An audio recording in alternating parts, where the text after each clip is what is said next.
Hello, this is a guy who likes fanfiction and is too lazy to read, so here is Team 7, DxD in audio form. Check the description for the links to the author. Chapter 1, Welcome to Kyoto. Pain. Suzuki was intimately familiar with that term. Physically, emotionally, and even spiritually familiar with it. Witnessing his beloved older brother slaughtering his entire family line had nearly broken him at the tender age of 7. Not only had Itaka made him rewatch every single kill he had wrought onto the Uchiha bloodline, but he had also physically broken him, leaving him in a hospital with multiple broken bones. Though, the emotional pain far outweighed the physical. Suzuki had been betrayed by one of the most important people in his life. Someone he thought he knew with his entire core and being had ended up being something straight out of a nightmare from the deepest pits of his imagination. With this pain, he had been blinded by anger and hate.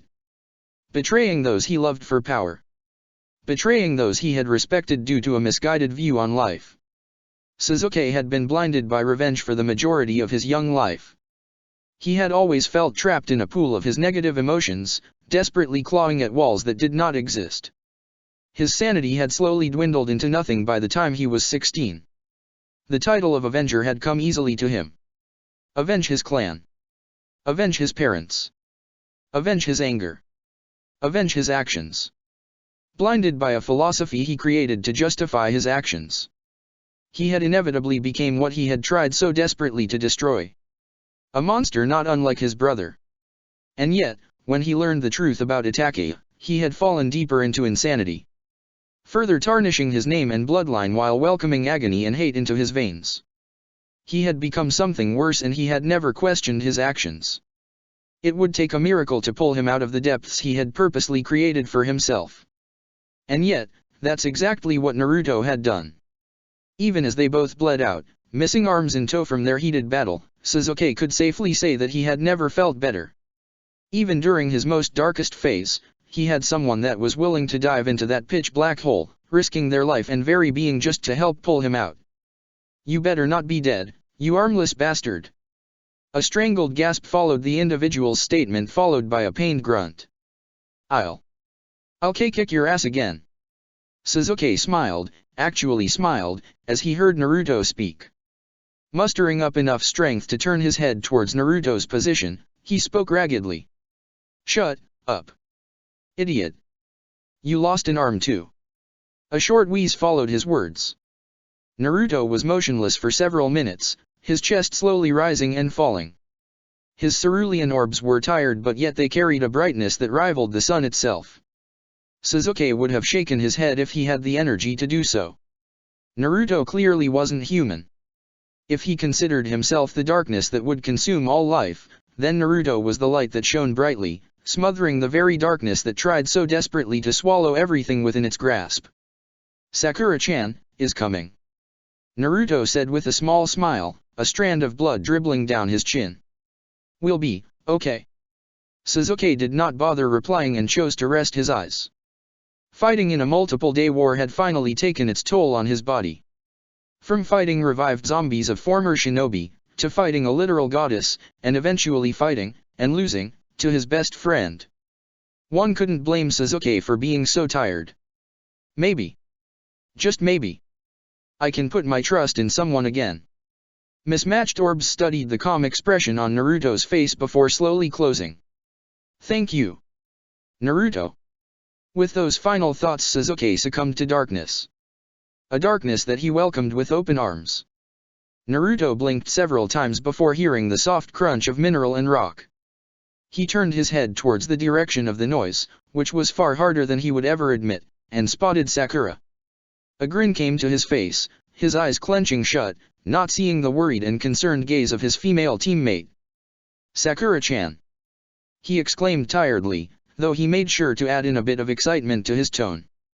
"You wouldn't mind healing us, right?" He chuckled quietly after his words and chose to keep his eyes closed.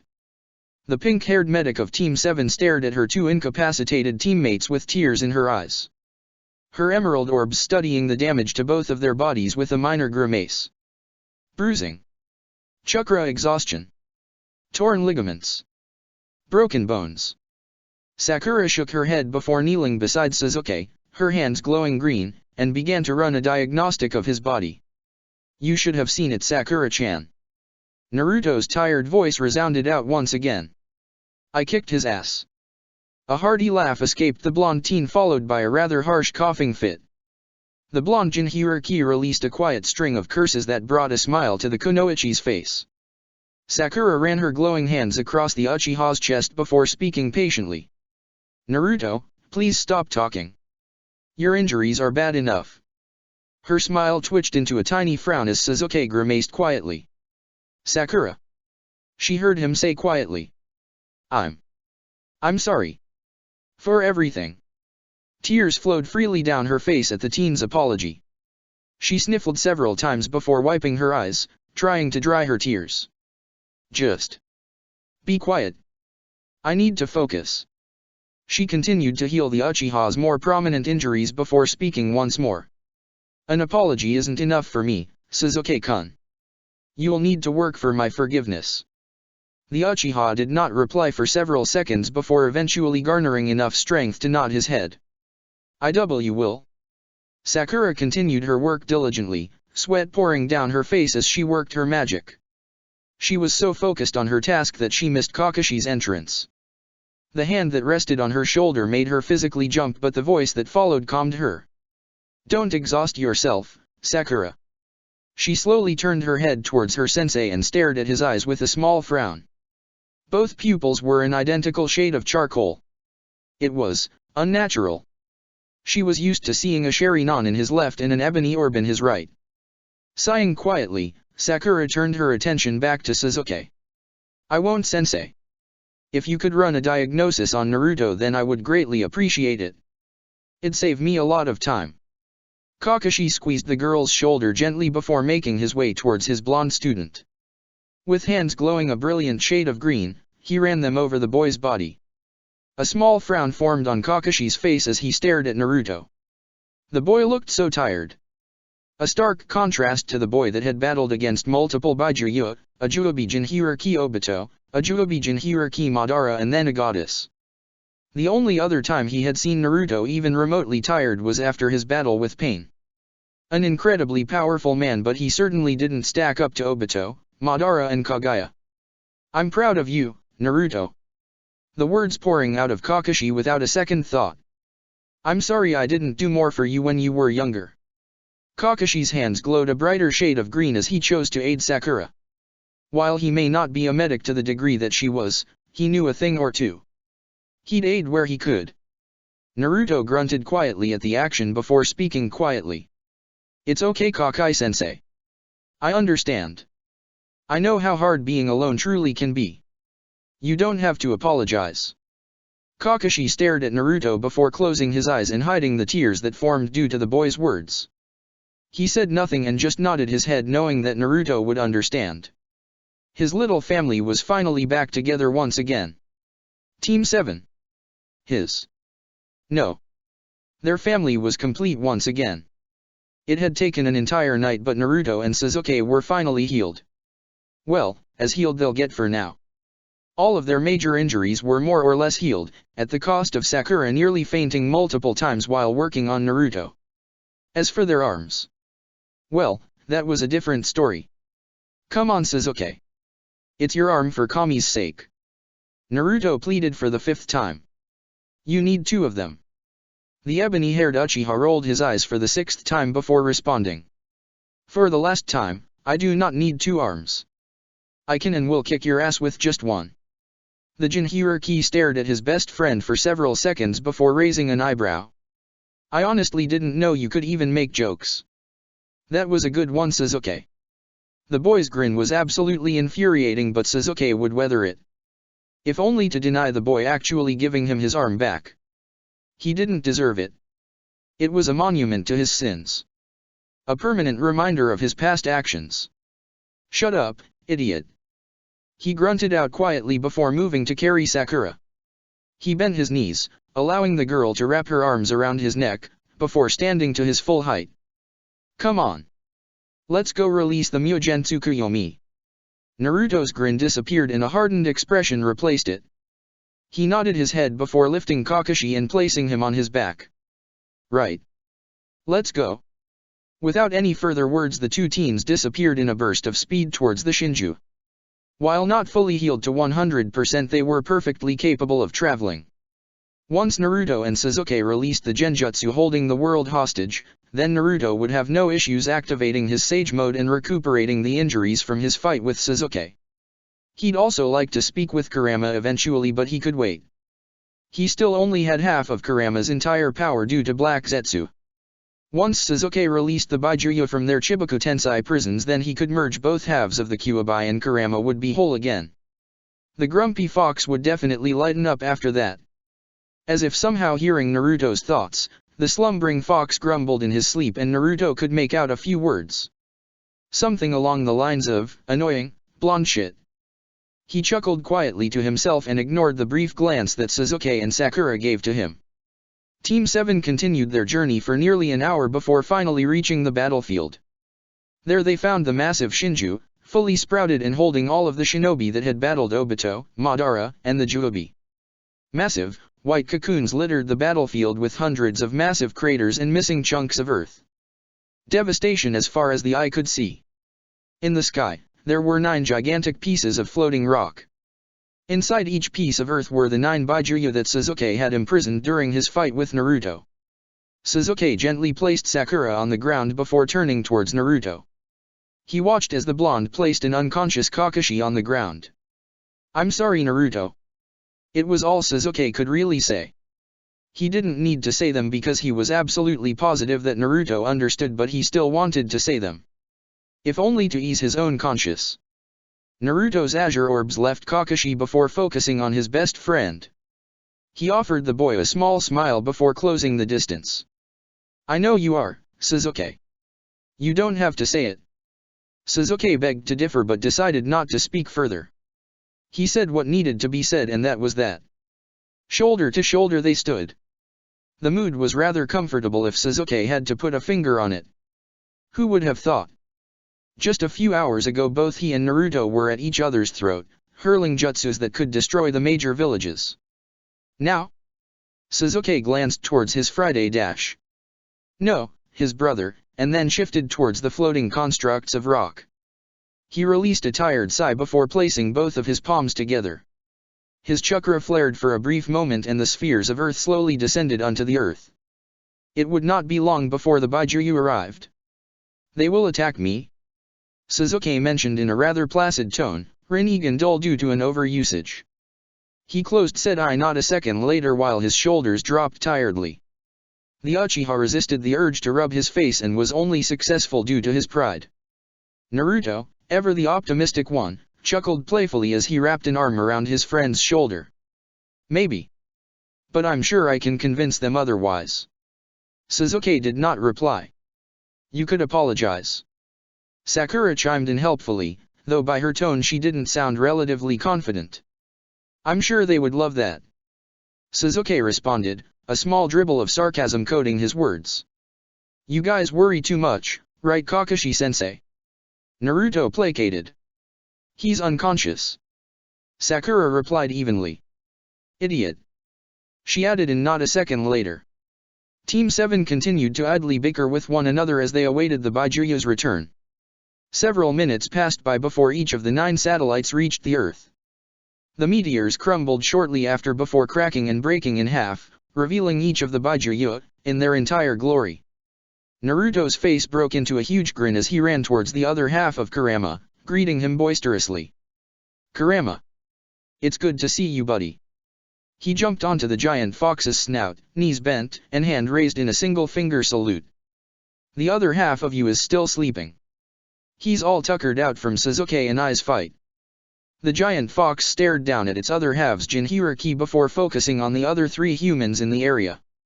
Crimson, slitted orbs regarded the humans with thinly veiled disdain before the massive Baijuyo spoke.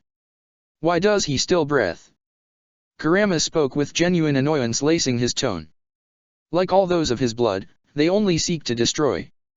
Naruto didn't get to respond to Kurama as one of the other Baijuyo did so for him.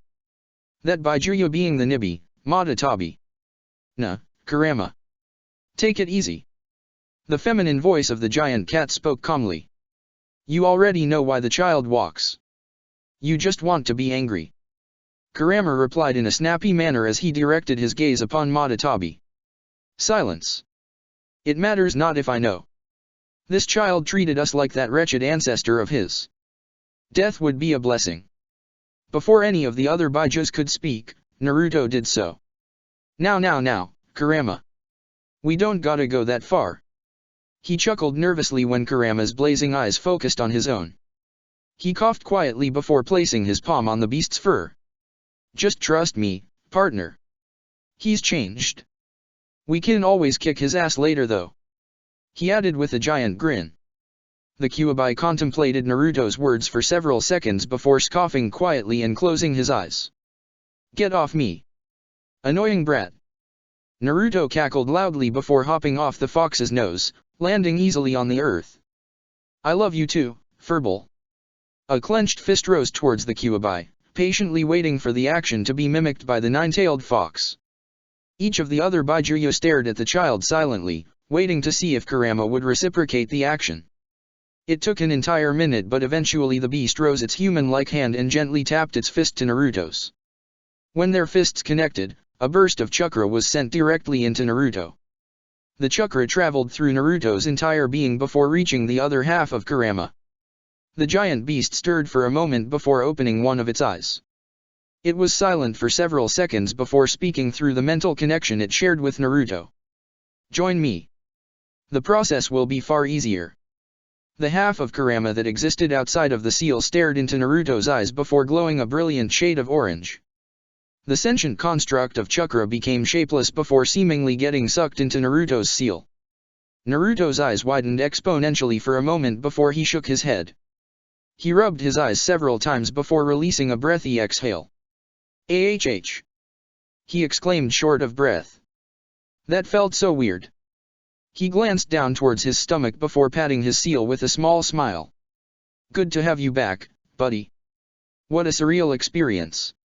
Sakura commented lightly from her position on the ground. Her emerald orbs traveled across each of the unique-looking beasts as she waved with a tired smile. Hello. My name is Sakura. It's nice to meet you all. Yo. Shukaku, the Ichibai said, screamed, in response. Greetings, young one. I am called Madatabi. Madatabi, the Nibi, responded politely. It is nice to meet you as well. You can call me Isabu. Isabu, the Sanbai, greeted quietly in tow. Yo. I am the mighty Son Goku. Bow before me. The Yonbai, Son Goku, bellowed out proudly with a mighty roar. You are much too loud, Son Goku. Hello child, I am Kokuo. The Gobi greeted politely with a minor bow. The giant dolphin-horse hybrid seemed to almost kneel. Oh. How exciting. Hello. I am Seiken. It is a pleasure to meet a friend of Naruto-kun. Seiken, the Rokubai greeted in a bubbly manner.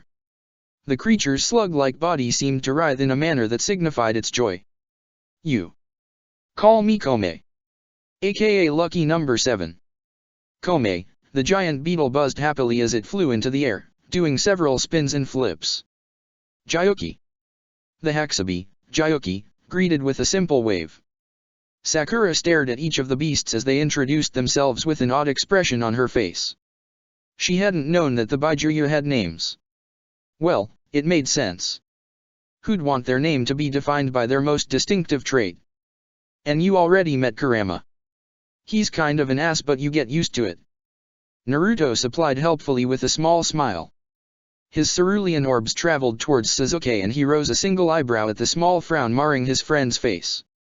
I wish to apologize, to each of you. Sasuke stated as he slowly walked towards Naruto's position. I treated you all like mere pets. Stealing your power for my own gain. The Uchiha kneeled on one leg while placing the palm of his right hand on the earth. Please, forgive me. The 8 remaining Baijuyu all stared down at the human with varying degrees of expressions and feelings. This was the first time that a human had bowed to them, let alone apologized to them. It was different. You truly only live because of your friend.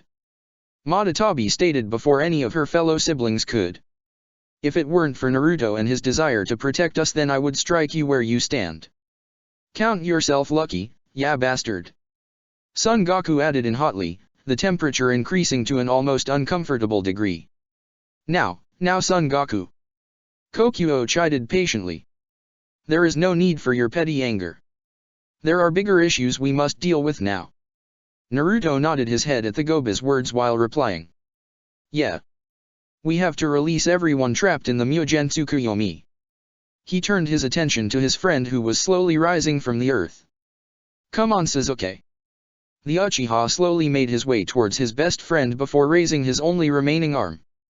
He formed the necessary seal before placing it against Naruto's own. The two shinobi flared their chakra, just as Hagoromo Otsutsuki showed them, and then... Sasuke. You are channeling your chakra correctly, yes. Of course I am, you dumb bastard. I have perfect chakra control now. Well, try harder then. It's not working, you idiot. The two teens bickered for several more moments as Sakura and the rest of the Baijuyo stared at the teens with placid expressions. Naruto released a cry of aggravation before moving his hand away and exhaling heavily. Okay, let's try this again. Super Gramps said that we both needed to form the rat seal and channel our chakra at the same time. He turned towards Sasuke, who possessed a small frown before continuing. Let's try again. Without another word, Sasuke placed his hand against Naruto's before both boys closed their eyes. Orange chakra surrounded Naruto while a layer of purple chakra surrounded Sasuke.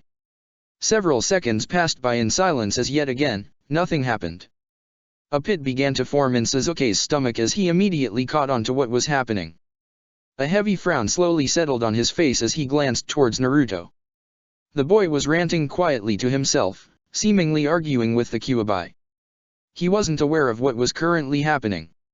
Sasuke's mismatched orbs left the blonde-haired teen and then proceeded to focus on Sakura. The girl's gaze was calculating as she stared it out into the distance, mind working a mile a minute. She had her thumb resting on her bottom lip with her eyebrows furrowed. Forehead creased as her eyes began to slowly widen. She was going to catch on soon. This wasn't good. The jutsu. It wasn't working. He and Naruto had channeled their chakra perfectly, doing exactly what Hagoromo had told them to do to release the Mugen Tsukuyomi. No, it couldn't end like this. It can't. Adrenaline surged throughout his body as his heart pumped rapidly. A distinct ringing noise resounded through his ears and his eyes became unfocused. Sasuke wasn't even aware of the fact that his hands were shaking, nor was he focused on the incessant rambling from Naruto. His eyes grew unfocused before he eventually started experiencing tunnel vision. The jutsu wasn't working. The jutsu wasn't working. The jutsu wasn't working. The jutsu wasn't working. The jutsu wasn't working. The jutsu wasn't working. The jutsu wasn't working. The jutsu wasn't working. The jutsu wasn't working. The jutsu wasn't working. The jutsu wasn't working. The jutsu wasn't working. Why? Why wasn't it working? They were doing it correctly. Yuke. Ma, maybe there was another way. Maybe they were just being stupid. Yeah. That had to be it. There was no other explanation as to why the jutsu wasn't working. If he and Naruto just tried one mo. Sasuke. Sasuke felt two hands grip his shoulders roughly. The darkness that encircled his vision slowly bled away and he found himself staring directly into Naruto's concerned eyes. Hey. You okay? Sasuke blinked several times before a wave of nausea crashed into him. He soon found himself on the ground, clenching the sides of his skull as he whispered hysterically. It's not working. Why is it not working? Naruto stared at his friend with visible worry before directing his attention to Sakura and the remaining Baijuyo. He immediately noticed Sakura's horrified expression first and the feeling of vertigo slammed into him. Something disgusting wormed its way into the back of his mind. They're gone forever. Naruto's gaze snapped towards the Baijus and he immediately took note of their solemn expressions. And no. That isn't. That. No. No. No. Sasuke. Get up. I said get up. He roughly pulled the boy to his feet, ignoring how robotic his friend seemed to be. We gotta try again. Come on. Naruto forced both of their hands together before channeling his chakra. Despite Sasuke's seemingly catatonic state, he was still lucid enough to also channel his own chakra in response to Naruto's. Nothing. No. No, Kami, damn it, no. Again. Nothing. Again. Nothing. One more time. Naruto. The angry voice of Kurama reverberated against Naruto's mind, causing him to release a grimace. Kurama. Why you gotta help me? The jutsu. It's not working. He replied in a slightly hysterical manner. I don't know what's going on. The Kyuubi was silent for several long seconds, long enough that Naruto had stopped to catch his breath and get it under control. You and that boy are doing nothing wrong. Naruto's fists tightened immensely at the Kyuubi's words. His teeth clenched harshly as he mentally responded in a pleading tone. Kurama. Please. His tone was desperate, frantic even. Filled with hope and faith, believing that his new partner and friend had the answer he so desperately needed. But Kurama didn't have the answer that Naruto so desperately required. Kurama dipped his large head, the action being felt rather than seen by Naruto. And when he spoke, it was somber. I'm sorry, Naruto. The jutsu has failed. It was the final nail in the coffin. Tears formed and fell as Naruto dropped to his knees. His previously clenched fists now relaxed considerably and lay on the rock beneath him. Naruto's head tilted forward, spiky locks of blonde hair shadowing his forehead and upper face. His torso trembled several times, but he refused to cry out. Refused to give up hope. Refused to believe that it was over. It couldn't be. It just couldn't. They had won. They won. They beat Kaguya. Defeated the Kyuubi. Sealed her away. Why? Why?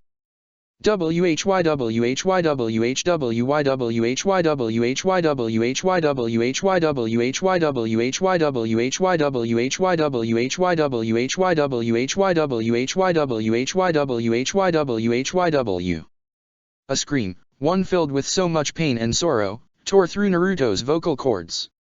His forehead smashed the earthy soil beneath him as he wailed in agony. Kurama's eyes now lacked the distinct hate they once previously held. The anger and rage all but evaporated. His crimson orbs were focused on nothing in particular, just blankly staring at the water that filled his previous prison. He could feel every single bit of pain that was coursing through Naruto's body. The despair. The agony. The sadness. It was smothering, all-encompassing. Like a thick, heavy fog full of sorrow seated upon one's shoulder, relentlessly pulling them further and further into the deepest abyss known imaginable to mankind. And Kurama would weather every single one of these negative emotions. One of them had to. Their way of life was now no more. Humans were all but extinct now. It would not be long before every single human trapped in those cocoons would be converted into a white zetsu. Their power, conscious and memories siphoned from their very bodies, hollowing them and becoming nothing more than mindless drones. For the first time in all of Kurama's life, he pitted the entirety of the human race. Kaguya won after all, G-san. What trying times. Off eyes relished her. Its silence. A quiet existence was a preferred one. The plight of others was of no concern to hers. Be it they devils, humans, angels, or even her own kind. Other dragons were just as bad, if not worse, than her fellow race. Contests of power. Greed. Destruction. Off-eyes cared not for any of that. Instead, she sought the peace and serenity that was silence. The dimensional gap was her home. Her own sanctum where silence ruled. But now? The blank orbs of a tiny, petite child slowly trailed after the form of a behemoth-sized dragon. The dragon's most prominent feature was its red scales. Other than it being absolutely enormous, of course. Off-eyes' silence had been invaded. Defied. Interrupted. Great Red, the giant dragon that was currently flying around the dimensional gap without a care in the world, was an annoying pest. He had been adamant to call this place, her home, his playground. It was unacceptable. The dimensional gap was her home. He did not belong here, nor was he welcomed. She had made sure to let him know this as well. Dozens of times at that. It always ended the same. He would argue with her. Antagonize her. Spew vitriol at her. Demand a fight. Afais did not wish to fight Great Red. A prolonged fight between them would take too much time. She had already fought him once before and she was not keen on doing it once more. They were both too powerful and it would only end in another draw. But that would change soon. She had been garnering allies to aid her problem. That problem being Great Red. With the help of talented and powerful beings of all races, she was sure that they could get rid of Great Red, once and for all. The Cows Brigade, she called it. Well, she didn't name it that. She didn't care for the name. Her only goal was removing Great Red from her home. The tiny childlike form of Afais raised her hand towards the form of Great Red, who was currently flying through the iridescent skies. She formed a finger gun with her index finger and thumb before speaking in a monotonous tone, devoid of any and all emotion. Bang! Do you guys believe in the theory of parallel universes? Sakura's question resounded out into the night sky. Theory of what now? Naruto's confused voice replied only a moment later.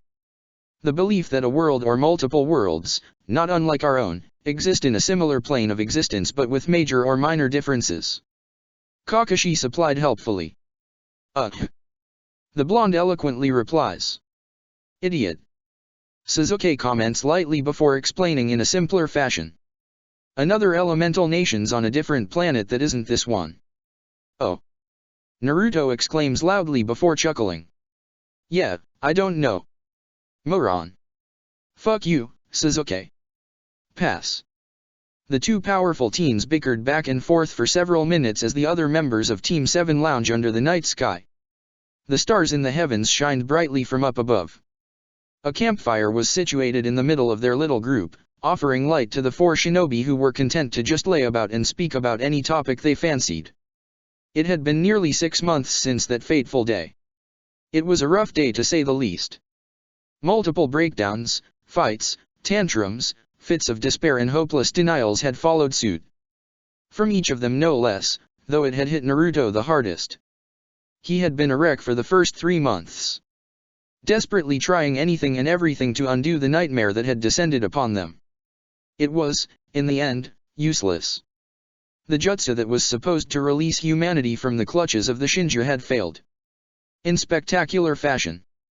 They were all that remained of the elemental nations. Humanly speaking, of course. It was odd. There was a certain mystique to being the only remaining living individuals of an entire planet. At least Sakura thought so. It was kind of fascinating. She was one of the last humans in the entire elemental nations. And for humanity to revive, she obviously had a duty. That particular conversation had been relatively awful. Could you blame her? Imagine being the last of your kind that had the ability to reproduce. She would have to be the sole savior of the human race. It was harrowing. Overbearing. Annoying. Sakura had almost denied it in its entirety, but that was a selfish belief on her part. She didn't want to be the woman burdened with the rebirth of mankind. Thankfully, her team understood. They still had a few years before pulling the trigger on that particular activity. Team 7 had been content with just accepting their fate, while Naruto hadn't. But Naruto rarely ever went down silently. He always needed to fight. It was just the kind of person he was. It was endearing, kind of. And sometimes, it was just outright fucking annoying. Sakura's thoughts were interrupted as Kakashi's voice resounded out. What brought this on Sakura? From her prone position, Sakura shifted onto her belly, now facing Kakashi. I wonder if there's a world where the jutsu worked. Her emerald orbs studied the man's face as she continued. The possibilities are endless. Like, maybe there was a world we didn't even have a fourth shinobi war. Kakashi's eyes left the pink-haired teen as he turned towards the star-filled sky above. A gloved hand came to rest upon his chin, stroking it slowly. It's certainly a fascinating theory. I wonder if our personalities would differ. They were both interrupted by the sounds of Naruto and Sasuke struggling and grunting. The two teens were currently in a handlock, both struggling to overpower the other. Their bodies rolled along the muddy soil, tarnishing their clothes and dirtying their bodies. Stupid, one-armed bastard. Fuck you, idiot. You still have one arm, too. But I can grow mine back. Shut up. The two friends eventually rolled over the campfire, destroying it and ridding the group of their source of light. Before they could even attempt to bowl over Sakura, the girl kicked them away. With startled yelps, the two teens were sent tumbling away from the girl, crashing into a rather large boulder and halting their momentum in its entirety. Don't make me punch you too. She threatened loudly with an angry fist. Kakashi sighed quietly to himself as he propped his head up with one of his hands. Leave them be, Sakura. You know how they are. Her fist was redirected towards Kakashi as she glared at him. You want some too? She threatened.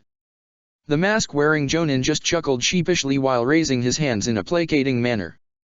Please don't. Emerald orbs narrowed considerably before an angry huff vacated Sakura's body. She turned back towards her male teammates before stomping towards them while cracking her knuckles. Kakashi watched the girl stomp away from his position with a sigh of relief. He did not want to deal with an angry Sakura. The girl could destroy mountains with a single punch. No thank you. Not the face, Sakura-chan. AHH. Watch it. That's my dash. A grunt of pain escaped Sasuke. He wheezed out shortly afterwards. Ha ha ha ha. Get fucked, idiot.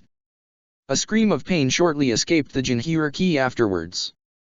I'm sorry. Kakashi just ignored the cries of pain. It wasn't his business. Sasuke and Naruto stirred the pot. Now it was time for them to eat it. Afaiz was not in a good mood. Rarely was she ever in an actual mood to begin with. Emotions were something she didn't have, but she was fairly certain that what she was currently feeling was annoyance. Leave. You leave.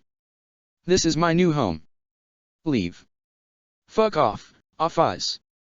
Watch as I, the powerful and almighty Great Red, do several flips for style.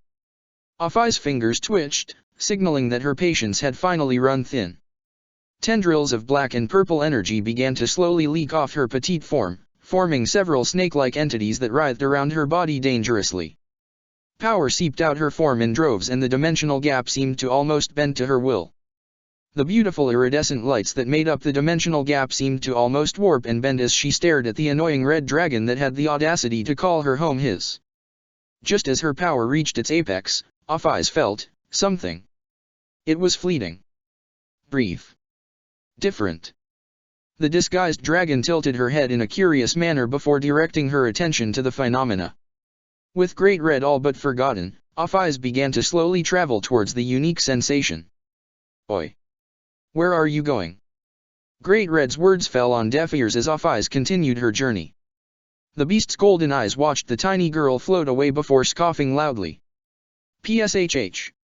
I don't care anyway. More tricks for me.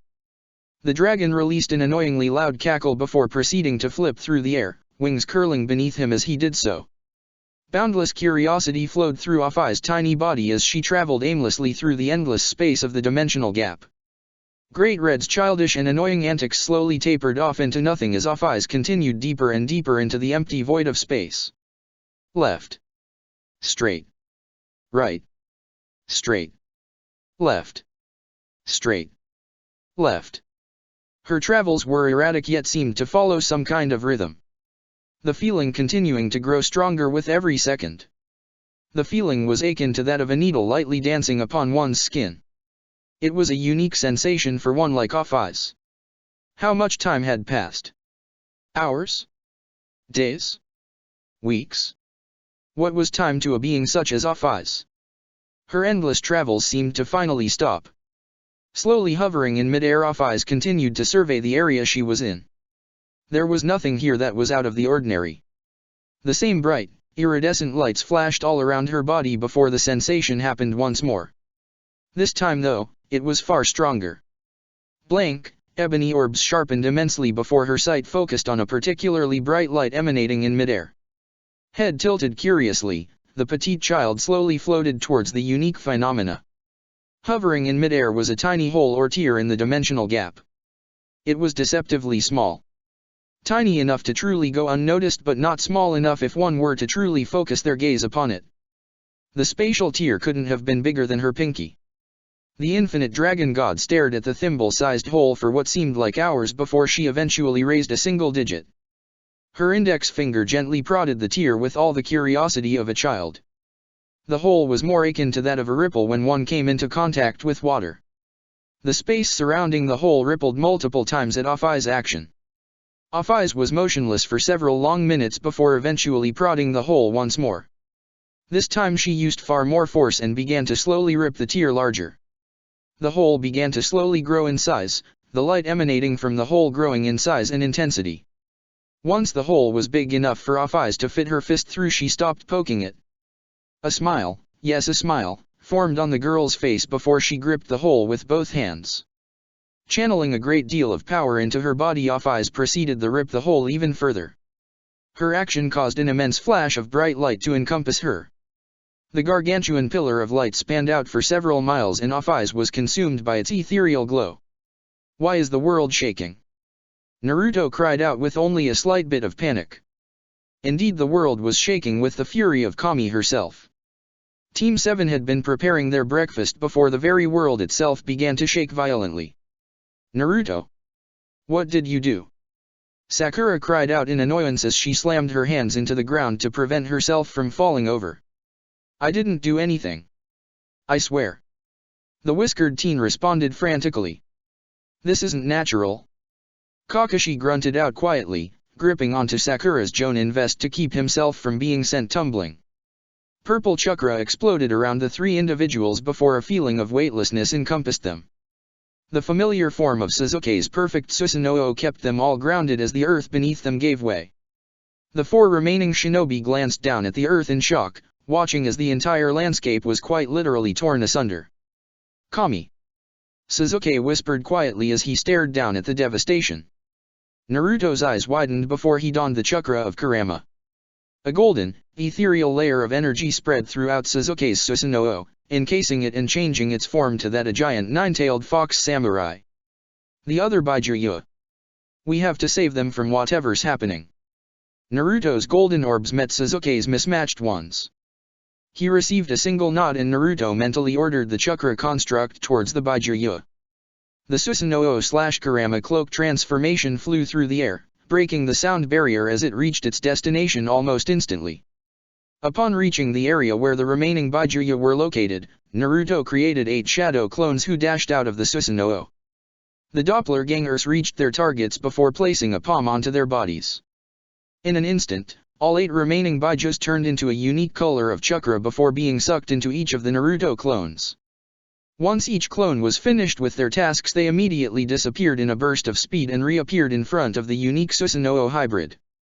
The Shinju. Sakura's startled scream drew everyone's attention. It's falling. The rest of Team 7 directed their attention to the giant tree as the earth beneath it collapsed. The Shinju, along with the Kakuns of humanity, descended into the earth's abyss, disappearing entirely. They're gone. They're really gone. Naruto stated while falling to his knees. His blue orbs were slick with tears as he watched the chaos and destruction.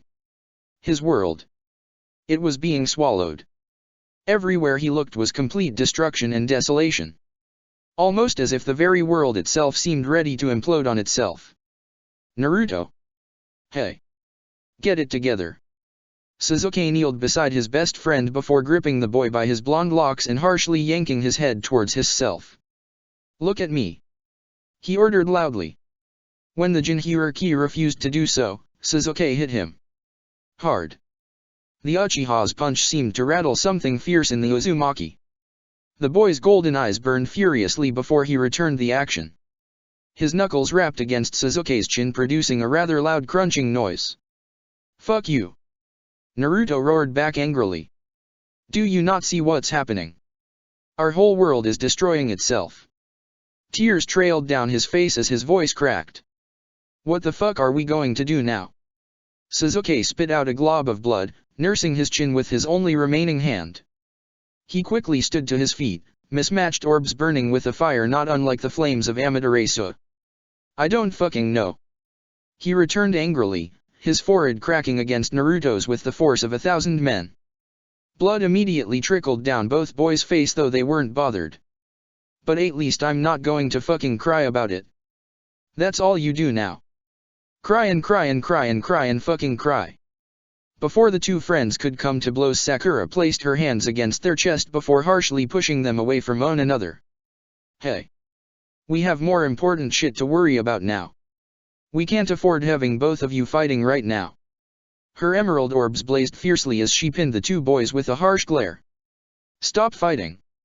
Kakashi watched on quietly with his arms crossed against his chest, silently hoping that the boys would come to their senses. Sakura was absolutely correct. They couldn't afford to be fighting like this. Least of all Naruto and Sasuke coming to blows once more. They had fought many a time since the jutsu had failed. Though each time, they had held back, holding on to hope that one day they could save the elemental nations. Kakashi's eyes risked a glance towards the destroyed land and a heavy frown marred his hidden face.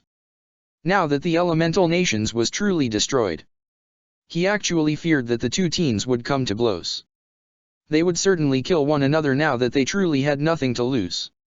After a tense minute of silence, both teens slowly relented, shoulders dropping tiredly. Sakura exhaled heavily before moving her hands.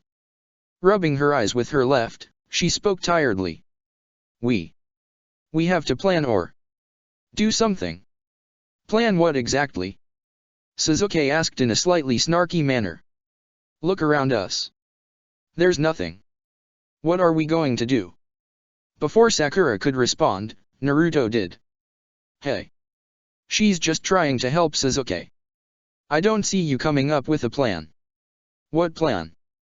The Uchiha yelled out, tone laced with frustration. There's nothing. The Shinju. Gone. Our home. Destroyed. What in Kami's name do you propose we actually do, Naruto? The whiskered Jinchuriki tightened his only remaining fist as he struggled to come up with a response. After several long seconds of silence, he eventually huffed angrily. I don't know. I don't know what to do. I have nothing. Nothing. He growled angrily before throwing his hand up in defeat, tone growing quiet. I got nothing.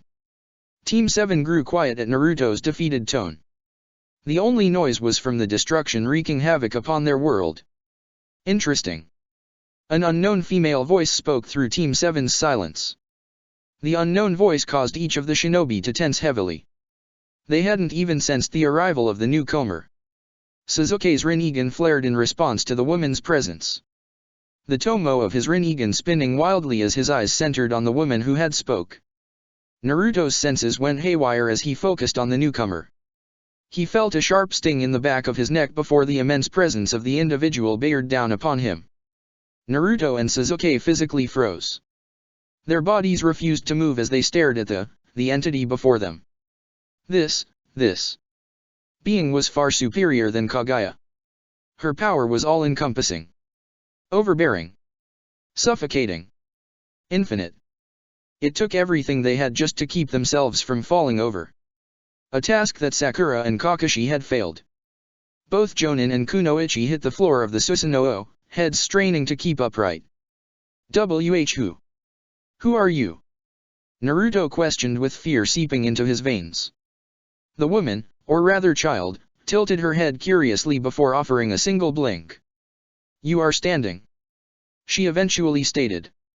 Naruto swallowed the bile in his throat before speaking hesitantly. Yes. I'm standing. Why wouldn't I be? The little girl showed no emotion. Scratch that.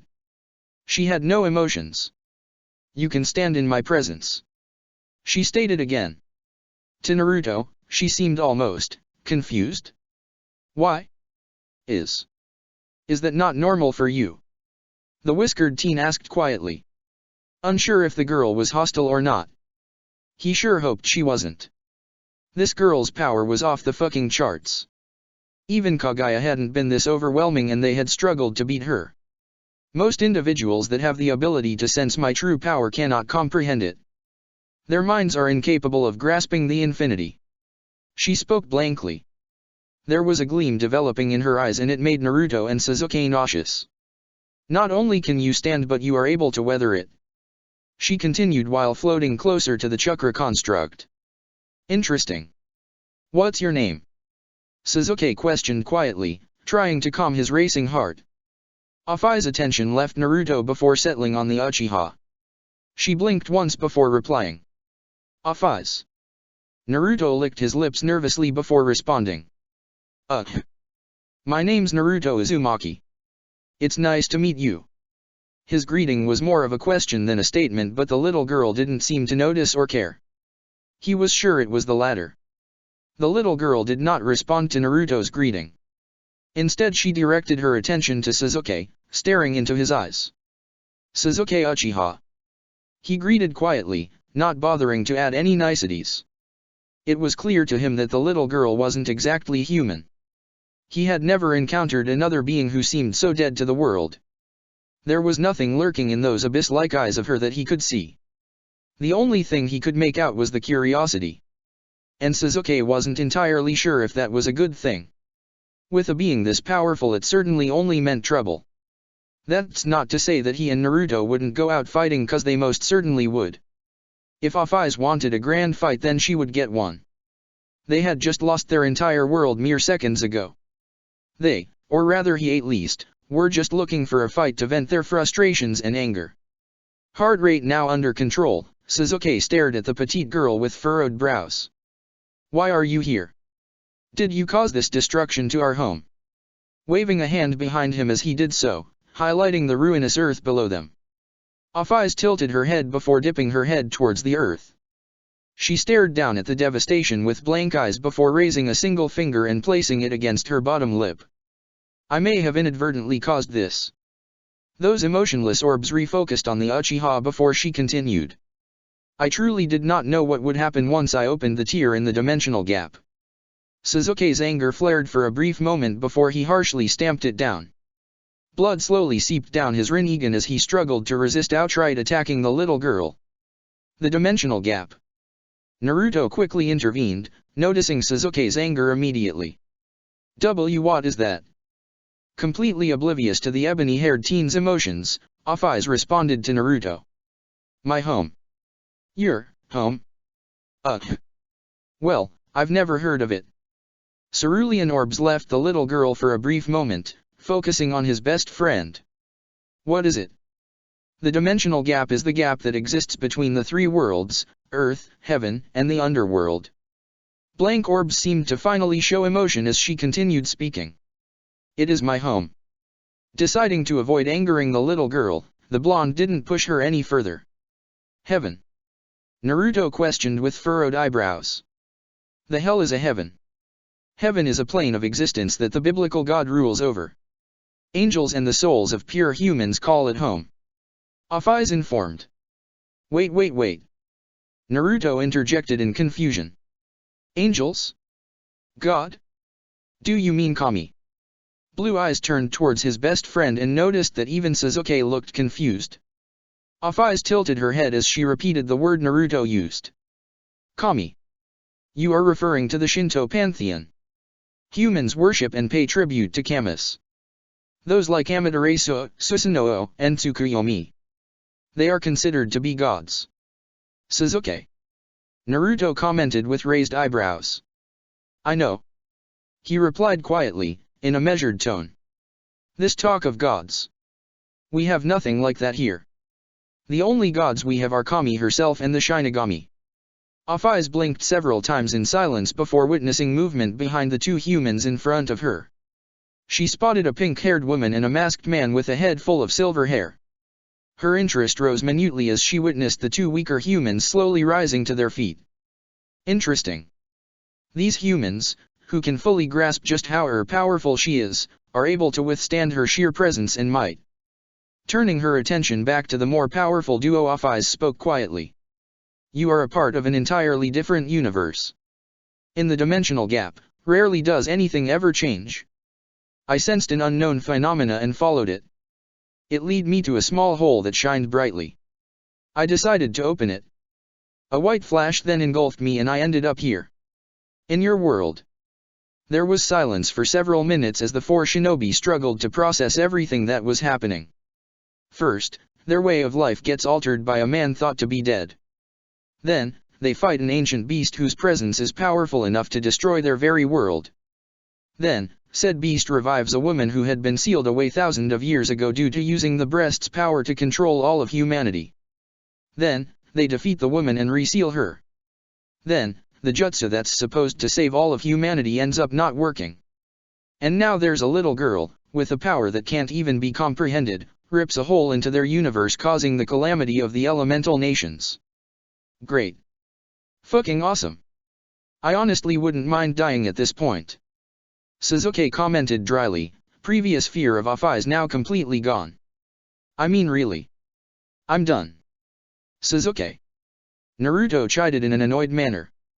Don't joke about things like this. The Uchiha glanced towards his friend and with a face set in stone, replied blankly. It wasn't a joke. Idiot. Don't start you too. Sakura commented quietly, head still ringing due to the little girl's presence. She gingerly rubbed her head trying to stave off the migraine that was oncoming. The elemental nations is gone. We need to accept that now. There's nothing here for us anymore. Kakashi slowly dropped to his bottom, too tired to even care about standing on his feet. Sakura is right. He placed his gloved hand on his face, rubbing his temples to alleviate the pain emanating from his head. We have nothing. And judging by the trembles, we don't have much time either.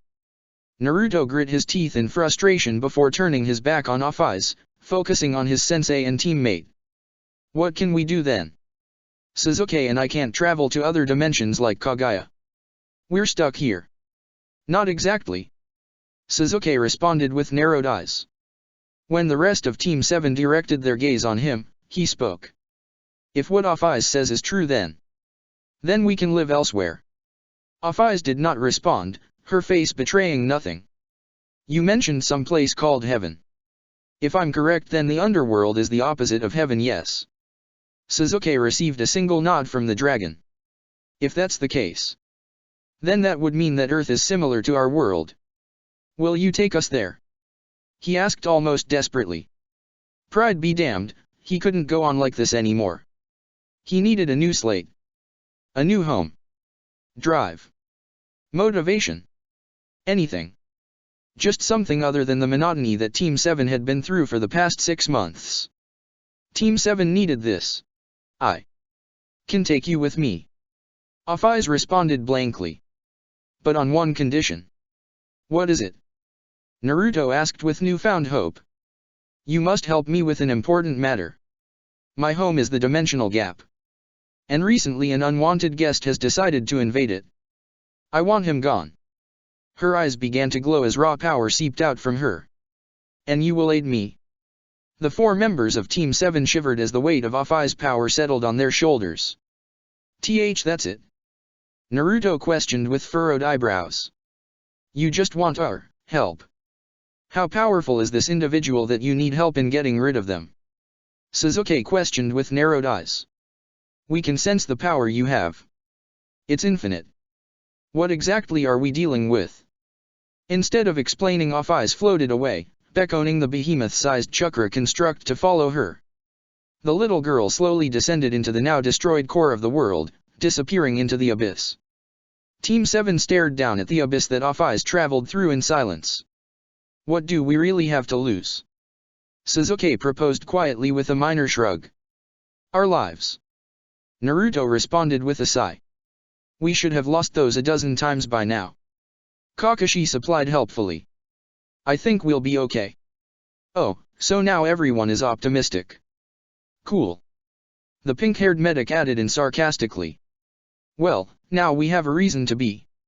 The Uchiha replied with a small smirk. I can't wait to eat actual food. My cooking wasn't that bad. Sakura screamed angrily. True. It was way worse. Kakashi jibbed with his infamous eye smile. Naruto plastered a fake smile on his face as he responded with a thumbs up. I thought it was grrrr. He convinced no one. And with that final nail in the coffin, Sakura dropped her head in defeat, skulking childishly. Come on. Let's follow off eyes. So. That's him, huh? Naruto questioned rather than stated. A single nod. Is he doing flips? Sakura questioned with a mild amount of confusion lacing her tone. Another nod. Well. He's pretty big. Kakashi commented lightly with his hands in his pockets. Again, another nod. Are we just going to ignore the fact that he's a dragon? Sasuke questioned in annoyance. Well, we all have eyes, Sasuke. Of course we can see it's a dragon. You idiot. I'll actually kill you. I'd like to see you try, you stupid bastard. Come closer, you stupid idiot. Kakashi and Sakura both ignored the boys' bickering as they stared at the enormous red dragon who was currently doing several backflips while yelling like a child. Certainly an odd one. The veteran Jonin commented lightly. Sakura's face went through a myriad of emotions before eventually settling on a small frown. I already hate it here. Kakashi chuckled quietly, shifting his weight on his leg. Chin up, Sakura. I think our time here will be interesting. Off-Eyes turned her back to Great Red before staring at Kakashi and Sakura. His name is Great Red. He is incredibly powerful. Many in the supernatural world believe he is my equal in terms of power. The little girl seemed to almost sniff indignantly at the comment before continuing. They would be wrong. Kakashi didn't bother calling the little girl out on her display of childish arrogance. She could smear him without so much as lifting a finger. He was going to avoid getting on her bad side. Oh, I believe you, Off-Eyes-chan.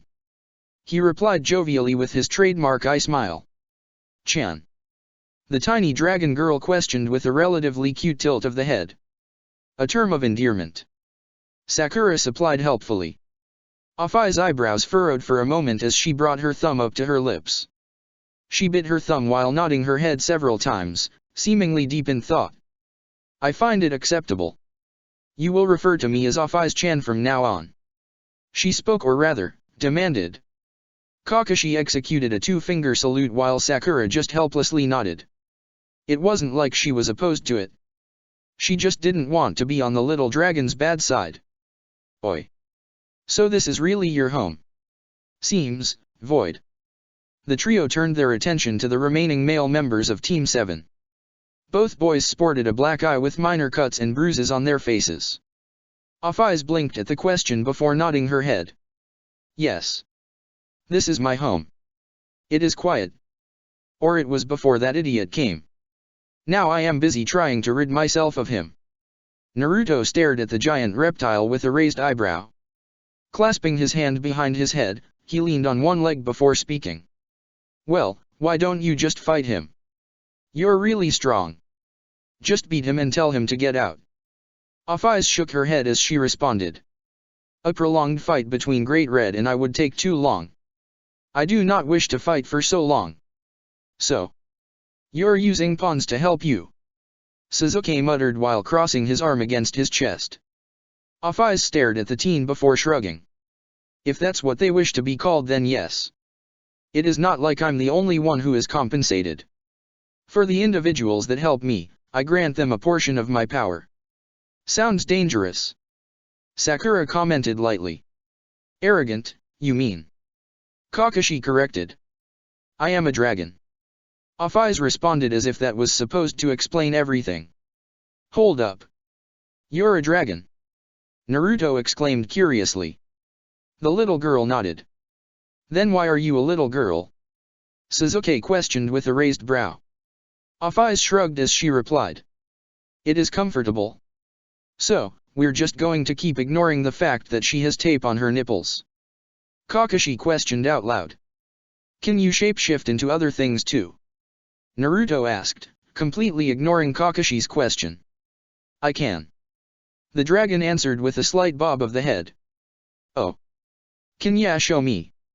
The blonde teen asked with stars in his eyes. Oh cool. I'm just going to be ignored then.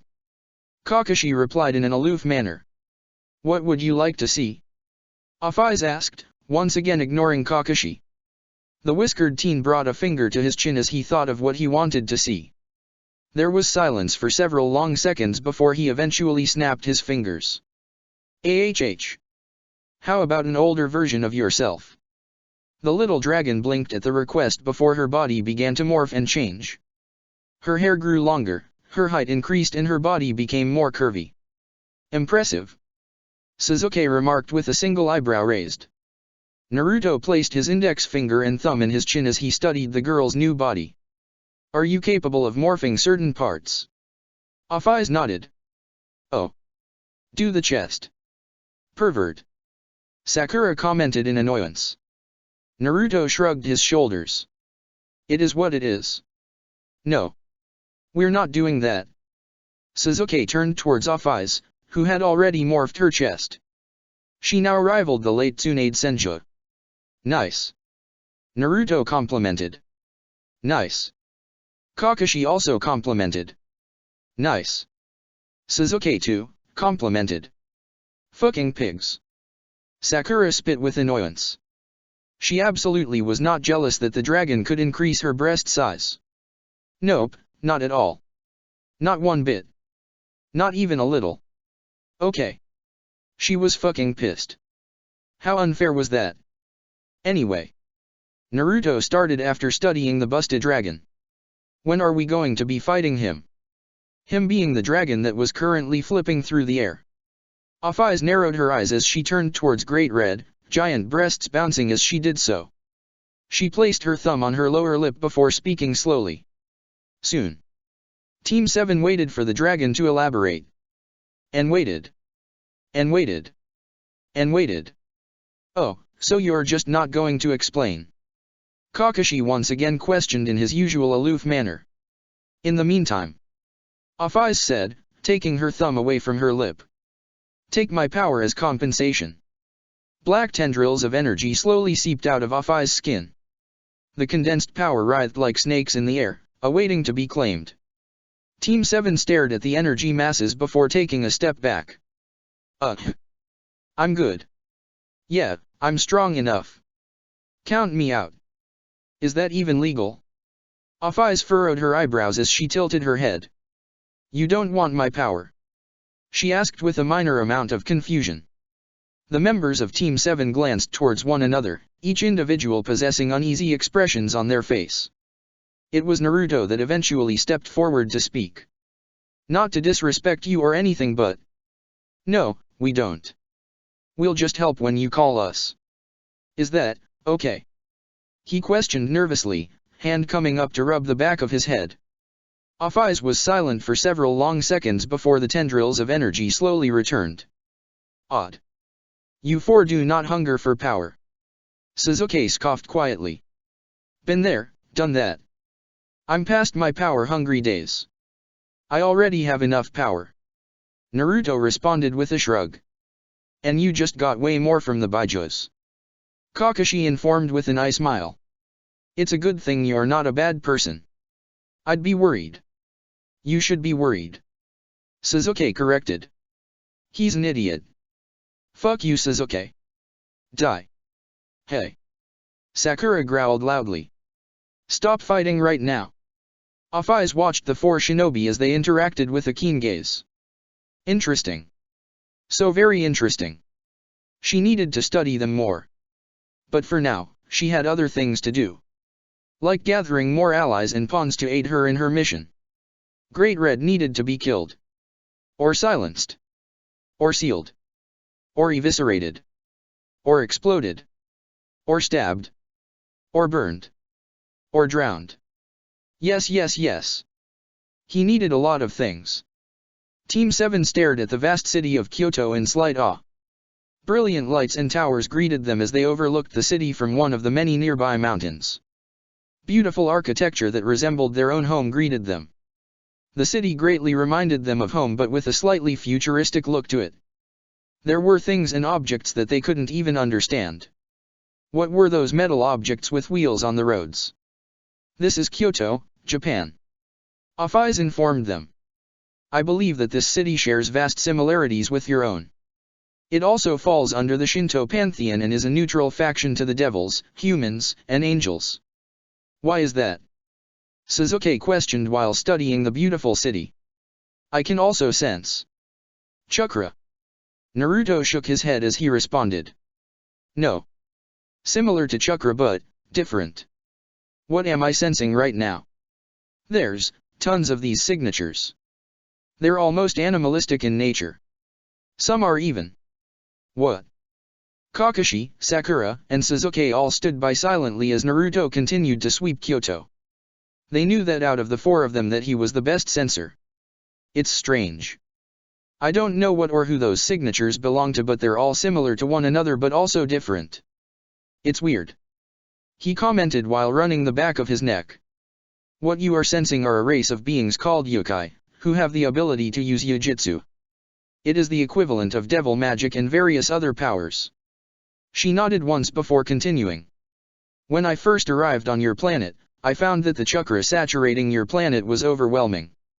Everything and everyone had chakra. That is not the same here. Only specific races even have the capability to harness chakra. Naruto rubbed his chin with his remaining hand before muttering quietly. Does that mean that senjutsu can be learned here? The little dragon nodded her head as she replied. Yes. In fact, one of my subordinates has mastered senjutsu. Perhaps you would like to meet her. Sure. The whiskered teen answered, mind still reeling about all this new information. Kyoto is under the jurisdiction of a woman named Yasaka. She is a Kyuubi yokai and possesses impressive power. Though, she would be no match for you two. She directed towards Naruto and Sasuke in particular. Cool. Third wheel it is. Kakashi commented lackadaisically. Third wheel? Get in line. I'm the third wheel. Sakura scoffed angrily, hands crossing against her chest. I'm the third strongest here. You lost an eye. Harsh. The masked Jonin commented good-naturedly. But true. A Kyuubi, huh? Naruto muttered to himself. He was silent for several seconds before gathering nature chakra and accessing sage mode. His eyebrows furrowed at the negativity he could feel, though it wasn't anywhere near as bad as his home planet. Shinobi had killed for sport during the darker times of the elemental nations. These feelings were relatively mild compared to that. With yellow bar-like pupils, Naruto closed his eyes as he expanded his senses through the entirety, not Kyoto. He was silent for several seconds before sensing someone who carried an immense amount of power. He was silent as he continued his actions before feeling something penetrate his sixth eye. He released a surprised gasp as the individual he had been sensing suddenly sensed him. Impressive. I thought I was being careful. That's quite the amount of power I can sense. Kurama's deep, baritone voice sounded out. Kurama. You're awake. Keep it down, brat. It's far more cramped in here now.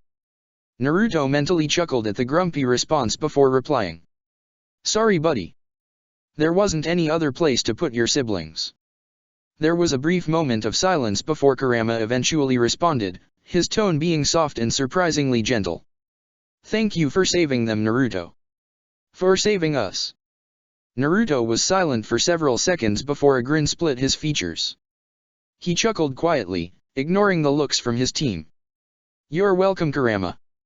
But really, it was no problem. You're all important to me.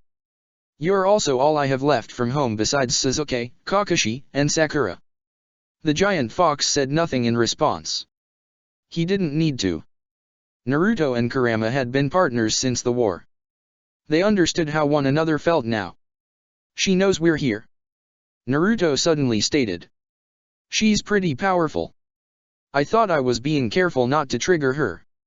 Might as well pay her a visit, yeah. Kakashi commented lazily from his perch on the mountain. If I was the leader of an city and village, I would want to know the intentions of 4 powerful unknown individuals. Come on, let's go. Sasuke responded before disappearing in a burst of speed towards the giant city. Sakura nodded her head before she too disappeared towards the city. The masked Jonin sighed quietly before slowly rising to his feet and walking down the mountain at a leisure pace. See you there, Naruto. He proceeded to then wave over his shoulder. The whiskered youth just shook his head before turning towards Off-Eyes and offering the girl a small smile. Thanks for the help, Off-Eyes. You really saved us back there. The little dragon blinked at the praise before nodding her head once. I will continue to watch over you for. You all intrigue me. Goodbye for now. Naruto. With those parting words, the little girl seemed to just disappear, as if never having existed. Her overwhelming presence just seemed to vanish.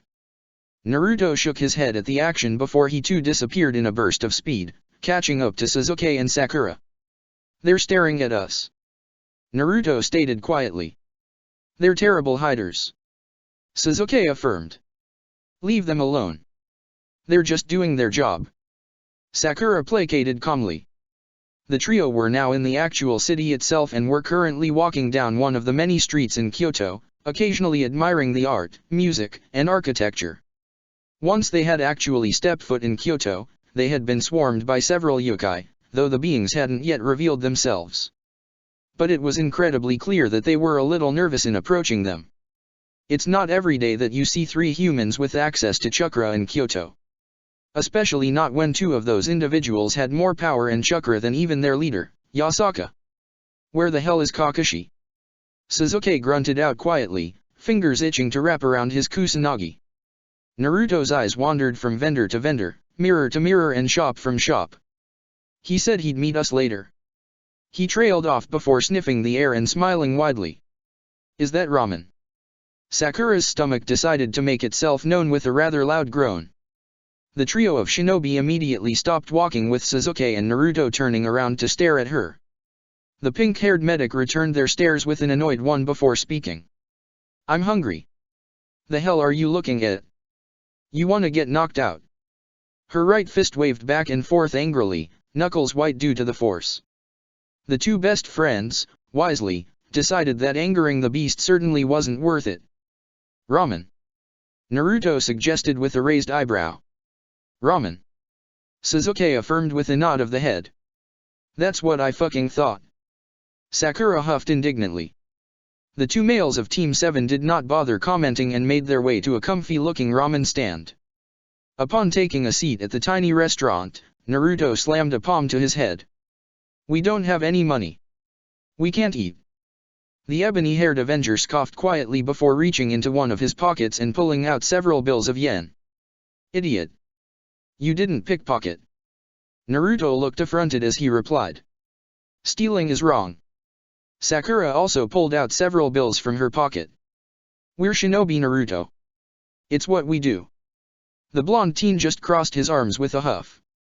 I'm not stealing. Sounds like a personal problem. The Uchiha replied lazily. Before the 3 shinobi could continue their conversation, a young woman appeared before them. Hi. Welcome to Muse Ramen. What can I get for you? Naruto glanced up towards the woman and noted that she was rather young with an incredibly curvy figure. Her hair was snow white and she possessed dimples. He could also sense. You're a yokai? He questioned rather bluntly. The beautiful woman blinked at the statement, her eyes widening. How did you know? I can sense it. The blonde replied lazily while reading the menu of the restaurant. Oh. I'll have a miso ramen. His eyes rose towards the woman who now seemed very frightened at their presence. He rose his hand in a placating manner before offering the woman a gentle smile. We aren't here to start trouble. We're just hungry. The white-haired yokai was about to run away before the Uchiha's head rose. She was greeted to the gaze of a unique purple orb, surrounded by several ovals with tomos in them and a crimson orb with 3 tomos. Calm down. He ordered calmly. Do your job. 1 miso ramen.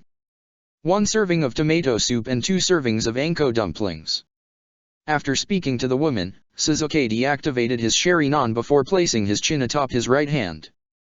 The woman immediately went to make the dishes that she was ordered to do with almost robotic-like efficiency. Oi, Sasuke. You shouldn't use your Sharingan for stuff like that. The Avenger ignored Naruto's statement with an eye roll. Until the woman that leads Kyoto directly demands our attention, I'm going to do what I want. The blonde-haired teen sighed loudly before mimicking his best friend. He closed his eyes as he too rested his chin atop his palm.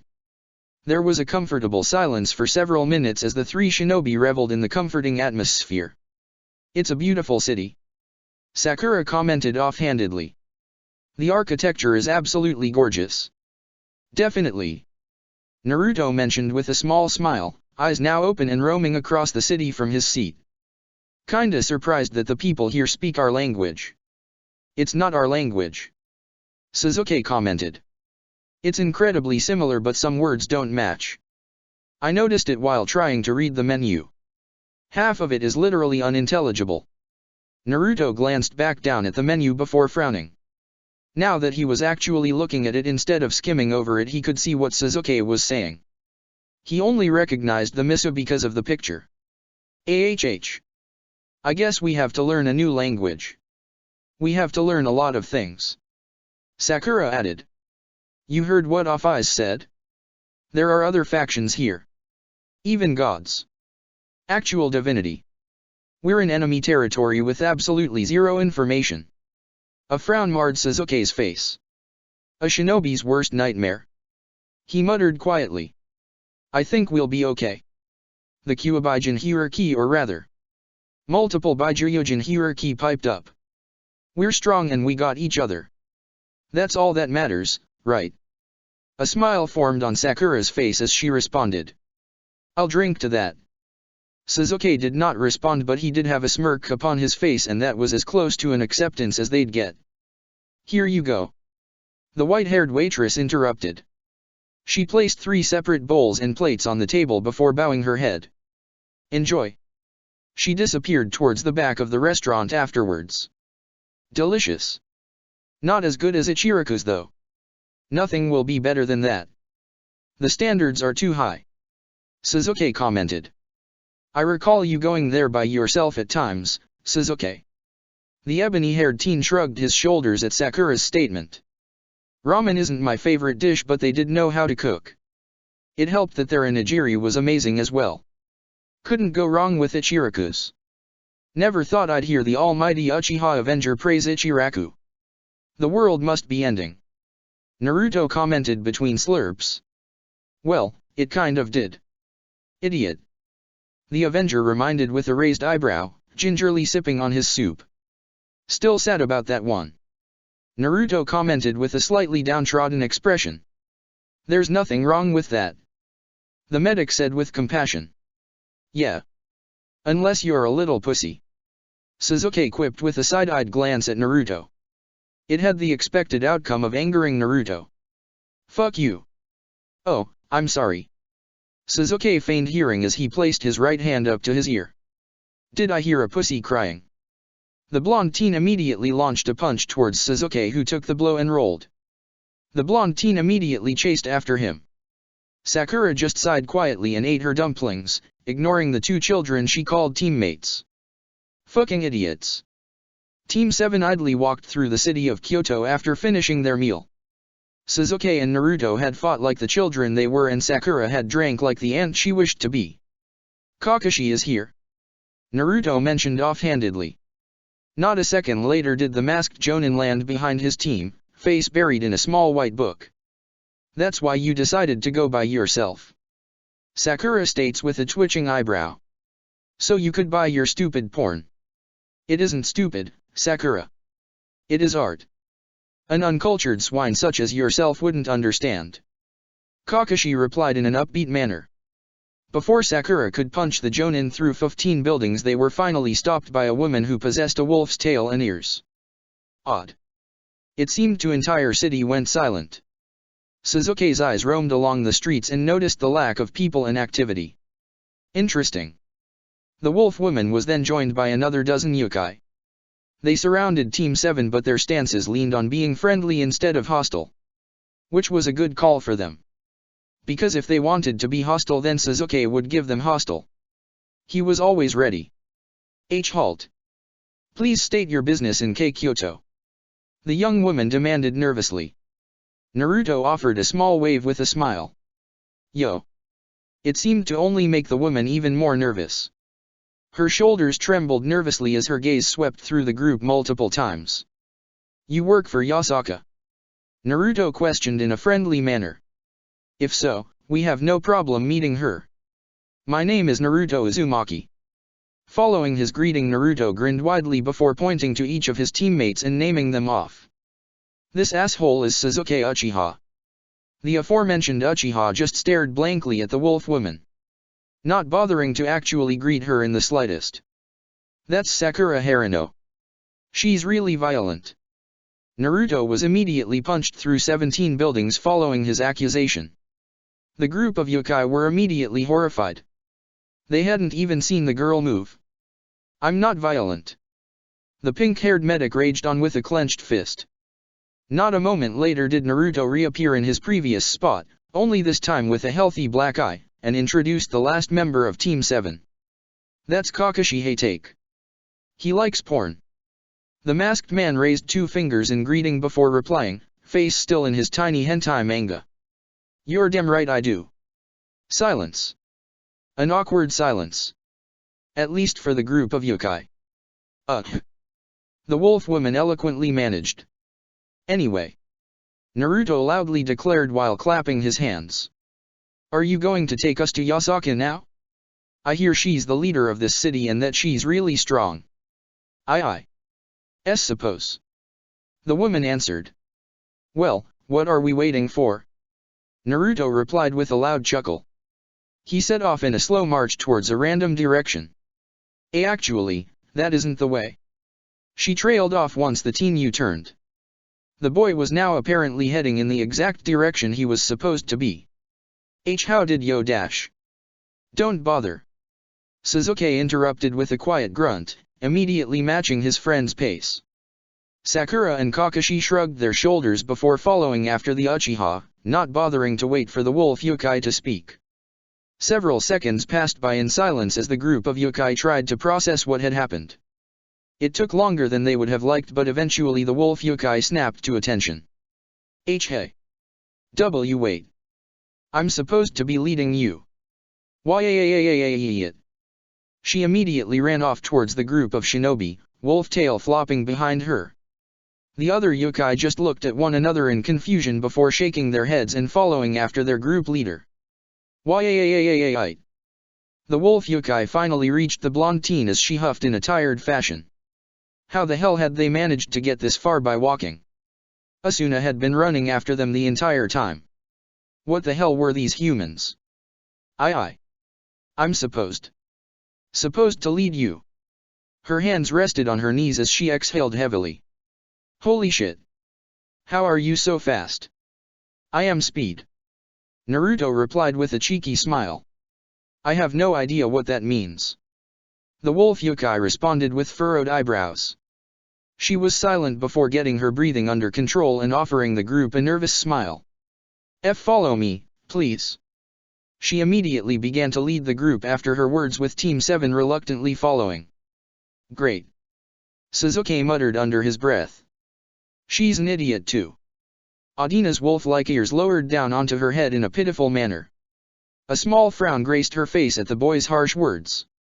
Nah, Sasuke. Don't be an asshole. I think she's cute. Naruto commented with a small smile. The blonde teen's compliment made the wolf yokai blush in embarrassment. You think everything that's stupid is cute? Sasuke replied snidely. Again, the poor yokai's ears lay flat against her head. What's your name? The pink-haired shinobi asked as she lightly, read harshly, elbowed her teammates in the ribs. Oh. My name is Asuna. I'm one of Lady Yasaka's guards. She replied in a timid fashion. You're a shitty guard. Sasuke insulted near instantaneously. Sasuke. Naruto hissed quietly. The ebony-haired teen turned towards his friend before rolling his eyes. Fine. He'd play nice. You're less than shitty. The Uchiha corrected. Why are you such a bully? Asuna wailed as tears fell down her face. Great. Now the idiot was crying. Splendid. You really do hate women, don't ya, bastard? The blonde teen remarked, watching the crying wolf yokai lead them to Yasaka's manor. I hate dumb women. He corrected with an indignant sniff. Kakashi chimed in from the back of the group. No, you hate women. He's an incel. Naruto insulted with a mocking grin. Listen, idiot. You don't even know what that word means. The Avenger accused in annoyance. Do not. Sakura grunted in annoyance before speaking. Just fucking kiss already. A small smirk immediately formed in her face as the two teens pulled away from each other in disgust. Easy. The group of yokai and shinobi traveled for another hour or so before finally reaching the manor of Lady Yasaka.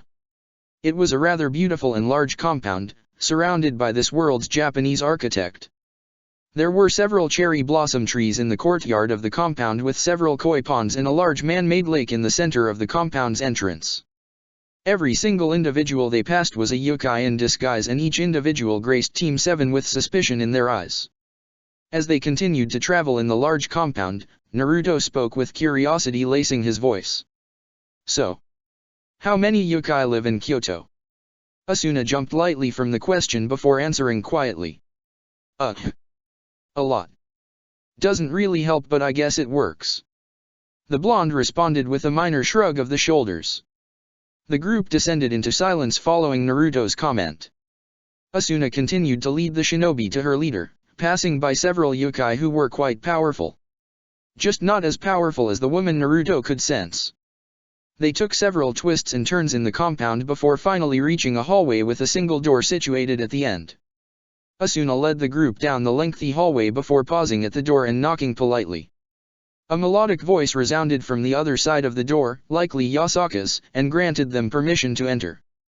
Asuna placed one hand on the door before sliding it to the right. She led the shinobi into the room before stopping at the large table situated in the middle of the room. Naruto could not see the woman, since she was sitting in the farmost chair at the table with her back turned, but he could sense her. The room was more like an office or meeting room, if anything. There were multiple chairs situated on the sides of the table with multiple portraits hanging in the wall. Naruto assumed that these portraits were of either past leaders or gods that they worshipped. I have brought them here like you asked, Lady Yasaka. Asuna bowed low to her leader, awaiting her next order. Team 7 stood quietly, able to sense the power the woman held. It was quite impressive. She could have gave one of the weaker Kage a run for their money. That is all, Asuna-chan. Please, leave us. Yasaka ordered politely. The white-haired yokai was hesitant for a mere moment before bowing once more and leaving the room. After Asuna's exit, the room grew quiet. Team 7 did not speak and Yasaka did not address them. This went on for an entire minute before the woman's chair shifted. Beautiful locks of blonde hair were revealed first, followed by the form of an absolutely divine-looking woman. She possessed thin eyebrows not unlike Kaguya Otsutsuki with delicate features. The woman wore a yellow kimono, wrapped by a golden obi. A black pelt with gold skulls and lines hung off her dainty shoulders. Her yellow kimono was open and revealed the woman's rather gigantic breasts. A gentle smile formed on her face before 9 golden yellow tails fluttered out from behind her, lazily swaying to and fro. A set of fox ears slowly twitched atop her head, topping off the form of this beautiful creature. Hello. Welcome to Kyoto. My name is Yasaka, leader of the Kyoto Yokai faction. Her head tilted with a small smile as she placed her hands together in front of her. Naruto's eyes widened greatly as he stared at the woman. Words failed to reach him, and for the first time in his life he was absolutely captivated by the beauty of a woman. Holy shit. You're beautiful. And your breasts are gigantic. The words escaped Naruto before he could even hope to stop them. A blush exploded onto his face and he immediately covered his face. It didn't help that his teammates were now openly laughing at him. Fucking traitors. It wasn't his fault. This woman was practically a goddess. The blonde-haired woman seemed surprised for a mere moment before laughter escaped her. It was a beautiful laugh, Naruto thought. Oh my. How bold of you. I do not even know your name yet, child. An amused smile formed on Yasaka's face as she watched the blonde teen squirm. Naruto coughed into his left hand before speaking again. I'm Naruto Uzumaki. Naruto Uzumaki. Yasaka repeated the boy's name in her head. It had a nice ring to it. Oh yes, she was going to enjoy this conversation. Chapter 2, You're a God? Yasaka had always thought that humans were an interesting bunch. Their very existence defied logic and reasoning. The human race had always been written off as a non-lethal faction. Humans were fragile, terribly so. Angels, devils, and even gods had made that abundantly clear millennia after millennia. Oh yes, there were the odd times where a normal human reached the proverbial top of the food chain and cemented themselves in history forever. Jesus Christ, Achilles, Hachiman, Oda Nobunaga. Men like them had possessed power that threatened the supernatural. They were feared.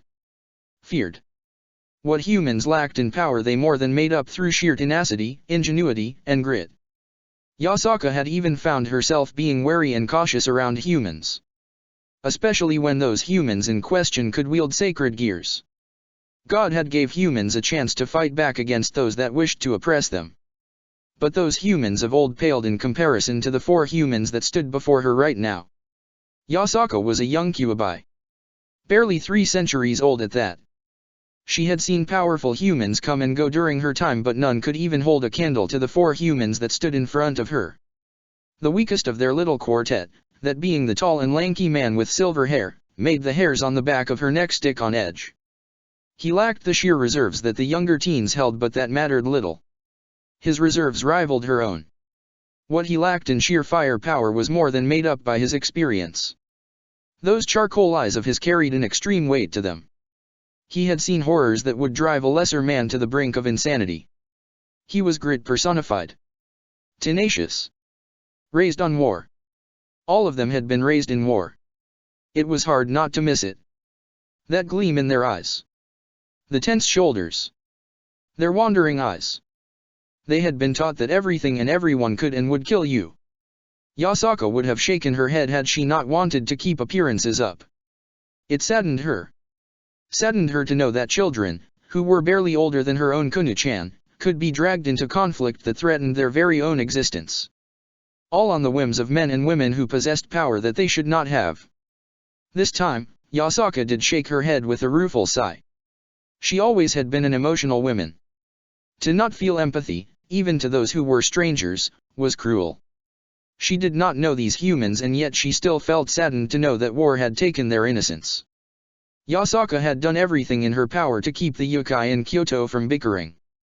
She didn't wish for Kunu, or any child for that matter, to grow up with pain. With anger. With hate. That was all war did. Cause pain. Cause anger. Cause hate. Unfortunately, war was an endless cycle. Yasaka could only pray to the Kamis above that it had yet to affect the yokai. And if war were to strike the yokai, then Yasaka would do everything in her power to protect her people. Even if it meant that she would die doing so. Are you okay?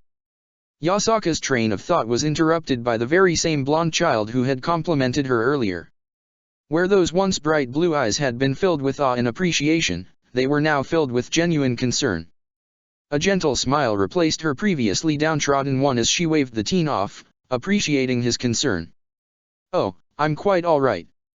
Just a few unpleasant thoughts is all. Yasaka's 9 fluffy tails waved in the air slowly before she gestured with her hand. If you would, please sit. I have a myriad of questions and I believe you have answers. 2 of the humans sat down, the blonde teen and the pink-haired teen, but the other 2 males refused. The older man was content with standing, one hand shoved into his pocket. Swiveling her gaze to the other teen, she noticed that while not outright trying to disrespect her, he seemed to forego sitting in favor of leaning on the wall behind his fellow humans. There was also something curious about that purple eye of his. It was not uncomfortable to look at, but its very presence seemed to pull her in. Yasaka stood for several seconds before taking her own seat and placing her hands in her lap. Her ears twitched as she continued to smile beatifically. Well, if you are all comfortable, then let's begin. She placed her hands onto the table, interlocking her fingers together. As I have said before, I am Yasaka and I am the leader of the yokai faction in Kyoto. I oversee the supernatural side of things on this quadrant of Japan. When my subordinates informed me that 4 incredibly powerful humans had stepped into our city, I was curious. You 4 are not only powerful but you wield chakra to boot. I find myself intrigued by your very presence. Please, enlighten me. She beckoned with a titled head, eyes narrowed in genuine curiosity. She watched the 4 individuals trade looks with one another. They did not even speak, only using their eyes. This went on for several seconds before they all seemed to come to an agreement. Oh that. Yeah, we're not from this world. A dragon named Off Eyes saved us and then dropped us off here in Kyoto. Pretty cool, huh? Naruto spoke with an easy smile. Naruto. The pink-haired girl hissed as her head turned towards the teen. You're such an idiot. The ebony-haired teen spoke while sighing quietly, expression bordering on disdain and genuine annoyance. A sigh rang out from the older man of the quartet, but he did not seem surprised or annoyed like his other 2 compatriots. The man seemed to have expected the blonde's answer. Why are you 2 surprised? He questioned while returning his gaze to his little white book. Subtly isn't Naruto's MO. Come on, Kakai-sensei. I'm not that bad. Naruto complained with a frown. The lanky man offered a nice smile as he responded. True. You're worse than bad. Awful is a better term. Naruto just sulked. Did you just say Off Eyes? The quartet centered their attention on the attractive yokai. Her eyes were widened to a degree that was almost painful and they noticed the slight trembles that shook her body. Yeah. Naruto answered while rubbing the back of his head with a sheepish smile. She also inadvertently destroyed our home world. He finished with a smile that made him seem almost constipated. Yasaka's eyes only seemed to grow bigger at the answer. Your world. Destroyed. She.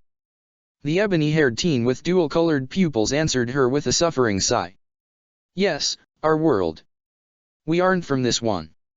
Yes, again, Off Eyes inadvertently destroyed our world when she traveled to it in the dimensional gap. And, once again, yes. Off Eyes is a woman. Dragon. Woman dragon, thing. He finished with a slightly confused expression. She said she was able to shape-shift at will. The silver-haired man supplied helpfully. Yeah, we don't really know how she does it. Naruto answered while rubbing her chin. Did he just ignore his ally? Shapeshifter. The man answered once more, eyes still buried in his pornographic book. We'll have to ask her next time, Naruto. The pink-haired female spoke out, completely ignoring the older man's answer.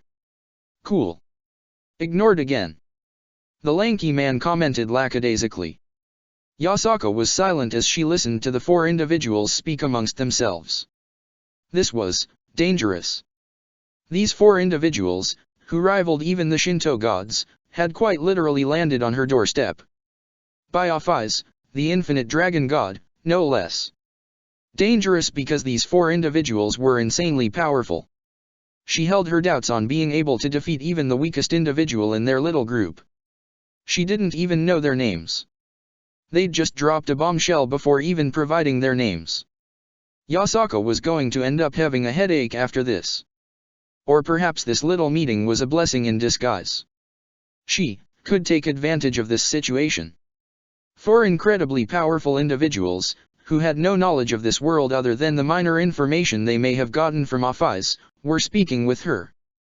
The leader of the yokai faction in Kyoto, who answered directly to the big 3 of the Shinto pantheon. Yes. Yes, yes, yes. She could make this work. A coy smile formed on her face as she placed her left elbow on the table. Cupping her chin on the palm of her resting arm, she directed a half-lidded gaze on the supposed leader of their group. I apologize, but I didn't quite catch all your names. When the quartet stopped talking, Yasaka continued speaking. I would be a terrible leader if I didn't give you the respect you deserve. She immediately noticed how their eyes narrowed, almost as if they were dissecting her words and breaking down their motive. It was honestly frightening how they could go from carefree friends with history to stone-cold killers ready for war. What past did these 4 have? Well, I'm Naruto Uzumaki. Though, I already introduced myself when I... He coughed into his remaining hand with a dash of red staining his cheeks. It was too cute. What an adorable boy. She could just eat him up. In fact, she just my down girl. Behave. Yasaka curbed those thoughts with an amused smile and proceeded to wink at the teen. He flustered for a bit before eventually squaring his shoulders and gesturing towards one of his friends. Suzuki Uchiha. The now named ebony-haired teen stated. Eyes sharper than steel gazed at her, breaking her down inch by inch. What a frightening stare he possessed. Yasaka offered the teen a simple nod, which was not returned, and glanced to the next individual. Hello. My name is Sakura Harano. The pink-haired female introduced with a smile. Sorry for my teammates. They can be really troublesome. And annoying. The yokai leader offered the girl a smile filled with mirth as she replied. As troublesome as nearly destroying 17 buildings. The girl faltered for a moment before bowing at the hip and apologizing. I'm sorry for that. Yeah. She finished awkwardly as she rose to her full height. Yasaka's smile grew larger as she waved off the girl's apology. It is fine. No one was hurt. Though, I'm sure the yokai would not mind a helping hand. Sakura immediately understood the underlying comment and offered the Kyuubi a single nod. Maybe she shouldn't have punched Naruto. Or maybe she should punch him more. That sounded better. The last individual of their group closed his book and placed it into his unique-looking vest. He placed his left hand into his pocket and shifted on his heel.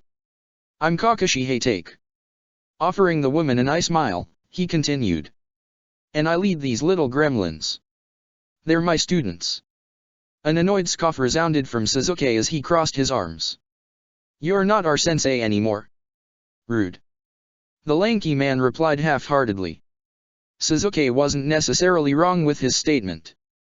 He wasn't their sensei anymore, nor did he lead them. I still think of you as a sensei.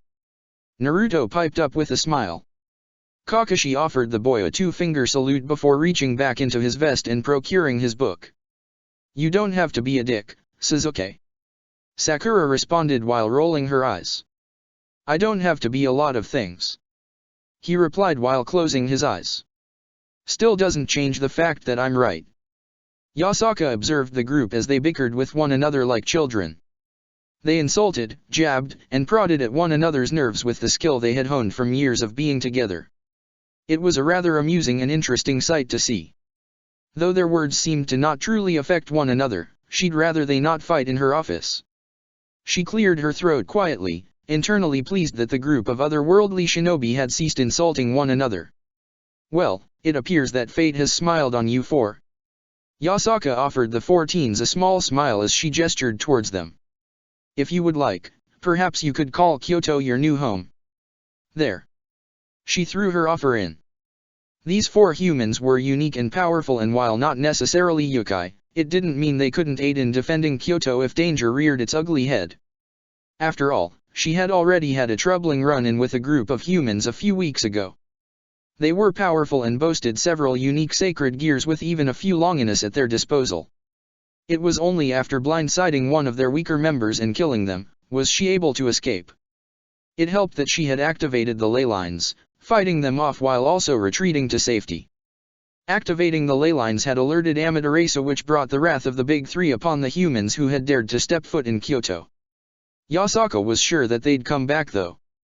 They had retreated just as easily as they had come, and the whole of Kyoto had and was still on alert from the surprise attack.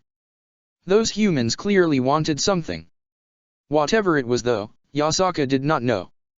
To attack the leader of a faction that worked directly under the Shinto pantheon's sight was nothing short of suicidal. Humans always were an ambitious sort. I think I speak for all of us when I say that we would be honored to call Kyoto our home. Naruto spoke up, interrupting Yasaka's internal thoughts. But at the same time, he glanced towards his friends with a minor frown and did not continue. The boy's pause caused a small frown to form on Yasaka's face. Is there something troubling you? I can't say that I can even hope to understand the pain that you've gone through regarding losing your entire home and world, but if I am able to aid where I can, then I will. Naruto's eyes shifted towards the woman before he sighed quietly. Let's be honest here. We're powerful. He gestured to his best friend and teammates. You and Off-Eyes have spoken of other factions, and while I'm not the arrogant type, I'd rather not cause problems and stay a lot more off the grid. An annoyed scoff resounded from beside Naruto. You're going to be the one who gets us discovered. You don't even know what subtly is. Idiot. Shut up. I can be subtle. Naruto refuted with an annoyed scowl. Yes, and I can be nice. The Uchiha snarked back with a smug smirk. The second you see some random yokai in trouble, you are going to toss around a dozen raisin shuriken and bring the might of every faction that exists on this planet on our heads. Naruto raised a finger in defiance, ready to refute Sasuke's words.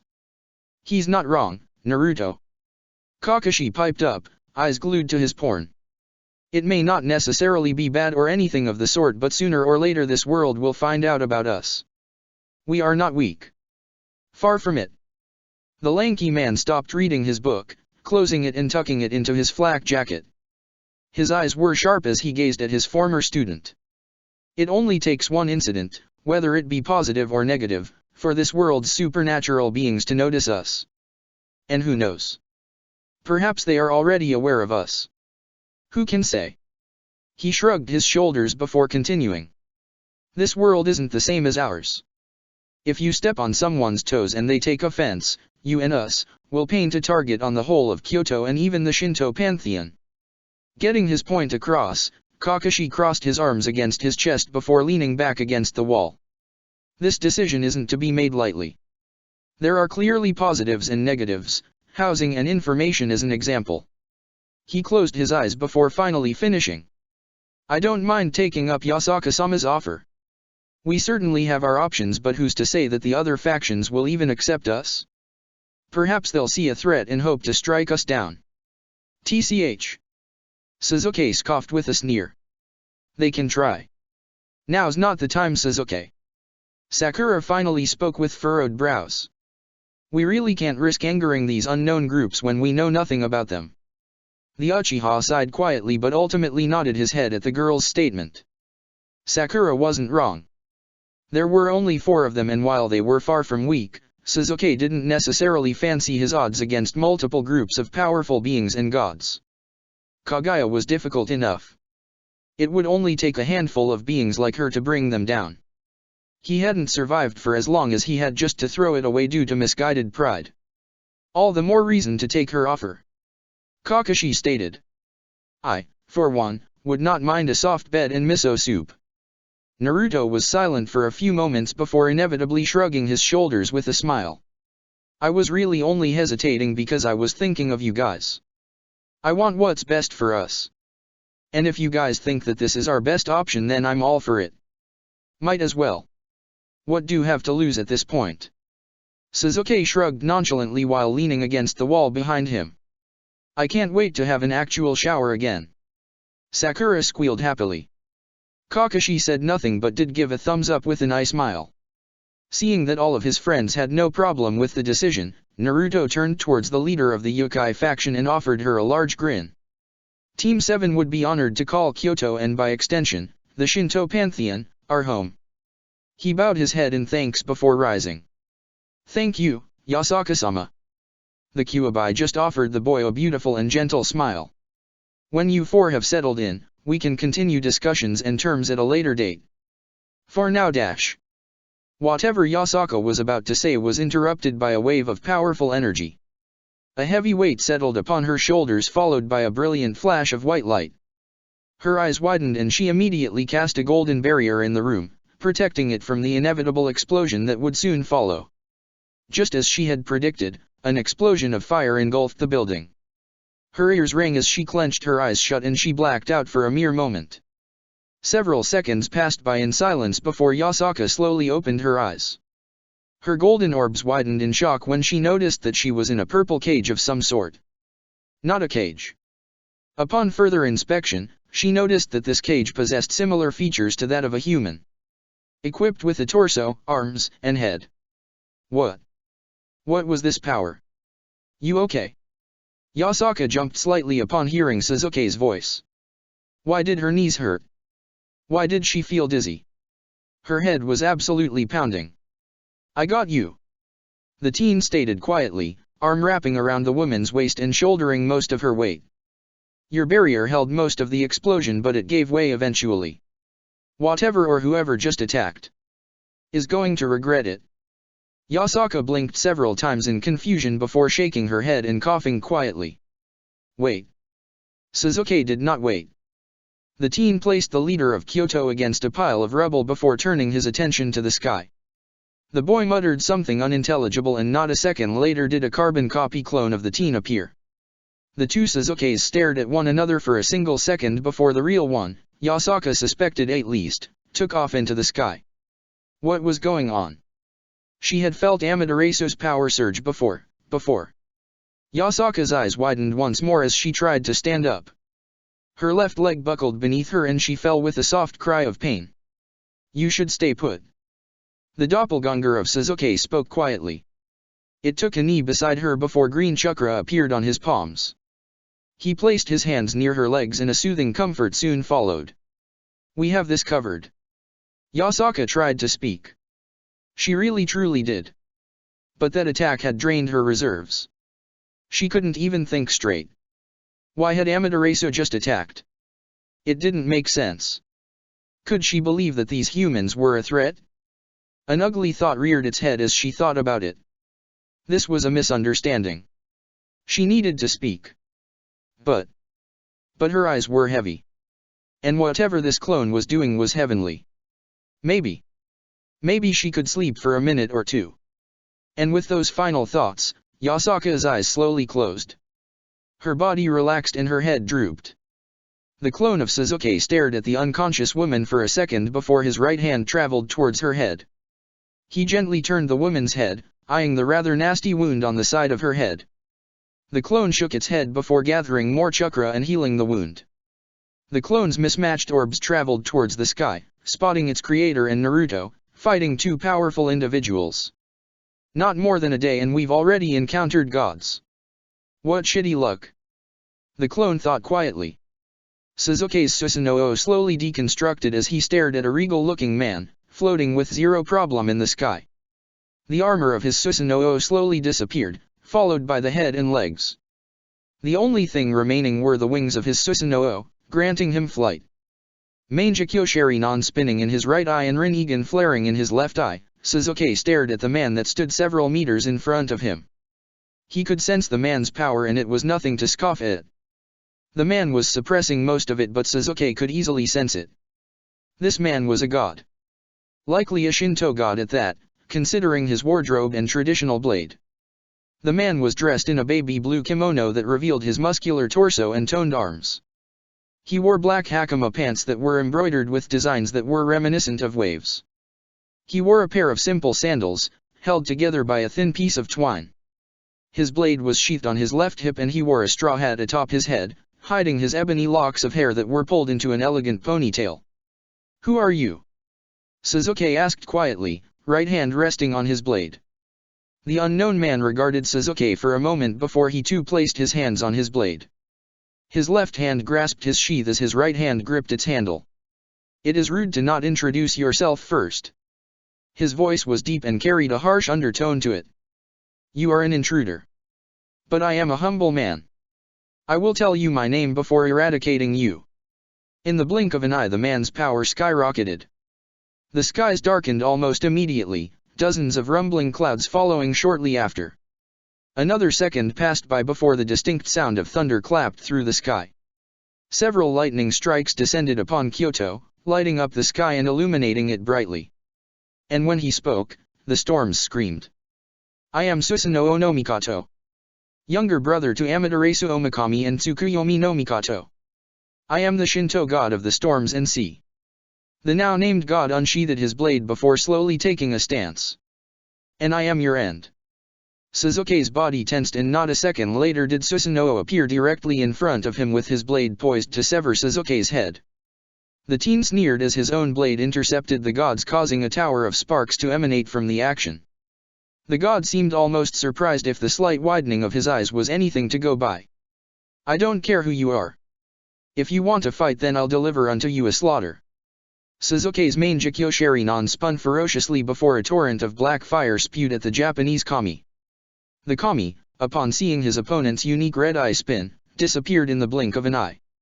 The distinct sound of thunder following his retreat as he did so. Reappearing a short distance away, the Shinto kami eyed the human warily. His gray eyes regarded the teen for a moment before he placed the palm of his left hand against the flat end of his blade. Susanoo closed his eyes and swept his hand along the divine steel of his kusanagi.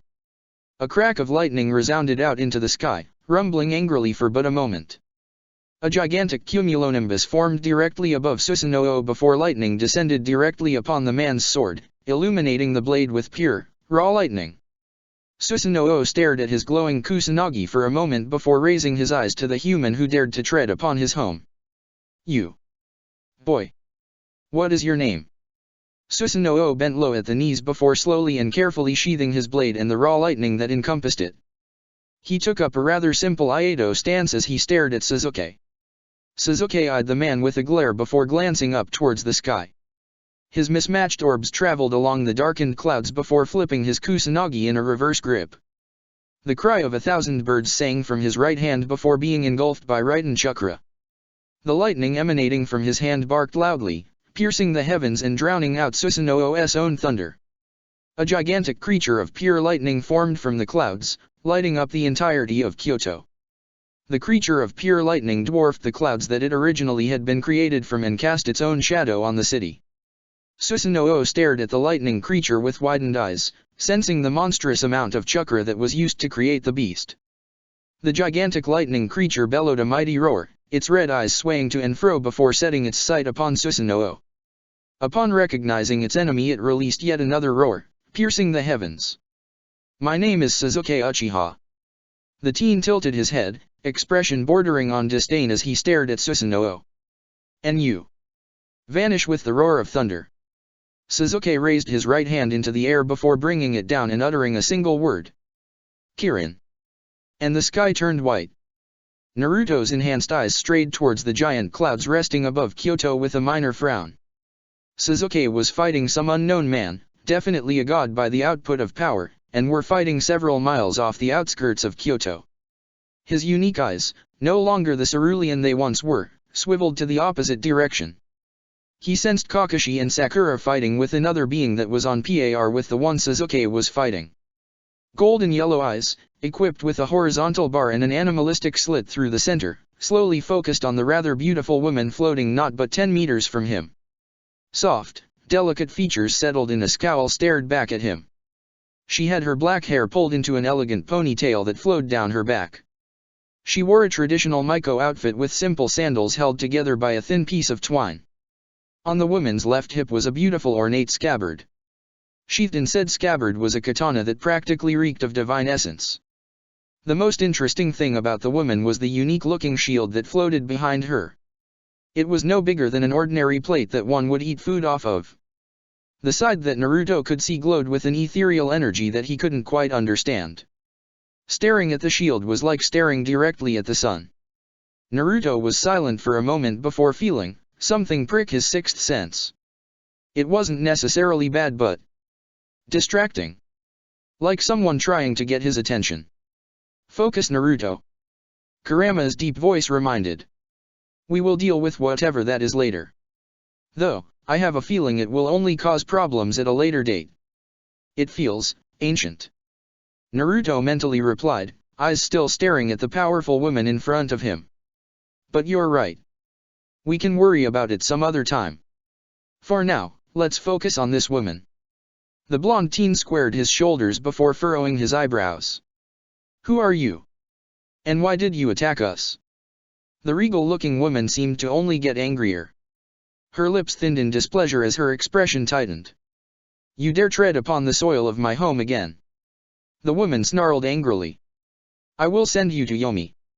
Naruto's eyes widened as the woman's power skyrocketed. His senses screamed and not a second later did he duck. Golden eyes blazed as he stared at the woman from his crouched position. His fist cracked out against her stomach, nearly folding her over it as he sent her careening through the sky, nearly crashing through a building due to the force of his attack. "Hey!" he snarled angrily. "I don't want to fight you but if have to, I will." Naruto stared down at the woman, watching as she slowly stood to her feet. Her gray eyes were a flurry of emotion before eventually going blank.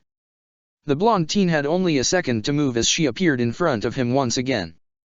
Only this time, the woman's blade shined as bright as the sun.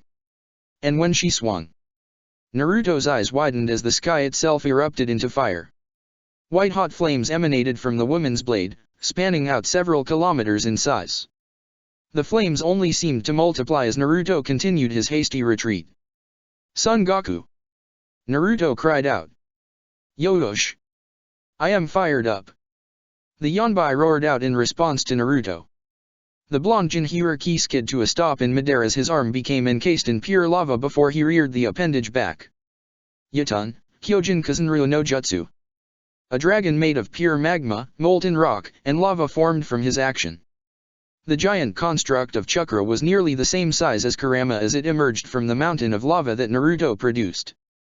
The beast roared loudly as its red eyes focused on the proverbial wall of flames heading towards its creator. The mighty dragon unfurled its massive wings and roared once more. It immediately charged into the sea of flames, engulfing it whole before exploding. An incredibly powerful shockwave detonated through the heavens as the jutsu swallowed the divine flames whole. "You." Naruto heard the woman speak softly. "Who are you, child?" Her tone lacked much of the anger it once previously held, but there were still tinges of it. Naruto shook his left arm, ridding it of the lava that had previously encased it. "My name is Naruto Uzumaki." His body became engulfed in a cloak of golden chakra, unique designs appearing on his torso and arms. 7 pitch-black orbs formed behind him and began to spin in a hypnotic fashion. One of the orbs left its formation and formed into a thin staff. The blonde teen grabbed the good Adama and twirled it before resting it against his shoulder. "The real question here is, who are you?" Golden, slitted eyes hardened as Naruto pinned the powerful woman with a glare. "You just attacked my friends and I. We haven't done anything to warrant such actions." The woman's eyes narrowed dangerously as she slowly floated back into the sky, her unique floating shield spinning. "Who am I?" she replied angrily. "I am Amaterasu Omikami, leader of the Shinto pantheon, protector of Japan and all its inhabitants." The woman gripped her blade with white knuckles as she spoke once more. "You dare attack my home not once, but twice. And then have the gall to question me." Amaterasu's entire being seemed to just shine. Power radiated from every single one of her pores as she reared her arm back to swing her blade. "You will suffer for your transgressions against my home." Before Amaterasu could swing her blade, an indescribable amount of pain erupted from her stomach. Spittle launched from her mouth and then her world flipped upside down. She blinked once before pain struck her body once more. Her vision went white and the feeling of weightlessness washed over her. A bright light imploded on her being, racking her body. Her eyes rang and her head hurt. And then she did something that she regretted. Amaterasu opened her eyes. "Pain. Pain, pain, pain, pain. Make it stop, I'll go to thirds." She cried out loudly as a searing pain flashed across her belly, spreading out to every inch of her body. It felt like hundreds of thousands of needles were ripping and tearing her very being apart. The pain continued for what felt like millennia as her stomach was practically grinded away by the unseen assault on her body. "What is this? This pain. Make it stop. Stop it." The goddess had only half a second to comprehend what was happening before her vision went black. Naruto caught the woman's body before it could fall to the earth, frown marring his face. He stared down at the god for a moment before he glanced towards the wound he caused. His Raisin Shuriken had done quite the number on her. Angry scorch marks marred her torso and stomach, blood seeping through her beautiful Miko outfit. Naruto sighed quietly before hefting the woman with his single arm. It was getting really annoying only having one arm. Without a second thought, his right arm seemed to materialize from thin air. Bone came first. Then followed muscle. Veins soon came and went before being stitched together to form a tan arm and hand. Naruto hissed in minor pain as he shook his new arm and hand. "Shit, that hurt." After assessing his new arm, he shifted Amaterasu's weight with a small sigh before glancing towards Sasuke's direction, sensing the monstrous amount of chakra he was producing. Where the sky had once been bright and illuminating, it was now dark. As if the sun had completely disappeared. The familiar roar of Kirin pierced the heavens and Naruto had a single second to glimpse at it. That was a very big Kirin. It almost rivaled the one that Sasuke had used against him. The next nanosecond, it descended upon Sasuke's opponent. Naruto shook his head quietly as the entire earth seemed to quake upon the release of Sasuke's jutsu. If the supernatural world was unaware of them before, then they most certainly were aware now. His eyes trailed back to Amaterasu and he gently floated back down onto the ground. He wasn't worried about his teammates, they could take care of themselves. They were strong. When Naruto's feet touched down upon Kyoto, he gently laid Amaterasu on the ground, ignoring the yokai who had hidden and fled to safety when the fighting broke out. He could sense the dozen or so yokai that were watching his actions and he paid it little mind. He very much doubted that they would attack him. They clearly recognized their goddess, but they also were aware of the difference of power. Amaterasu had clearly mistaken Team 7 for something else. It was the only explanation as to why she had chosen to attack first. This was Team 7's first time ever stepping foot in Kyoto. How would they have done it before? It just wasn't logical or accurate. Had Yasaka been attacked by powerful humans recently? Possibly. That or the unknown humans had attacked the gods themselves. Which would have been incredibly brazen of them. Naruto wasn't arrogant, far from it, but he was well aware of how strong he truly was. He could do so much with the power he held. But his own morals and heart stayed his hand. He would always use this power to benefit others. Absolute power corrupts absolutely. He was well aware of this. Too many individuals from his home had saw themselves as some sort of god. Nagato, Madara, Obito, Kaguya. Naruto swore to himself that he'd never be like them. He'd never let his power taint his thoughts and actions. Never. With those thoughts, Naruto placed his new hand on Amaterasu's stomach. The angry burn marks his Rasen Shuriken produced began to slowly disappear from her stomach. Her expression tapered off into a pleased one and she seemed to almost lean into him. The Jinhyuriki sighed quietly before his head turned towards Sakura and Kakashi's direction. He furrowed his brows for a moment before sensing the god they were fighting heading towards his direction. Kakashi and Sakura were fine, though a bit tired. It was to be expected really. They were fighting a real god after all. And while they were powerful, it'd be more a struggle to beat him. One Rasen Shuriken. Naruto acknowledged his best friend's statement before slowly standing to his feet, hoisting Amaterasu up as he did so. He then positioned the woman's unconscious body on his back. I didn't want to take any chances. He finally replied, turning to Sasuke as he did so. She was powering up to release something. I didn't want her unleashing it. When he finally turned around, he took in Sasuke's appearance and raised a single eyebrow. Other than the slight singes on his body, he was relatively fine. And who's your new friend? He asked with an amused grin. The Uchiha rolled his eyes as he adjusted Susanoo's body on his shoulder. The man's body was slightly charred and several spots on his clothes had been burned black. The man showed several signs of having been struck by lightning, and blood slowly dripped down several wounds on his body. This is Susanoo. He's the younger brother of Amaterasu and Tsukuyomi. His unique eyes shifted past Naruto as he stared at the direction that the other god was coming from. I assume that she's Amaterasu. Naruto sighed quietly before responding. Yeah, apparently she's the leader of the Shinto pantheon. We're so fucked. Pfft. Sasuke scoffed, adjusting Susanoo with an annoyed grunt. If their most powerful gods are this weak, then the Shinto pantheon has more things to worry about. Having one arm was really starting to piss him off. Noticing his friend's annoyance at carrying the male god, Naruto gestured with his free hand. You sure you don't want your arm back? The ebony-haired teen was silent for a moment before offering his severed limb to Naruto. Make it quick. Naruto smirked quietly before grabbing the boy's severed limb and pulsing his chakra. He took great pleasure in hearing Sasuke's grunt of pain as muscle, bone, and skin were recreated at the microscopic level. Fuck. That stings. Sasuke hissed quietly, shaking his new arm and hand. Don't be such a baby, Sasuke. You'll live. Naruto replied with a smug grin. Fuck off. You first. Don't get suplexed. The fourth Raikage already did that. Die.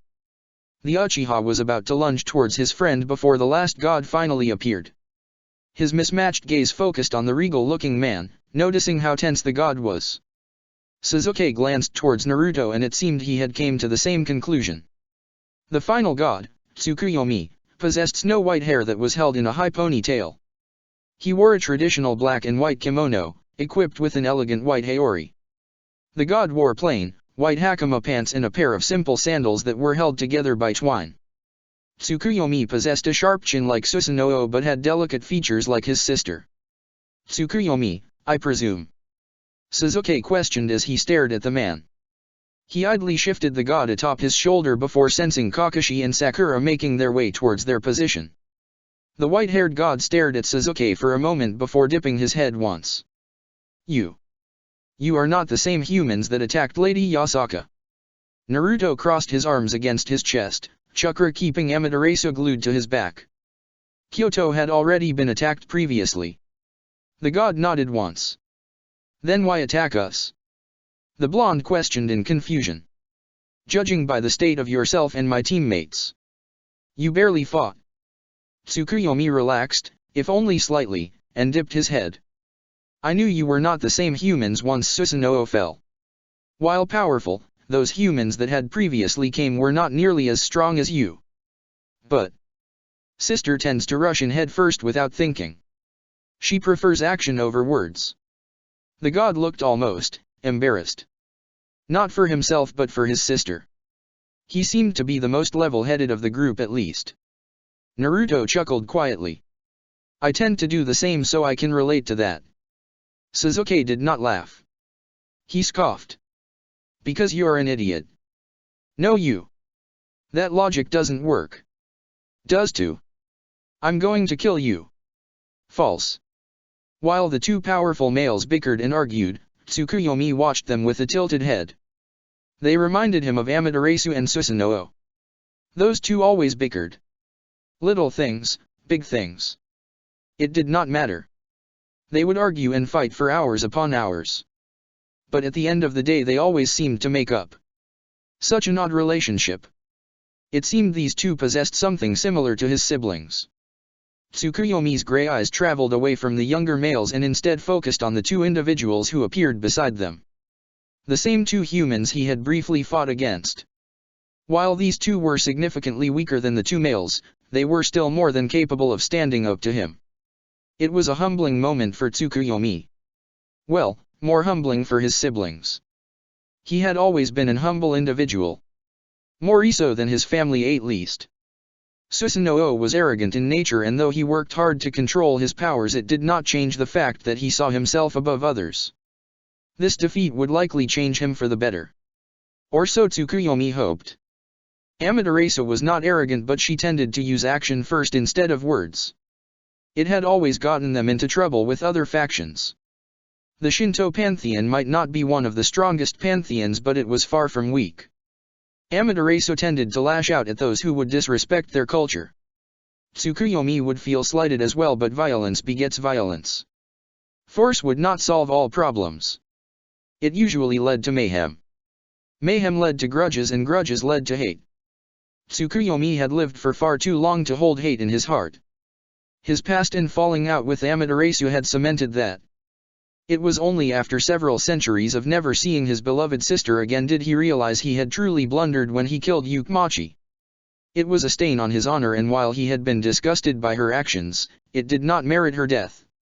He had already begged for forgiveness. So, with a heavy heart and a gentle sigh, Tsukuyomi bowed to the four humans in front of him and spoke quietly. I would ask for your forgiveness. My siblings and I do not wish for further violence between us. Let us talk instead. I beseech thee. The four humans regarded Tsukuyomi with slight surprise. Though, the blonde one was the first to speak. Hey. No bowing. It was just a misunderstanding. It's all good. He released an awkward laugh before glancing towards his compatriots. Right guys. The two humans he had fought nodded their heads with small smiles. It happens. The silver-haired man stated lazily, hands in his pockets. It's okay. I tend to punch first, ask questions later anyway. The pink-haired female said with a laugh. Violent woman, that she was. The ebony-haired teen that defeated Susanoo stared at the god for several seconds before sighing quietly. Whatever. He stated while turning towards the center of Kyoto. Let's get back to Yasaka. My clone healed her and she's asking questions. Nah, Sasuke-kun. Sakura cooed with an annoying grin. Trying to steal Naruto's woman? Does the bro code mean nothing to you? She ended her statement with a scandalous gasp. TCH. Sasuke scoffed but did not reply, choosing to ignore Sakura's bait. She's not my woman. Naruto cried indignantly, face red from embarrassment. But she will be. Kakashi piped up with unseen smile. She was practically displaying herself for you. Ah, to be young again. Shut up. Stupid one-eyed bastard. The blonde muttered with an annoyed grunt. He disappeared shortly after in a yellow flash, leaving the group behind. Sensitive, no. Kakashi commented with a light-hearted chuckle. I think he likes her. The medic responded amusingly. Course he does. Her chest is bigger than his brain. Sasuke replied while shifting Susanoo on his shoulder. He's always had a thing for blonde women with big breasts. The Uchiha disappeared shortly after his statement, not waiting for anyone else's response. Sakura and Kakashi looked slightly surprised while Tsukuyomi merely seemed confused. The remaining conscious god stared at the remaining humans before sighing quietly and shaking his head. These humans were incredibly odd. Again, I wish to apologize on behalf of the Kyoto faction and the Shinto pantheon. As the leader of this region and its people, I should set a better example. The ebony-haired goddess spoke, bowing at the hip. I ask for your forgiveness moving forward and hope that you accept Lady Yasaka's proposal. Team 7 stared at the bowing goddess in silence for several seconds before Naruto eventually spoke. He raised his hands in a placating manner before speaking. It's fine. Really, it is. You don't need to bow or anything. He chuckled awkwardly when the woman rose with a confused expression on her face. Dear Kami, she was cute. Too cute. Ack. Sasuke, upon noticing his friend's dilemma, decided to aid him instead of stabbing him like he usually would. Regardless of our previous actions with one another. His mismatched gaze traveling towards Susanoo, who did not back down from the stare. All is forgiven. It was a simple misunderstanding. The goddess furrowed her eyebrows in concern as she spoke, left hand coming to rest against her chest. Still, it is my duty as the leader of the Shinto pantheon to solve this issue. Whatever you want or need, I shall grant. Careful, sister. The god of storms warned quietly. You trifle with humans. Hush. She snapped with angry eyes. It is your fault we are here in the first place. Susanoo's gray eyes alit with fire as he stood from the rubble he was seated upon. Mine. You were the one that destroyed Lady Yasaka's office. You convinced Tsukuyomi and I that the humans were back. The goddess shrunk at her younger brother's words, floundering for a rebuttal. She was saved by her former lover and brother. Susanoo. Tsukuyomi spoke, softly and quietly. Sister is not the only one to blame. We all made a mistake today. We should own up to it and hope for a better future. Susanoo stared at his older brother with a frustrated gaze. But. Brother. No buts. Tsukuyomi spoke with a clipped tone. Accept what has happened and move on. We are leaders. We should act like them too. The younger god was silent for several moments before turning his head with a small huff. He said not a word and sat back down on the large piece of rubble, head tilted down and straw hat hiding his face. There was a few seconds of tense silence that wafted in the room before Naruto spoke with an unsure expression. Well, we don't really need much other than information. He snapped his fingers as he replied. Oh. And a home or compound. We'd all like somewhere to stay. Yasaka's silky smooth voice responded before any of the gods could. I would not mind allowing you four to stay at my compound. The woman's golden yellow tails flowed behind her as she smiled. I'm sure Amaterasu-sama would not mind procuring the information you need. The Kyuubi turned towards the goddess and pinned with the woman with a dry stare, showing her exactly how she felt about having been injured and the subsequent destruction of her entire office. The beautiful goddess had the decency to wince at the Kyuubi's statement and nodded her head with an embarrassed smile. I do apologize, Lady Yasaka. Yasaka stared at the woman for several seconds before sighing and shaking her head. I can never stay mad at you, Amaterasu-sama. Just please. Next time, use your words. Please. She pleaded with the goddess. The sun goddess's embarrassed expression shifted, a beautiful smile forming on her face as she did so. Of course. Yay. We're all friends. Sasuke cheered in a faux happy tone. Can we go now? I'd like to not fight again today. Dick. Naruto commented unhelpfully. Bite me. Eat shit. The two teens glared at one another before Sasuke disappeared with his fist reared back. The boy's knuckles rapped against Naruto's face with a harsh crack, sending the teen flying through the building's only remaining wall. The Uchiha immediately launched himself towards Naruto's direction without a care in the world. Hey! Sakura screamed as she took off right behind Sasuke. Stop fucking fighting! She was gone nearly a second later. The remaining gods and Kyuubi stared at the trio's disappearing forms with confusion evident in their eyes. Their attention shifted when they noticed the silver-haired man slowly walk towards his companion's direction. I'll catch up. Eventually. His eyes continued to remain on his book. Probably. He flipped a page. Maybe. Another page. Possibly. A devastating shockwave racked Kyoto, causing the man to stop. I'm good. Kakashi about faced before disappearing through the ruined building in the opposite direction. There was silence for several seconds as the Shinto gods and Yasaka processed what had just happened. They are. Amaterasu trailed off quietly, trying to find the right words. Unique. Tsukuyomi supplied helpfully. Insane. Susanoo stated firmly. Strange. Yasaka affirmed. So cool. Amaterasu shouted with proverbial stars in her eyes. Did you see how quick that guy was? Susanoo and Tsukuyomi just sighed heavily at their sister's actions while Yasaka smiled in amusement. It was going to be incredibly interesting with those four around, Yasaka just knew it. Chapter 3, First Contact. The last few days had been an annoying blur, at least Sasuke thought so. After their fight with the Shinto gods, Team 7 had been granted their own compounds to stay in. The compounds were very extravagant. Yes, that was the word. For it couldn't be anything other than that. The compounds granted to Team 7 had been bigger than the Uchiha clan compound in Konoha, and that was saying something since the Uchiha clan had been the biggest clan before the massacre. While Sasuke could begrudgingly admire the tactic that Yasaka was doing to get in their good graces, it was completely unnecessary. Kyoto was their home. And with it being their home, Team 7 would protect it. They'd already lost the elemental nations. What more was there for them to lose besides each other? While Sasuke would never openly admit to it, he truly worried for his team. Not so much Naruto per se, because the idiot was already stupidly powerful. No. Sasuke worried for Kakashi and Sakura. He'd never say it obviously. His pride was far too large for that, but nevertheless, he still felt the inclination to watch over them.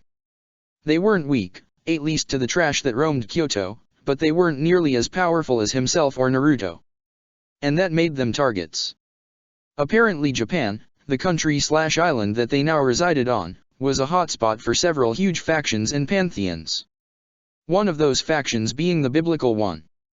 Or as Sasuke preferred to call them, the hypocrites. Because that's all the biblical faction consisted of. Devils, angels, and fallen angels. Hypocrites to a degree that would make Madara and Obito green with envy. Whereas Madara and Obito wished for some measure of peace through the Mugen Tsukuyomi, still hypocritical regardless, the angels preached of kindness and acceptance but could barely accept their own sins. For how could one criticize and belittle those who possessed differing beliefs and demonize those who chose not to align with your own views? The devils were even worse. They were nothing but filth and trash. Greedy souls who believed that power and status triumphed over all. The creatures believed that anything they wished for or wanted was their rightful privilege. It left a bitter taste in Sasuke's mouth when thinking of the devils. It reminded him too much of the boy he had been before the war. Believing he was owed everything just because he was more talented than others. Felt that his grief and suffering was more than others. He hated the devils and he had yet to even meet one. Of course, if speaking rationally, Sasuke knew that his distaste for the creatures stemmed from his own self-hatred, but it wasn't something that was going to just go away. After all, not every shinobi was a good person and not every devil was a bad person. The same applied for the angels that called heaven their home and for the fallen angels that called the underworld their home alongside the devils. Sasuke himself would be a hypocrite if he didn't acknowledge the fact that not every yokai was a saint either. Being biased would get him nowhere, and he had come to accept this from his time with Orochimaru. Some individuals did not deserve sympathy in this world regardless of race and belief. Men and women who would sacrifice others and sodomize their own people was a monster that needed to be put down. Men get treated as men and dogs get put down. An eye for an eye was an analogy that Sasuke wholeheartedly believed in. He, now at least, would give his life if it would erase all the sins he had committed in the elemental nations. But life stopped for no one, and it wouldn't anytime soon. Sasuke-sama. The ebony-haired Avenger would have rolled his eyes had they not been closed. Why did the servants address him with that honorific? He had done nothing to deserve it. Slowly rising from his kneeled position on the floor, Sasuke turned towards the entrance of his room, spotting a random servant under Yasaka's command. The servant was silent for but a moment before speaking, avoiding eye contact. Lady Yasaka calls for you. I was sent to inform and retrieve you. The woman exhaled quietly, glad that she had only stuttered once this time rather than the 8 times when she had first met him. Sasuke stared at the woman for a moment before glancing towards the picture that sat on the table in front of him. Did Yasaka inform you on why exactly she wished to see me? His mismatched orbs trailed along the old and worn picture, noticing its crinkled and slightly torn edges. The old photo was framed in a slightly sloppy manner and was several times smaller than the frame it was in. The woman cleared her throat quietly before replying quietly. She did not, Sasuke-sama. Her vibrant orbs fell to her feet as silence met her statement. The Avenger let the silence carry on for several long seconds before slowly turning his head towards the woman. Wait outside. Having said his piece, Sasuke turned his head away from the woman. Not a moment later did the woman offer a nod, which went unseen, before closing the door to the room. The ebony-haired teen fixated his attention back on the framed photo and withheld a quiet sigh. He slowly approached the photo before picking it up and placing it back on the table, hiding the old image of his mother. It was the only photo he possessed of his clan. There were plenty more, but he had chosen to leave them behind in the Uchiha compound. The only happy memories he would associate with the clan after Ataka's horrendous actions was that of his mother. His father had been cut out of the picture alongside that of Ataki and himself, leaving only the image of his smiling mother on it. Sasuke sighed quietly before grabbing his kusanagi and sheath and leaving the room. The smell of cement and concrete filled Kakashi's nostrils as he took in a deep breath. His heartbeat slowed to a degree that would have worried even a doctor as his vision sharpened. The silver-haired Jonin adjusted his prone body, legs spreading along the dirty and chalky wood as he shifted the weapon that sat in his hands. A gloved hand slowly reached up to adjust the magnification of the scope he was looking through. His right hand curled around the grip of the sniper rifle, index finger lightly resting on the trigger of the weapon. Kakashi gazed through the scope for several minutes as he remained as still as a statue. Barely 2 weeks into the yokai faction and he was already being hired to kill people. Money talks and evil never rests. Kakashi would have snorted in amusement if he wasn't waiting for his target to grace his crosshair. A hitman was the term used. Kakashi still preferred shinobi though. Hitman just sounded odd. Being a contract killer hadn't been his first choice, but Kakashi was a killer. A damn good one at that. He might not be the absolute powerhouses that Sasuke and Naruto were, but he was an efficient killer. He had enough bodies under his name that would earn the respect of even the most profound shinobi in elemental nations. Anyone could kill after all. The skill lied with the how, when, and where. Give him a target and no matter the difficulty, he'd eliminate them. An assassin was a better term for Kakashi, but at his core he was still a shinobi. He had flair and assassins lacked it. Shinobi were prideful and, as always, loved to show off. Counterproductive when it came to their professions, but semantics were something Kakashi cared little for. Kakashi's thoughts stopped upon noticing an all-black sedan slowly pull up to the coffee shop he was scouting. His crosshair glided over the back right window as his breathing slowed. His target? A billionaire. His crime? Not Kakashi's business, in all honesty. His name? Yuijo Suzume. He was sort of a big deal in Japan. A man worth billions who owned several large companies and was responsible for most of the modern infrastructure that resided in Tokyo. Why was he being targeted then? That was sort of sticky. Yuijo wasn't necessarily evil, but he wasn't a saint either. Any individual able to collect a wealth as large as his was never clean. It just wasn't feasible to garner copious amounts of money without stepping on toes and rubbing shoulders with criminal activists. Yuijo was an ordinary man to that degree. Buying hedge funds and holding smaller businesses hostage as their company slowly rotted from the outside due to shortage of stock trades, exploiting workers for minimum pay and skirting legalities. They were relatively tame for a billionaire. Unless of course you added the illegal prostitution ring and drug cartel he monitored.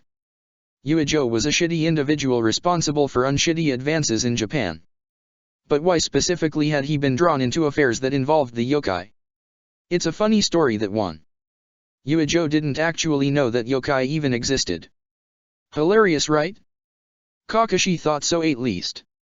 Yuijo was just a man that had been at the wrong place at the wrong time. And by wrong place, Kakashi meant that he had basically groomed two young yokai women into being prostitutes. And by wrong time, Kakashi meant that those two young yokai women had been raped and killed shortly after being bought. So, it was really just unfortunate luck on Yuijo's part. A pair of wolf yokai had suddenly disappeared when on a trip to Tokyo a few years back. Apparently they were the daughters of a rather influential yokai who sat in Yasaka's inner council. When the man had learned of his daughter's fate, it had become a moot point. Yuijo's death was inevitable and no amount of money would change that. Was it fair to bully humans? Of course it was. Was it fair to Yuijo? Of course not. Did Kakashi truly care? No. A job was a job and a contract was just a contract. Yuijo fucked up and now he was paying the price, even if he didn't know he had fucked up. Maybe next time he won't fuck up. The door of the black sedan was opened by a man in a black suit, obviously one of Yuijo's bodyguards. The man of the hour slowly stepped out of the vehicle before being crowded by his bodyguards while slowly entering into the cafe. Kakashi's scope followed the man the entire time, never leaving the man's form. He could have shot him long ago. Could have ended the man as soon as the door was opened. But Kakashi was a perfectionist at everything he did. Learning jutsus, hobbies, etc. Everything needed to be perfect. And so Kakashi would wait for the perfect shot. His lower body adjusted one final time as he witnessed Yuijo ordering his routine coffee and bagel. The man loved his coffee black with no cream and bagel with cheese. He always sat in the back corner of the restaurant, visible from only one side of the establishment. Yuijo was a man of routine. He did the same thing every morning, right to the exact minute. In a few moments the man would take a sip of his coffee and bite into his bagel before dabbing his face with the napkin in his right hand. It was always the right hand. Never left. Left was communism. Bad. Not a second later did Yuijo do those exact things, down to the napkin being in the right hand. Kakashi's breathing slowed and he inhaled a hefty amount of oxygen before going completely motionless. His crosshair centered just above the man's nose and he waited patiently as the wind began to subside. Guns were messy. Too loud and flashy, even for Kakashi's standards. But they got the job done just fine. A bullet would do nothing against a majority of the factions that existed in the supernatural world, but for humans? It was practically inescapable. Kakashi's index finger curled around the trigger of his weapon and not a moment later did the bullet eject from the large caliber rifle in his hands. An incredibly loud noise barked from the weapon, a minor shockwave of air blasting the surrounding dust and dirt beneath the weapon. It was an odd thing. Watching a bullet travel through the air as if in slow motion. At least Kakashi thought so. He could actually outrun the damn thing and place his kunai right between the man's brain faster than the bullet from the sniper. But of course, he had to make it look like an assassination. Wouldn't do the yokai good if humans somehow caught wind of supernatural beings. No good at all. Microseconds later Yuijo's head practically exploded, painting the wall behind him in brain matter and blood.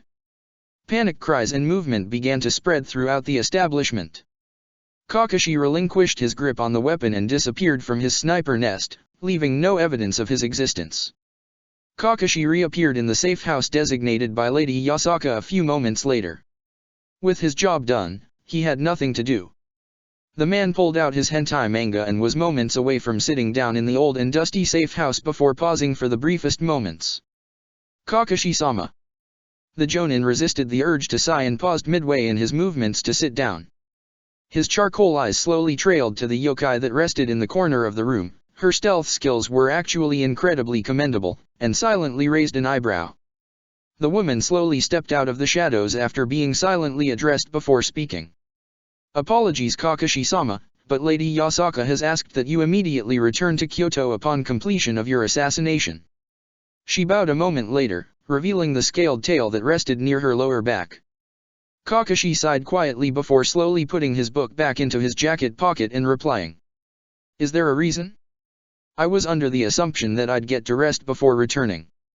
He didn't have anything against Yasaka or anything, but he was just curious.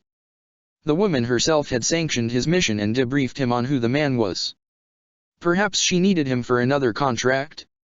The reptilian yokai bowed her head briefly before responding in a respectful tone.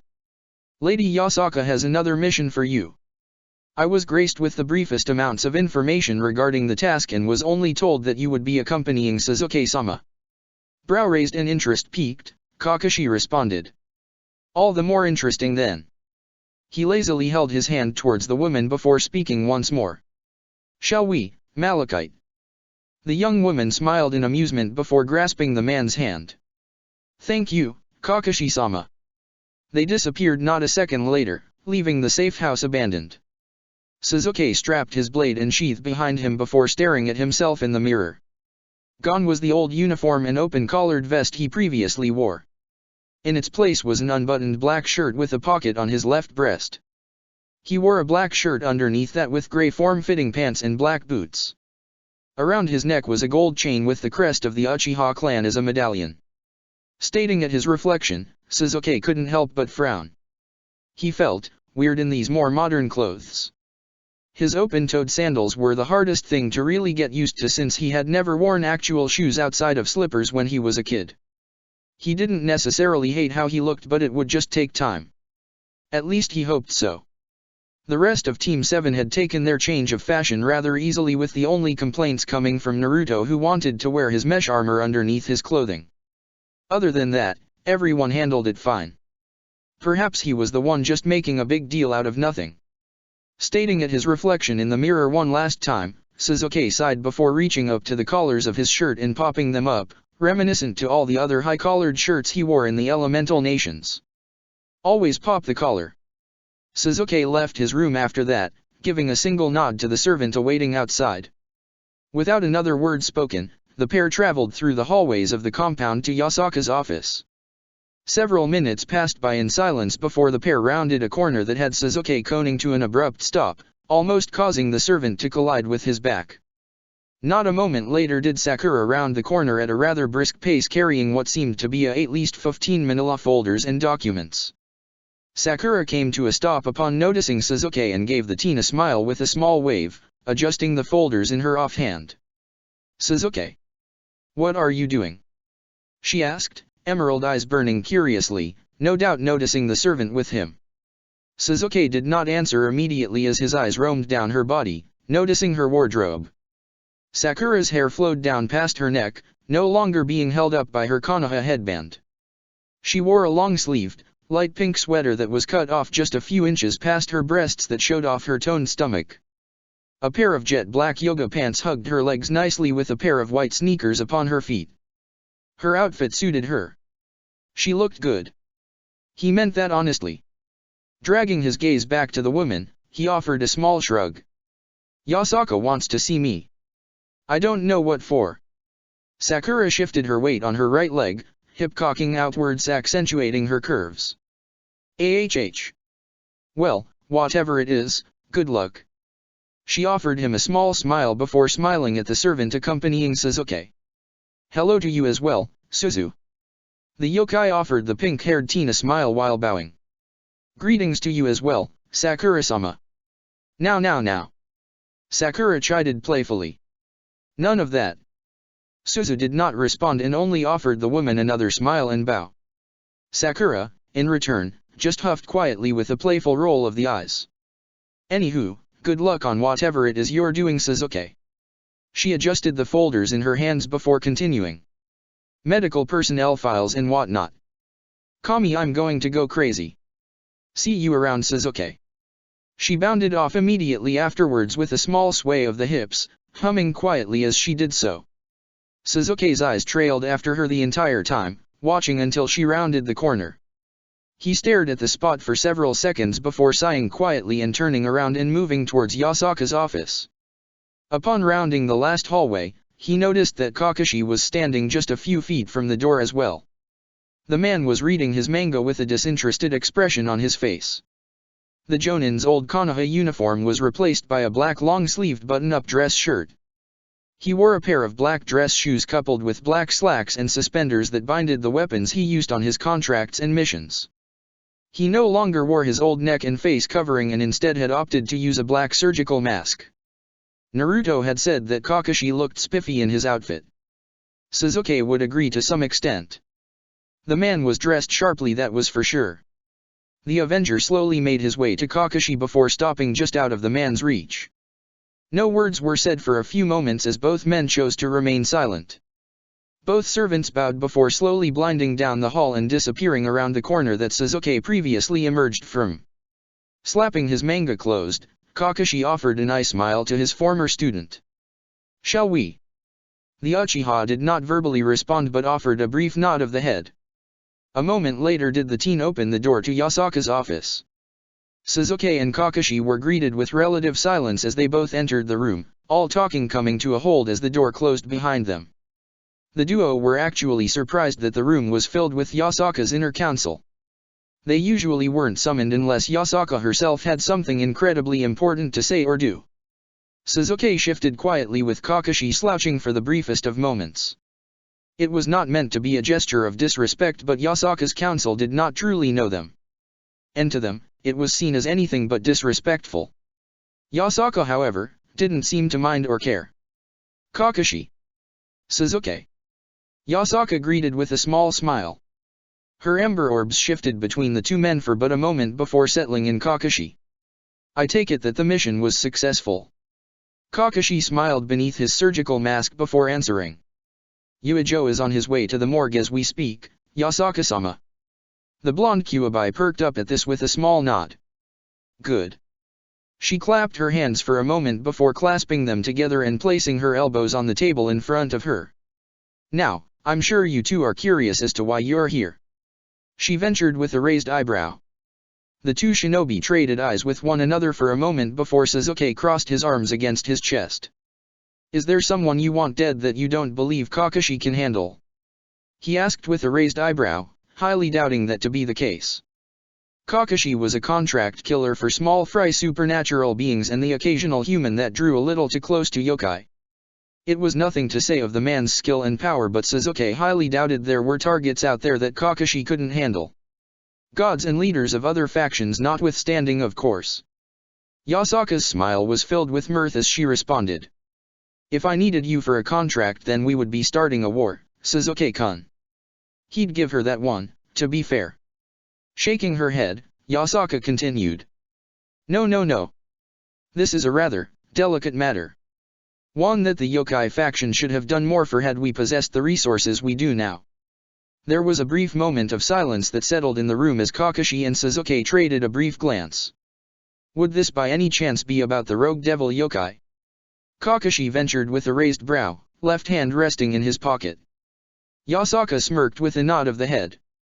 Your abilities to decipher my words in an instant is quite terrifying. Suzuki shrugged indifferently as he responded lazily.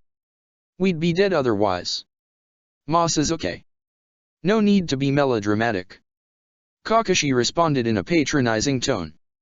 Shut up, you lanky fuck. The Uchiha responded placidly. The masked Jonin only offered a small smile at Sasuke's words. The disrespect from you two is still astounding. A yokai member offhandedly commented. Sasuke and Kakashi glanced at the rather large man before dismissing him with little more than a single glance.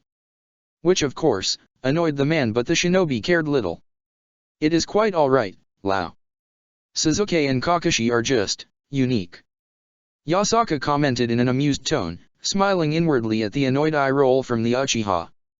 But you are correct, Kakashi. This delicate matter revolves around the devil yokai, Kurika. She was labeled an SSS class threat that was to be killed on sight or avoided at all costs.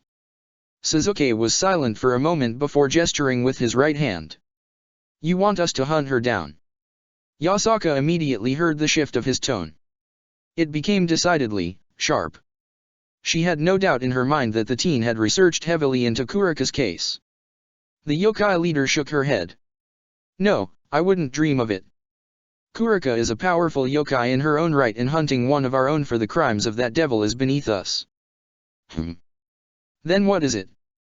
Kakashi asked curiously. Yasaka covered her mouth with her clenched hands before speaking quietly. When Kurika was branded a rogue devil, the Nico Shao race was hunted to near extinction. Due to complicated consequences. We could not intervene. A war with the devils would have ended the yokai. Sasuke stated in brutal fashion, his arms crossing once more. Yasaka closed her eyes before sighing quietly and responding. The yokai lose an entire race of beings, and I was forced to grind my teeth and watch those who had committed those heinous acts get a slap on the wrist. She shook her head ruefully before glancing towards the ceiling. Lady Amaterasu wished to war with the devils on the spot. I talked her out of it. The Shinto faction lacked the firepower that the devils possessed. We were forced to bow our heads and grit our teeth at the loss. The Kyuubi went silent for a few moments before raising her head and staring at the two shinobi in front of her. Her amber eyes hardened exponentially so as she spoke. We no longer need to fear retaliation. I want reparations. I demand those who committed those crimes to be punished. I will not allow my people to be trampled upon any longer. Sasuke stated at the women for a few seconds before a small smirk crossed his face. Japan is Shinto territory. Rumor has it that the devils have two heiresses, who happen to be of direct lineage to two of the four Satans, residing in Kyoto. Yasaka couldn't hide the smirk that graced her face. These two were far too perceptive. A few words and they could read her intentions like an open book. Kakashi raised an eyebrow before speaking. Potentially risking war? Sasuke scoffed quietly. If we wanted them dead, they'd already be dead.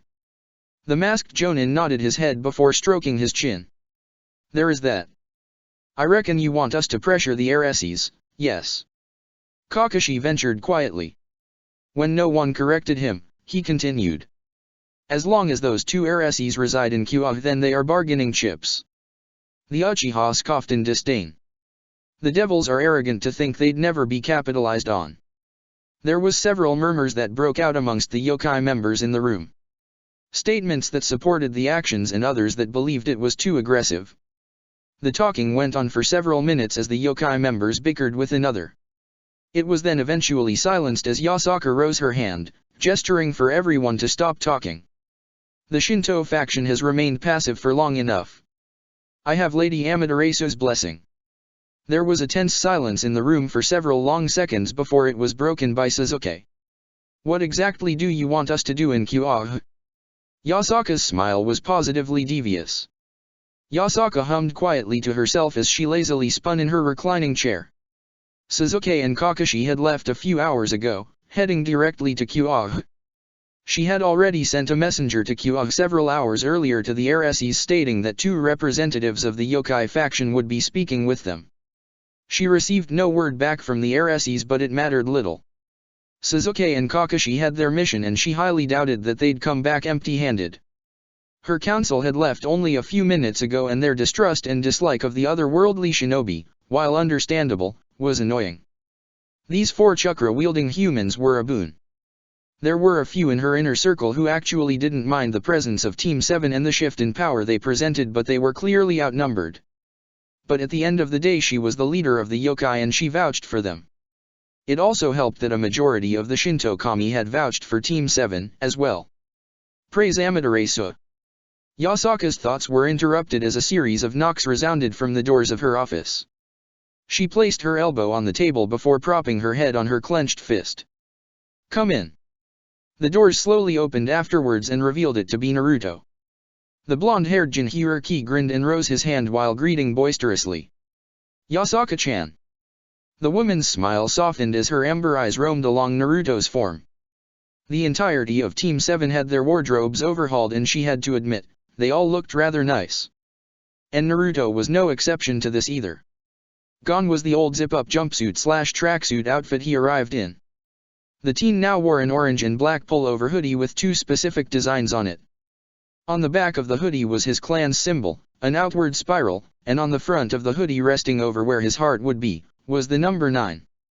He wore a pair of light gray, form-fitting sweatpants, and wore a pair of orange and black sneakers. Yasaka's eyes slowly rose to meet Naruto's and she took note of the boy's rather bashful expression. She found it both amusing and endearing. You wanted to see me, Yasaka-chan?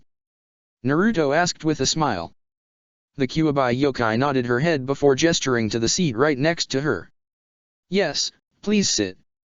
The blonde teen made his way across the room and took a seat next the beautiful woman. He spun his chair towards her and offered her a large smile while his right hand idly tapped on the wooden table. Yasaka briefly glanced at the teen's hand before smiling. I sent Sasuke and Kakashi to Kyuubi. She watched the boy's eyebrows furrow in confusion for a moment before realization dawned on his face. So that's why I sensed them leaving Kyoto. I was confused for a bit. His knee began to idly bounce as his eyes found hers. Sue. What are they doing in Kyuubi? Yasaka's left hand gently rested atop the boy's right hand as she spoke. Do you remember the story I told you about Kurika? She immediately noticed how the boy's features hardened. Well, I sent Sasuke and Kakashi to send a message of sorts. Naruto was silent for several seconds, his eyebrows furrowing as he thought of why Yasaka would send someone like Sasuke to. Oh no. You sent Sasuke? He questioned with widened eyes. He's liable to kill someone. A giggle escaped Yasaka as she stroked the boy's hand. It will be fine, Naruto-kun. All Sasuke and Kakashi are doing is speaking with the devil heiresses that reside in Kyuubi. Those 2 girls are operating in our territory after all. They must remember to tread lightly. Naruto grimaced lightly before acquiescing to the woman's statement. Yeah. But it's Sasuke we're talking about. He's an asshole. Yasaka held back the snort of laughter that wished to escape. The Uchiha was a bit on the harsher side, but he had never been outright rude directly to her. The teen was certainly cold and held little respect and care for others, but he was never cross with her. Be that as it may. She spoke slowly with an amused smile. They are likely already in Kyuubi as we speak. I thought about sending Sakura in Sasuke's place but decided that if a show of strength was necessary that Sasuke would prove fairer. I of course mean no disrespect to Sakura herself. Naruto just smiled at the woman's statement before replying. Sakura-chan is strong and she knows it. I'm sure if she was here that she'd agree with you. Yasaka's fingers lightly tapped on Naruto's hand as she smiled. I'm sure she would. Now, how are you, Naruto-kun? Are you adjusting well? The blonde's cerulean orbs glanced down to his hand for the briefest of moments before shooting back towards the woman's amber orbs. I'm doing well. Well, I still get kinda homesick and I definitely miss my home. He trailed off quietly before perking up again. But I love it here. I'm glad you are enjoying your time, Naruto-kun. Yasaka responded with a gentle smile. The next few hours were spent just talking as both blondes relaxed and relished in one another's company. Little did they know that a particular event would transpire in Kyuubi revolving around Kakashi and Sasuke that would eventually force Team 7 into the spotlight of the other factions. Kakashi and Sasuke arrived in the relatively small city of Kyuubi, and it was far smaller than Kyoto. The two men glanced at one another before making their way deeper into the city, focusing on the unique signatures that populated Kyoto Academy. The pair hardly spoke to one another, Kakashi opting to read his hentai and Sasuke preferring the relative silence. Half an hour passed by before the pair reached the high school that housed a plethora of unique and different signatures. Sasuke's eyebrow rose minutely at the different signatures he sensed. He could sense 4 unique and different signatures in the high school, which caused him to pause for the briefest moments. AHH. That must be the work of the evil pieces. Kakashi commented quietly, ignoring the looks he was receiving from the wandering pedestrians outside of the school's gates.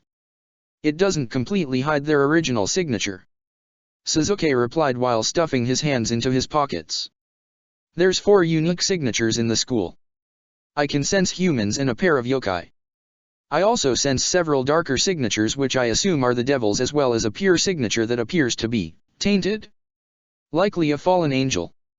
The two men stood at the gated entrance for a few moments before seeing 4 female students slowly making their way towards the gates. 3 of the women carried the darker signature, leading both shinobi to assume that they were devils.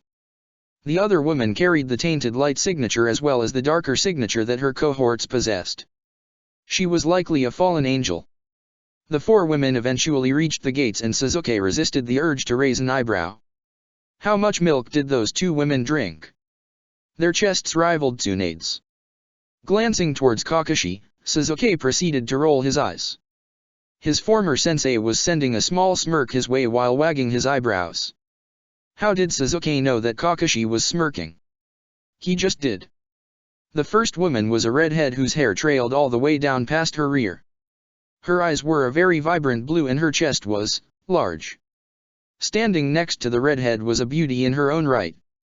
Her long ebony ponytail trailed all the way down her back and nearly kissed the ground. Her eyes were a beautiful violet and her chest was larger than the redhead's, which was already impressive in itself. Standing next to her was another woman with ebony hair whose locks reached down to her knees. She wore a pair of glasses and possessed heterochromatic eyes. She was quite beautiful. And last but not least, was yet another woman who possessed ebony hair, though hers was the shortest among the group. She also wore a pair of glasses and possessed vibrant violet orbs similar to his Rinnegan. She certainly lacked in the chest department compared to the other girls in the group. After assessing the young women, Sasuke glanced towards Kakashi before noticing the man's annoying expression. The Uchiha lashed out with his elbow, hitting Kakashi in his ribs and causing the man to release a rather painful wheeze. "Maa Sasuke-kun. So rude." Kakashi commented lightly. "You're old enough to be their father." Sasuke replied placidly. Before Kakashi could reply, one of the women, the fallen angel hybrid, spoke aloud. Era. I wouldn't mind calling him daddy. Why don't you take that mask off for me?" The girl proceeded to wink afterwards, her attention directed only on Kakashi. A small smile graced Kakashi's face, which was hidden by his surgical mask, as he responded. "I don't think that'd be legal, miss." He trailed off, fishing for the girl's name. "Akeno Himejima." She responded as her eyes squinted. "But don't worry. I won't tell anyone." "Akeno." The redhead sputtered with a minor blush on her face. "Stop that." The 2 women who possessed glasses didn't seem to be affected by Akeno's words and possessed calculative expressions on their faces, giving little away. "I assume that you 2 are the yokai representatives that Lady Yasaka spoke of." Sasuke's dual-colored orbs traveled to the shorter glasses-wearing teen while nodding his head. The teen adjusted her glasses before offering a small bow. "My name is Sana Satrai, heiress to the Satrai clan." She gestured with her hand towards the other woman with glasses before speaking. "This is my queen, Tsubaki Shinra." The dual-colored woman offered the men a bow before addressing them. "It is nice to make your acquaintance, please call me Shinra." Sasuke granted the woman a brief nod while Kakashi raised 2 fingers in a lazy salute. "Hello. I'm Rias Gremory, heiress to the Gremory clan." The red-headed beauty responded with a small smile. She gestured to Akeno before continuing. "Akeno is my queen." The ebony-haired teen licked her lips before offering the 2 shinobi a low bow. "Please, call me whatever you like. Though I prefer to be called master." Akeno noticed, with some measure of disappointment, that the two men barely batted an eye at her sultry response. She'd clearly have to try harder then. I'm Sasuke Uchiha. Gesturing to his left, he continued. Kakashi hey take. The lanky man offered the teens a lazy salute coupled with an eye smile. We are here to speak on behalf of Yasaka regarding certain issues in Japan. Sasuke finished with a blank stare. Sana and her queen's eyes seemed to sharpen at the statement while Rias seemed to be slightly confused. Sasuke mentally shook his head at the girl's confusion. Little girl. She clearly wasn't suited to lead. Are you able to speak now or will we be forced to wait? Sasuke none too subtly commented, eyes staring ahead at the school for a moment before returning to Sana, who he had already deemed as the more intelligent individual of the group. The shorter girl adjusted her glasses for a moment before glancing towards Rias, who seemed to be slightly offended at Sasuke's rather direct and blunt demeanor. If it is alright with both of you, then I can have Tsubaki allow you to rest in the school council office while we finish up our classes. That is, if you are willing to wait. Sana responded with one arm beneath her breasts while her other hand gently gripped her glasses. Sana watched as the two men shared a brief glance, seemingly speaking without verbally doing so. The two were quiet for a moment before the taller man offered his partner an eye smile. They seemed to come to a decision almost immediately afterwards as the younger male directed his gaze back to her. That is suitable. He responded with a simple nod. Sana nodded her head before gesturing for Tsubaki to open the gates. Not a second later did the gates begin to open, the two men slowly stepping foot onto the academy grounds. Tsubaki. Please direct Sasuke-san and Kakashi-san to the student council office. Tsubaki bowed to her king before turning towards Sasuke and Kakashi and gesturing for the men to follow her. The two shinobi followed without hesitation, slowly disappearing into the school behind Tsubaki. They're strong. Sana commented with furrowed eyebrows. You sensed it too? Rias questioned while glancing towards her friend. The Satriaress adjusted her glasses as she responded. They reminded me of Saraorg. They're dangerous. Era. More reason to watch them, no. Akeno stated in an amused fashion. The redhead hummed quietly as she played with a strand of her long hair. Interesting. The Satriaress could easily see the greed that shone brightly in Ria's eyes. She wanted them in her peerage. It was highly unlikely that they'd reincarnate. But what was odd was the feeling she got from them. They were human. Not yokai. It was strange because she could sense the bountiful amount of chakra that coursed through their veins. While they were clearly suppressing most of it, she could tell that they possessed an egregious amount of it. Humans with chakra? Interesting indeed. A pair of golden orbs shone with curiosity as Sasuke and Kakashi disappeared into Kyoa Academy. Humans with chakra. How interesting, Naya. Those two men were powerful. Even more so than she. Their chakra eclipsed even hers, and she was absolutely certain that it eclipsed Yasaka's as well. How had Yasaka found them? Now that she thought about it. Afaiz had spoken with her briefly about being in contact with 4 incredibly powerful humans who could wield chakra. Afaiz had never given a direct answer as to where they were or what they looked like or even their names, but she had confirmed that they were in Japan. A large smile formed on Kurika's face as she stared at the school. Things were getting interesting. Vala did say he was itching to fight some strong people. Maybe she could convince him to come to Kyoa. Sasuke and Kakashi entered the office, noticing the handful of students in the room with them. All of them were devils and were likely a part of Sana's peerage. Tsubaki guided the shinobi towards the large round table in the center of the room before gesturing for them to sit. Please, make yourselves comfortable. School does get out for another hour or so. If you need anything, please let Momo know. She gestured towards the white-haired teen who responded with a nod of the head. Thank you for your hospitality. Kakashi responded with an eye smile. Tsubaki said nothing in response but offered the men a low bow before leaving the office. Glancing around the room, Sasuke eyed each of the members of Sana's peerage, and outside of the male who was glaring at him, they seemed normal enough. The Uchiha turned his attention on his former sensei before resting his head atop his fist. We were being watched outside. Kakashi glanced towards his former student before leaning back in his chair, not caring about the fact that Sana's peerage was listening in on their conversation. MHM. Kakashi hummed quietly, fishing his hentai manga out of his pockets. I sensed her the moment we arrived in Kyoto. She's quite strong. The Uchiha closed his eyes before replying. You believe it's Kurika? The shinobi ignored the quiet gasps that were released from Sana's peerage. Hard to say honestly. But she felt like a normal yokai on top of the devil signature she gave off. I believe it's Kurika. Sasuke was silent for a moment before replying. Should we approach her? Kakashi turned a page in his manga, briefly reading over the dialogue and erotic scenes before replying. We might spook her. Who knows? We should wait and see if she'll come to us. She's definitely curious. The shinobi stopped talking with one another and went silent, not caring of the fact that one of Sana's peerage members rushed out of the room, most likely informing the woman of what they heard. Brash decision, but it wasn't their business. This was all conjecture on their part. The next hour passed by in relative silence between the shinobi and Sana's remaining peerage members. Up until a rather loud bell rang throughout the entirety of the school, signaling that the students were allowed to leave and go home. It took another half hour or so for the entirety of the school and its students to file out and head home for the day. When the door to the office opened, neither shinobi batted an eye and continued to do what they had been doing since coming into the room.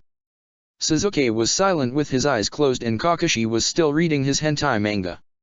It was the sight that Rias and her peerage came upon while entering the student council office. Kakashi-san, Sasuke-san. Rias greeted with a brief nod of the head, which was eventually reciprocated by both males. The rest of Rias' peerage slowly settled into the room and the only one who seemed truly affected by the shinobi's presence was Rias Rook. Judging by her widened eyes and fearful expression, it was anything but good. Flipping a page through his erotic manga, Kakashi briefly glanced at the reincarnated yokai. A yokai? He feigned ignorance while raising a single brow. How interesting. What race?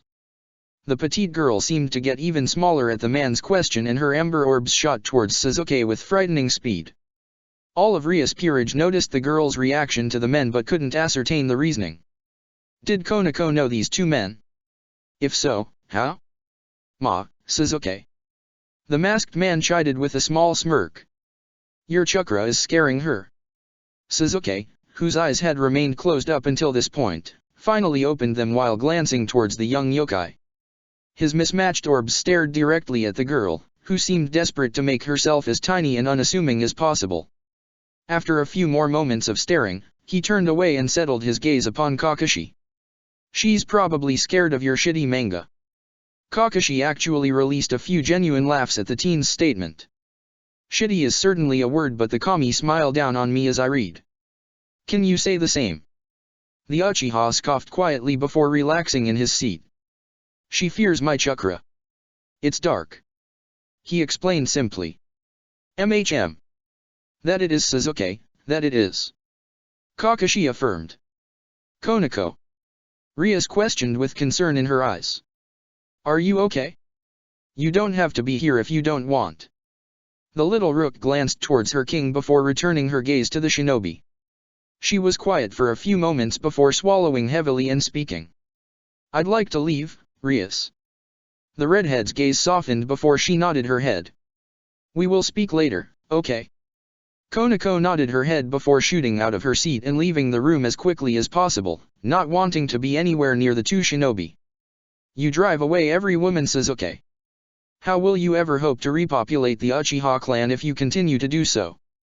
Kakashi commented with an amused smirk. Sasuke's blank eyes slowly settled on Kakashi as he spoke in a dead tone. I can send you back to Kyoto. In pieces. The silver-haired jonin turned a page in his manga before shaking his head. I prefer being whole. Then shut up. Sasuke retorted blankly. There was a silence that followed for several minutes before Akeno slowly entered the room, followed by Sana and the remaining members of her peerage. Sana slowly glided across the room before settling in the seat next to Rias, who was sitting opposite to Sasuke and Kakashi. Both of the women's queens took their place behind their kings and stood quietly.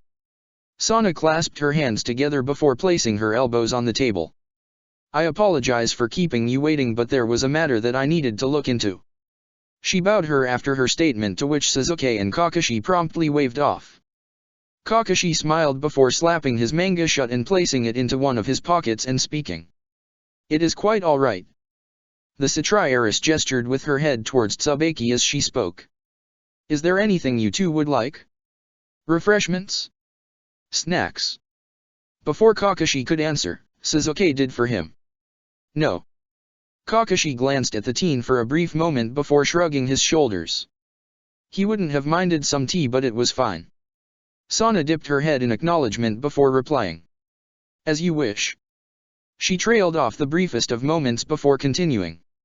Should we talk about Lady Yasaka's request? Rias leaned forward towards the table, breasts practically spilling onto the table as she spoke curiously. Why exactly are you two here? There was no disrespect or acid in her tone, only curiosity. Which was understandable. It had been several years since the incident with Kurika killing her former master after all. Deciding to be as blunt and forward as possible, Sasuke crossed his arms against his chest before leaning back in his seat. The Shinto pantheon demands reparations for the actions committed by your kind in regards to the massacre of the Nico Shao race. Failure to do so will result in immediate retaliation by order of the Omikami herself, Amaterasu. The silence that settled in the room after Sasuke's statement was a heavy one. A silence that was both slightly horrifying and ludicrous. Sana's expression tapered off from its normal stoic and stern demeanor and resembled that of a shocked and slightly confused child. Rias was no better and looked even worse than her fellow heiress. Kakashi glanced at his companion, taking note of the boy's blank expression. Nothing is ever easy with you, is it? He asked rhetorically. Shut up, Kakashi. Their words seemed to restart the heiress's brains as they got over their initial shock and surprise at the teen's response. Sana adjusted her glasses with furrowed brows before speaking in a slightly perplexed tone. Forgive me, but... What? Sasuke's mismatched orbs centered on the Satri heiress before he spoke. The Shinto pantheon demand that those who hunted the Nico Shao race to near extinction, are punished for their crimes. The boy's Rinnegan began to glow as his Sharingan activated, the matured version slowly spinning before shifting into its main Jakku variation. The yokai faction craves the deaths of those who defiled and slaughtered the two will be passing the message along to your leaders. Failure to do so. Sasuke's chakra did not leak out of his body.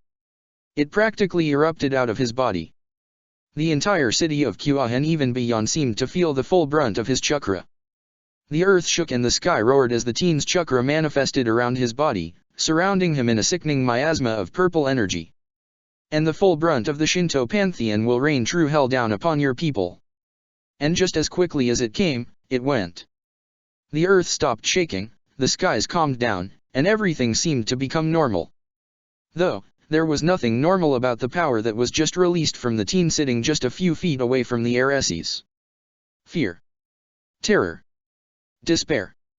That's what filled Sana's entire being as she stared at the young teen in front of her. That power. It wasn't right. Primal fear coursed through her very veins as she tried to desperately slow her rapidly beating heart. This man. He wasn't human. He couldn't be. Her mind refused to think of him as anything other than a monster. And no person possessed power like that. Images of her rotting carcass flashed through her mind as she continued to stare at the teen. No. Monster. Fiend. Abomination.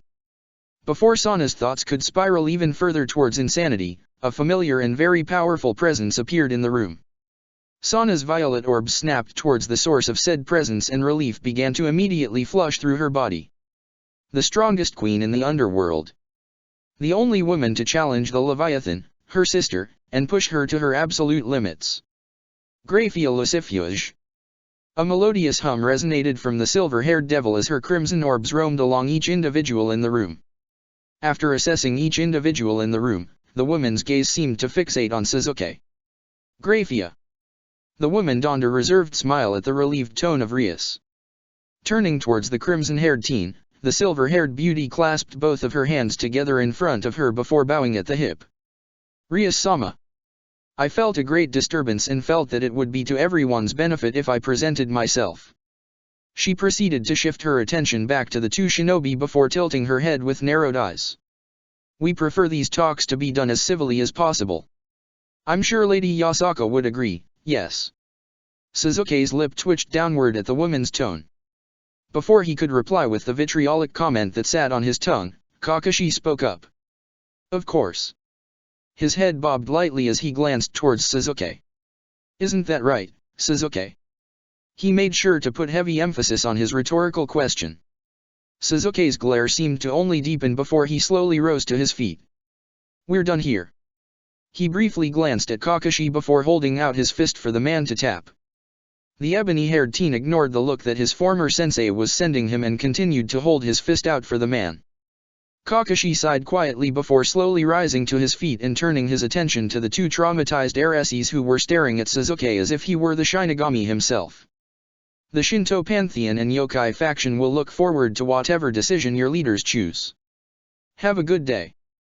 The masked Jonin then tapped his fist against Suzuki's own and they disappeared in the blink of eye, their presence completely vanishing as if never having been in the room. The silence permeated through the room for several long seconds before Graphia directed her attention to the two heiresses. What happened, Rias-sama? The red-headed heiress grimaced at the question before avoiding eye contact with her brother's wife. We have a problem. A very big problem. The two shinobi reappeared on the outskirts of Kyoa after leaving Kyoa Academy. Suzuki glanced around his surroundings before shaking his head and slowly walking forward, no true destination in mind. Kakashi sighed quietly before reaching into his pocket and procuring his manga.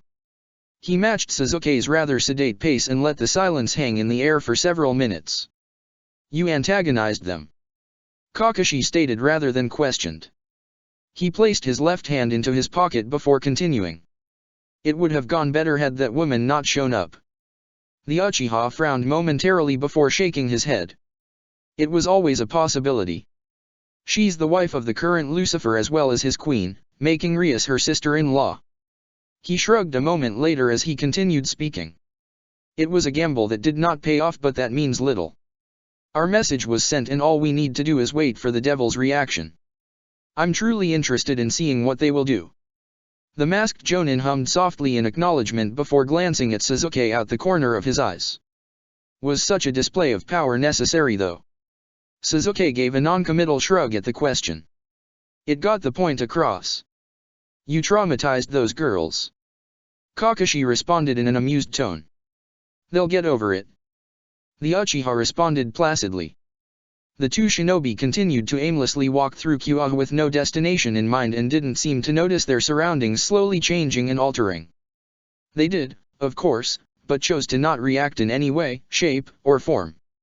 It seemed like the kitten's curiosity finally got the better of her. Oh? It appeared that the little kitty brought a couple of friends with her as well. Very powerful ones at that. As soon as Suzuki and Kakashi sensed the four individuals, a unique barrier seemed to form around them. It spanned out several dozen meters in all directions and seemed to wrap around them, surrounding them in a dome. Suzuki's eyes roamed along the black, cloud-like barrier and raised an eyebrow. Interesting. You sealed us off in a personal dimension. The Uchiha seemed to stare off into a random direction as he continued speaking. It's begrudgingly impressive. Naruto struggled immensely with creating space-time manipulation jutsus. Kakashi gazed along the dome for several seconds before sighing quietly and pocketing his hentai. It seems the kitty wants to fight. He placed his left hand into his pocket as he shifted his weight onto his right leg. Why don't you all show yourselves? After a few seconds of silence, 5 individuals seemed to fade into existence several meters away from the shinobi. It revealed the forms of 3 men and 2 women. 2 yokai, 2 humans, and a devil half-breed? Interesting. Naya. I told you Volakun. They're pretty strong. The playful voice of the female yokai sounded out. This woman was definitely Kurika, judging by the cat ears and twin tails. She wasn't even bothering to hide her features. The man named Vala stated at the 2 shinobi for a moment before a small smirk formed on his face. Seems like I've finally found a worthy opponent. He took several steps towards the two shinobi before speaking. "You there," he gestured towards Sasuke with his left hand. "Fight me." The Uchiha stared at the silver-haired teen before scoffing quietly. "And if I don't want to?" he asked with a disinterested gaze. Vala's smirk seemed to grow as a pair of silver dragon wings manifested behind his back, the wings being a translucent bluish color. "Then I'll force you to fight." After speaking, Vala rocketed off towards Sasuke, destroying the concrete beneath his feet due to the sheer speed and strength of his movement. The silver-haired teen was but an inch away from his intended target, his left fist on course for Sasuke's right temple. He blinked in confusion when his fist slammed through Sasuke, whose form seemed to blur out of thin air. "What?" After image. Vala's senses went haywire, and before he could attempt to protect himself, a vicious blow to his right cheek sent him careening back towards the direction he came from. The descendant of Lucifer crashed into the ground and skipped along the concrete, destroying a large portion of the earth as he did so. There was several seconds of silence that followed, and it seemed that even Vala's allies were shocked by the display. "Tch." Sasuke scoffed quietly before retracting his left fist. "Kakashi, deal with him. He isn't worth my time." Before Kakashi could respond, Sasuke felt a rough tug at his chakra reserves.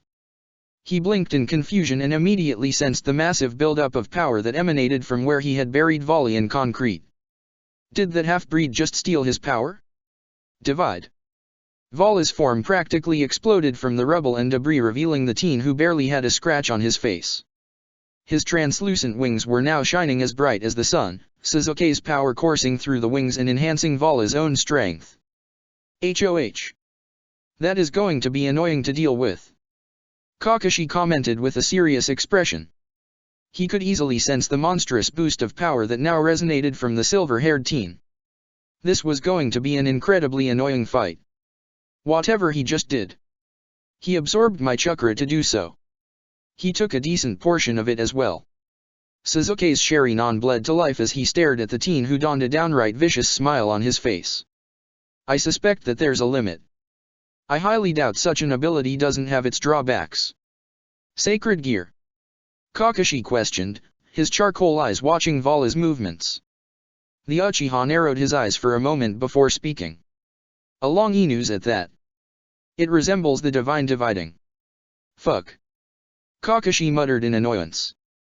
Most sacred gears, while unique and powerful in their rights, would never hold a candle to the 18 longinus that existed. Divine dividing was quite possibly one of, if not the most annoying long Inu's class sacred gear.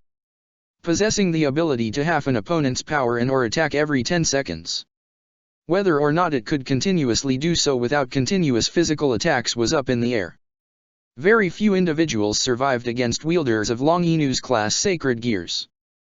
This sacred gear could kill even a god if given the chance. A small smirk formed on Sasuke's face as he stepped away from Kakashi. "Good luck."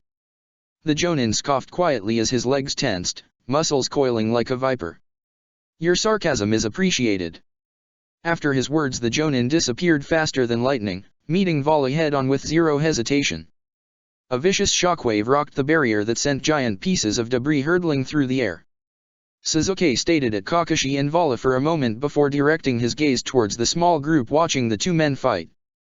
A small smirk formed on Sasuke's face as he slowly strolled towards their position. He was noticed almost immediately and saw how each individual tensed upon his approach. A cruel smile began to split his features as his Sharingan slowly morphed into its main Jakku variant. "Let's talk." A sickening miasma of purple chakra began to emanate from Sasuke's position, forming what seemed to be a human skeleton around his body. The four individuals of Vala's group immediately took up defensive positions as the large samurai-looking construct neared their position. Sasuke was going to enjoy this very much. Chapter 4, Lightning vs Dragon. It was official. Irrefutable. The divine dividing was absolute horseshit and completely unfair. And he had possessed a fucking Sharingan. Those things were bullshit incarnate. Don't even get Kakashi started on the Demrinnegan. That thing was even more busted.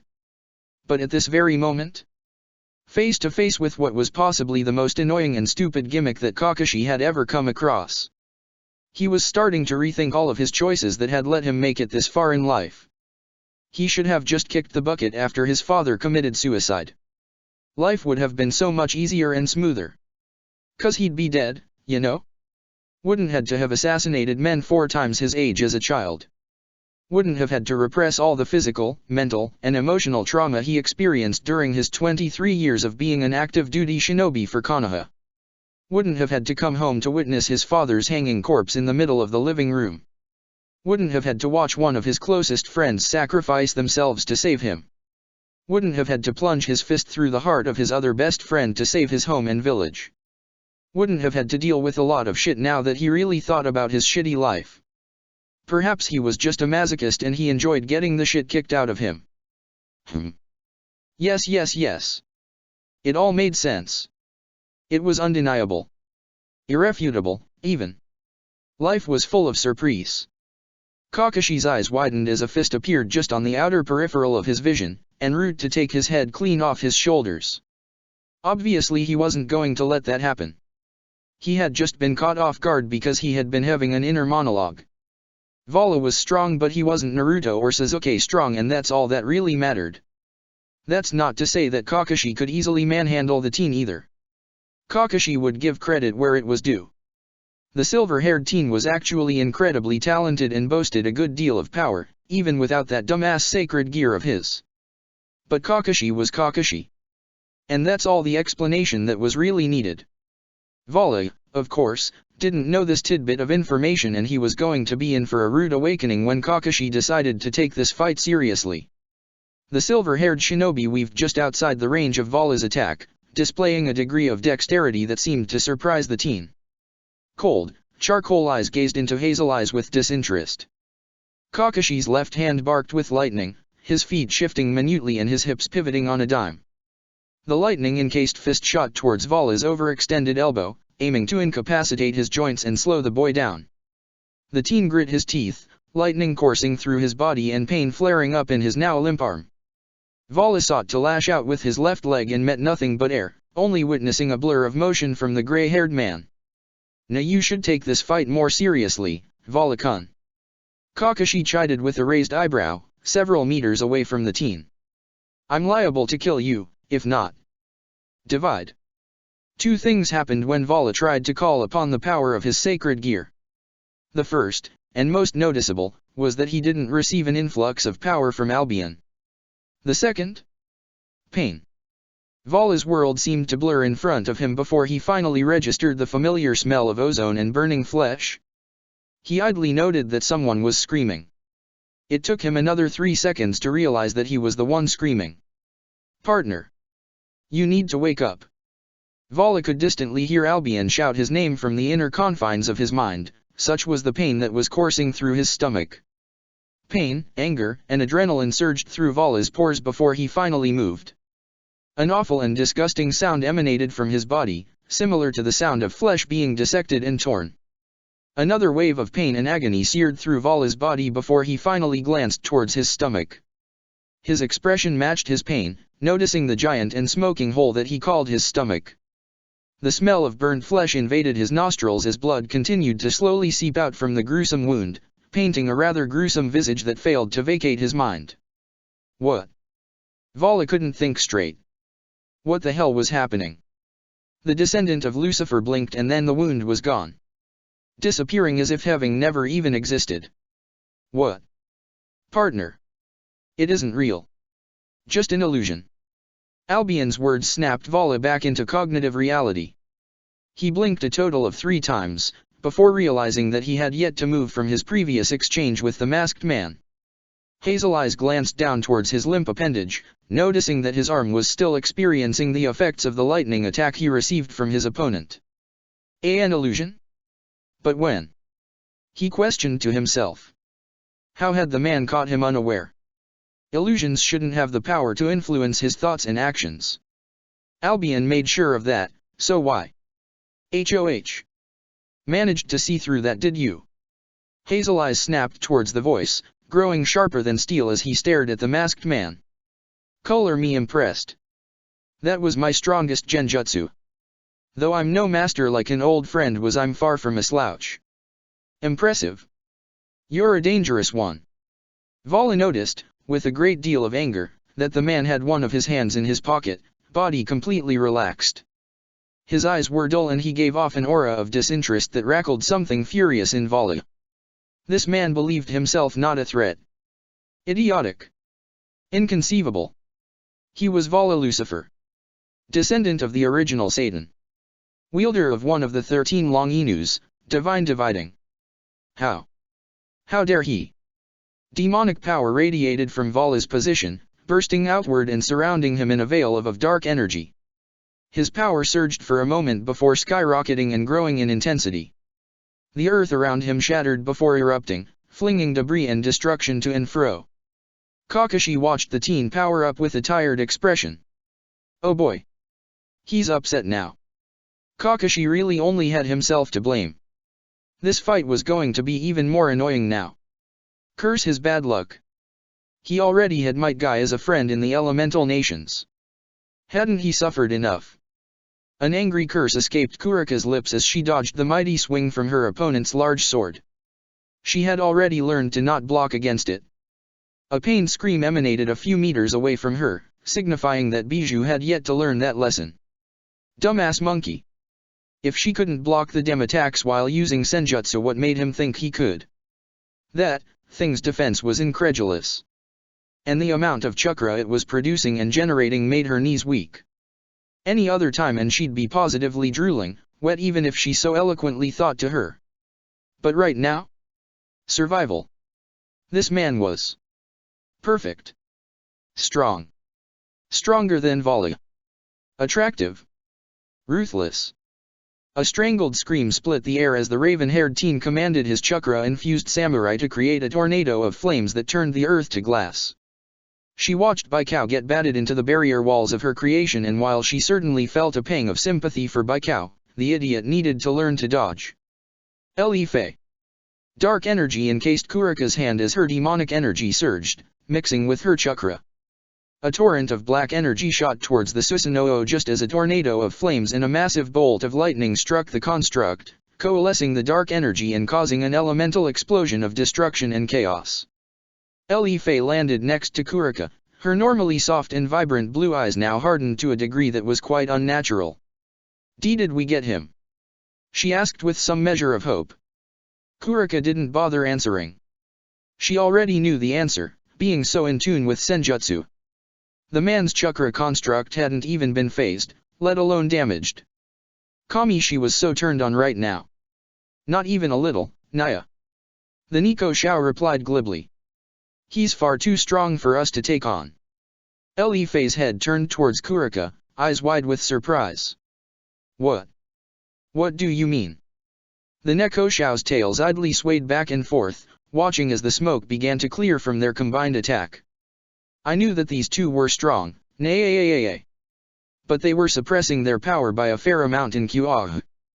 They clearly wished to remain as inconspicuous as possible, but when you're a talented sensor like myself, she preened as the glow from the Susanoo's eyes pierced through the smoke screen, settling on her form. You can see the underlying power clear as day. Not a moment later did the smoke disperse, revealing the demonic-looking purple samurai construct. Free of any damages and without nary a scratch or blemish. This is futile. Le Fei's older brother commented, idly adjusting his glasses. We lack the firepower to even pierce that thing's armor.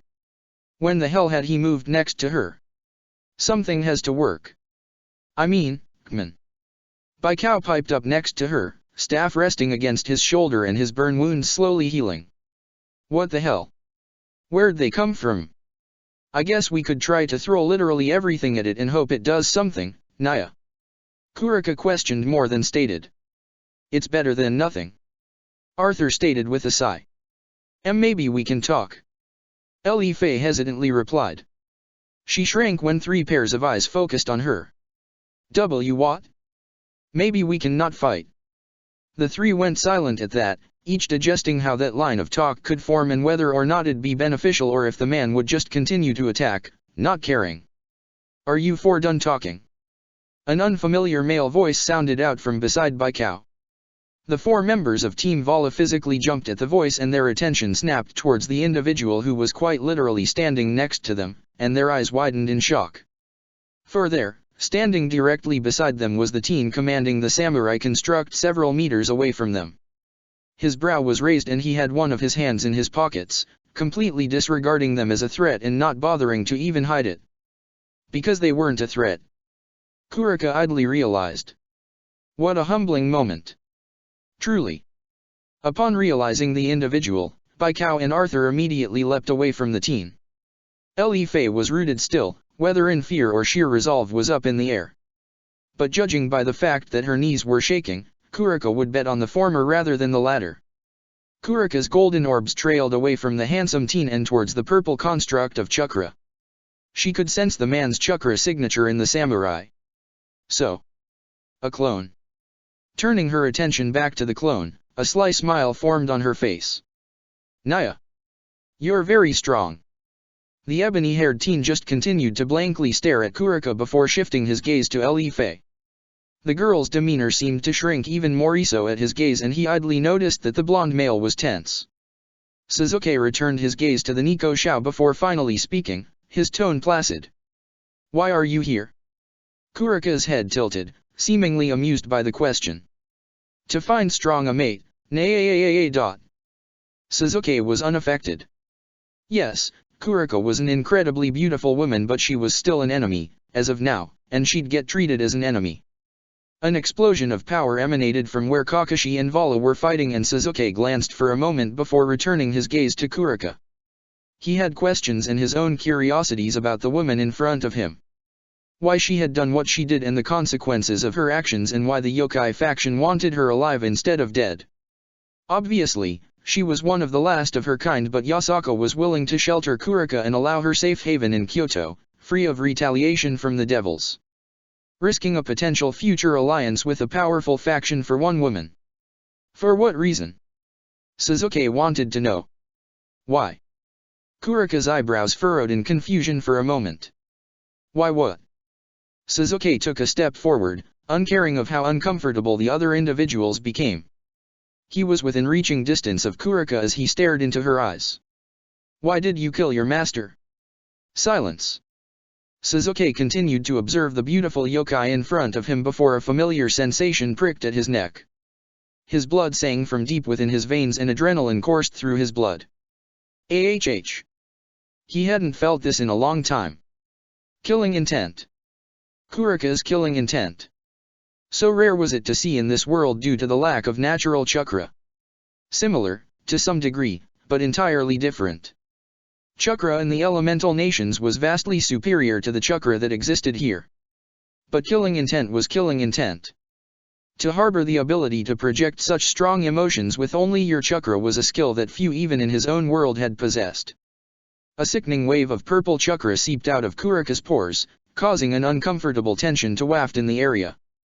Kurika's own allies seemed shocked at the sudden change. Like a coin flip, she was no longer the carefree and spirited woman who lacked social decor. In her place, was a cold-hearted killer who lacked regret.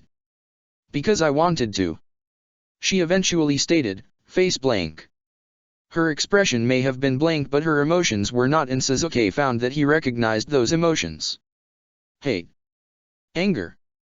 Wrath. So very similar to his own yet so very different as well. He couldn't quite tell why though. But if she was going to lie directly to his face on the exact reasoning on why she did what she did, no one could blame him for antagonizing her. Your actions had consequences. The genocide of an entire race of beings. All on the back of one woman, drunk off power she didn't truly understand. It was the exact thing to not say. But Suzuki feared little in this world and he'd get what he wanted from the woman regardless. The Neko Xiao's eyes went blank and her body went still. Her head tilted, only a fraction, but moved nonetheless. A deadened look settled upon her face and every muscle in her body seemed to coil. It brought a smirk to Suzuki's face. An enraged opponent with a singular train of thought fixated on the absolute annihilation and evisceration of a target was the best opponent. Wrath could be one hell of a drug. Perhaps sensing the impending dread and death wafting off of Kurika, the young blonde teen got as far away from Kurika as physically possible. Smart move that.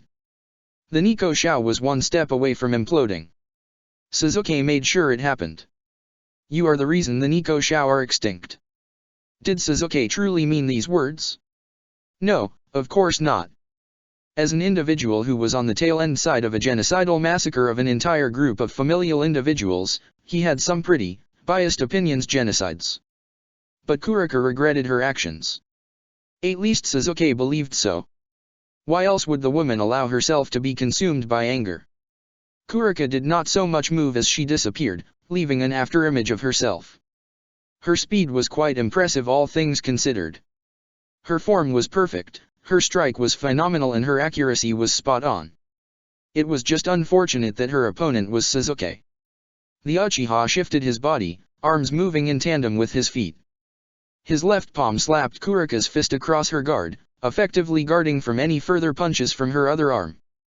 Sasuke's right fist chambered near his ribs and rocketed towards the woman's abdomen. Even through the haze of wrath and rage, Kurika felt that blow. Eyes widening to saucers and spittle flinging from her lips. The sheer strength from the Uchiha's blow physically lifted her in the air for all but a second as her body instinctively hunched over from the brutal attack. Still recuperating from such a blow, Kurika was unable to react as fingers dug deep into her scalp, grabbing a fistful of hair and yanking it with greater force than the initial attack upon her stomach. Even through her rage-induced state, Kurika understood the futility of her actions. A strangled scream tore through her vocal cords as her attacker practically smeared her body into the earth. Her back broke through several meters of hardened concrete and soil as her vision blackened. It was unfortunate that her attacker cared not for her pain. As Kurika lay beaten in the crater, Sasuke did not relent. He positioned himself just above the woman, feet planted on either side of her hips while he bent his knees. Why? Kurika scarcely heard him. But she did feel the pain from his next attack. Her stomach practically caving in due to the sheer force of his punch. It almost forced her to black out once more. But for some reason Kurika stayed awake, weathering the pain and coughing up a worrying amount of blood. Why? Her tormentor asked once more. Those terrifying and, in her opinion, beautiful eyes stared down upon her, weighing her worth and determining her very person. There was no judgment in his eyes, only bleak curiosity. Why did he want to know so badly? Why, does it matter? She slurred painfully. She heard distant explosions and felt the rumbles of the earth from her incapacitated state, but she knew not what was happening. The Uchiha continued to stare down at the girl before asking the same question. Why? Just a year ago he'd have killed someone for not answering a direct question. Would have strung their corpse up in the middle of a town and gazed disinterestedly as their body was picked apart by the wildlife. But he had changed from that person. And while patient, he was not above using violence to get his answer. Lightning barked in Sasuke's left fist, and as he chambered his fist to strike once more, Kurika whimpered. A tiny and quite pitiful sound escaping her throat. Her action caused the teen to halt, his head tilting as he raised an eyebrow. Through watery eyes, Kurika spoke in a pained whisper. To protect, my sister. A harsh exhale left her body as she clenched her eyes shut, not wishing to shed any more tears for those who had died due to her actions. Had Kurika's eyes been open, then she would have seen Sasuke's demeanor flip on a dime. His blank expression shifted as his eyes narrowed. Though not in anger or sadness, but in sympathy. Kurika awaited the next blow from the teen, but it never came. Instead of feeling another earth-shattering punch to her ribs, she felt a gentle palm nestle on her navel. She felt the soil around her shift as a weight settled upon her thighs. Confusion led to curiosity as she slowly peeked an eye open and came face to face with the teen sitting on her lap. It made for a rather odd sight, but she didn't care for it. The pain emanating from her stomach was slowly subsiding. Kurika idly realized that he was healing her wound with chakra. Why? She groaned quietly, head raising ever so slightly. Sasuke said nothing for the first couple of seconds, seemingly ignoring Kurika's comment. When the woman's head came back down upon the soil, Sasuke replied in a far softer tone than she would have expected. Your situation is similar to mine. When he did not elaborate, Kurika sighed quietly, pain tampering off into pleasure. How? she questioned with furrowed eyebrows. Suzuki's hand glided over the woman's toned abdomen, causing a shiver to rack Kurika's body. Now was not the time. Ignoring the woman's response to his actions, he spoke. I had an older brother. He paused, seemingly to gather his thoughts. Named Itake. When I was just a child, he cared for me. More than I ever would know. Suzuki's eyes seemed to glaze over as if reminiscing the memories of his brother. I come from a clan of warriors. Bred through combat and raised in violence. Hands soaked with blood and minds altered by trauma. We were a fearsome clan. Few could hope to match us and even less could tame us. Suzuki's hand no longer moved along her stomach and Kurika realized her wounds were completely healed. Instead of moving or anything of the sort, she laid still, transfixed by Suzuki's words. Arrogance flowed through our veins with pride being our Novocaine. We were a mighty people whose downfall could only come from within. Suzuki's eyes closed as he idly laid his palms flat against Kurika's abdomen. My brother was that individual. Kurika was quiet for several moments as she digested the teen's words.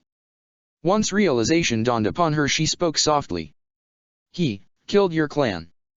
Kurika's golden orbs narrowed sadly as her ears pressed against her head, already coming to conclusions about how the teen could feel. Even if some of her assumptions were potentially incorrect, the pain was all too real for the boy. Suzuki inhaled through his nose as he closed his eyes. I loved him. He was my brother. My protector. My goal. I wanted to be like Itake. Wanted to be better than Itake.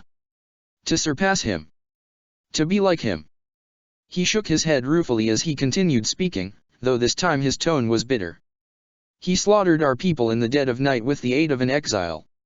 Made me relive all the brutal events of that night as if I was the one who had done the killing. After breaking my mind, he broke my body.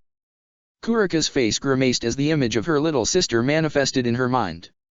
The girl's terrified gaze as she watched her elder sister go mad with senjutsu and turning on their master. It was not a pleasant sight. I grew to hate him for what he did. Rightfully so. He took everything from me. I became hollow. Empty. Resented my beloved brother. Hated him. The teen then released a bitter chuckle. When I grew older, I made self-destructive decisions. Betrayed those I loved and respected. I have only myself to blame for these actions. But when I finally killed my brother, finally got the revenge and justice that I and my family deserved. Anger seeped into his words as his fists clenched atop Kurika's abdomen. Kurika could do nothing but stare at the teen, completely mesmerized by his words and story. I learned that he killed the clan to stop them from causing needless death in my village. A coup d'etat that would have left our very home bloodied by civil war. My brother took it upon himself to eradicate the threat that was our people. Suzuki shook his head as his expression shifted from anger to bitter acceptance. But he could not kill his precious little brother. His love for me outweighed his duty as a soldier and he spared my life. Kurika's eyebrows furrowed as she felt something wet land upon her stomach. She did not bother bringing attention to the single teardrop that fell from the teen's eye. I still hate him. Suzuki spoke with eyes closed. Hate what he did to me. Hate that he made me become what I am today. But I cannot stop loving him either. A few moments later passed as he opened his eyes, staring down into Kurika's golden orbs. So I ask you once again, Kurika. Said woman exhaled quietly as he finally uttered her name, eyes intense and expression hardened. Why?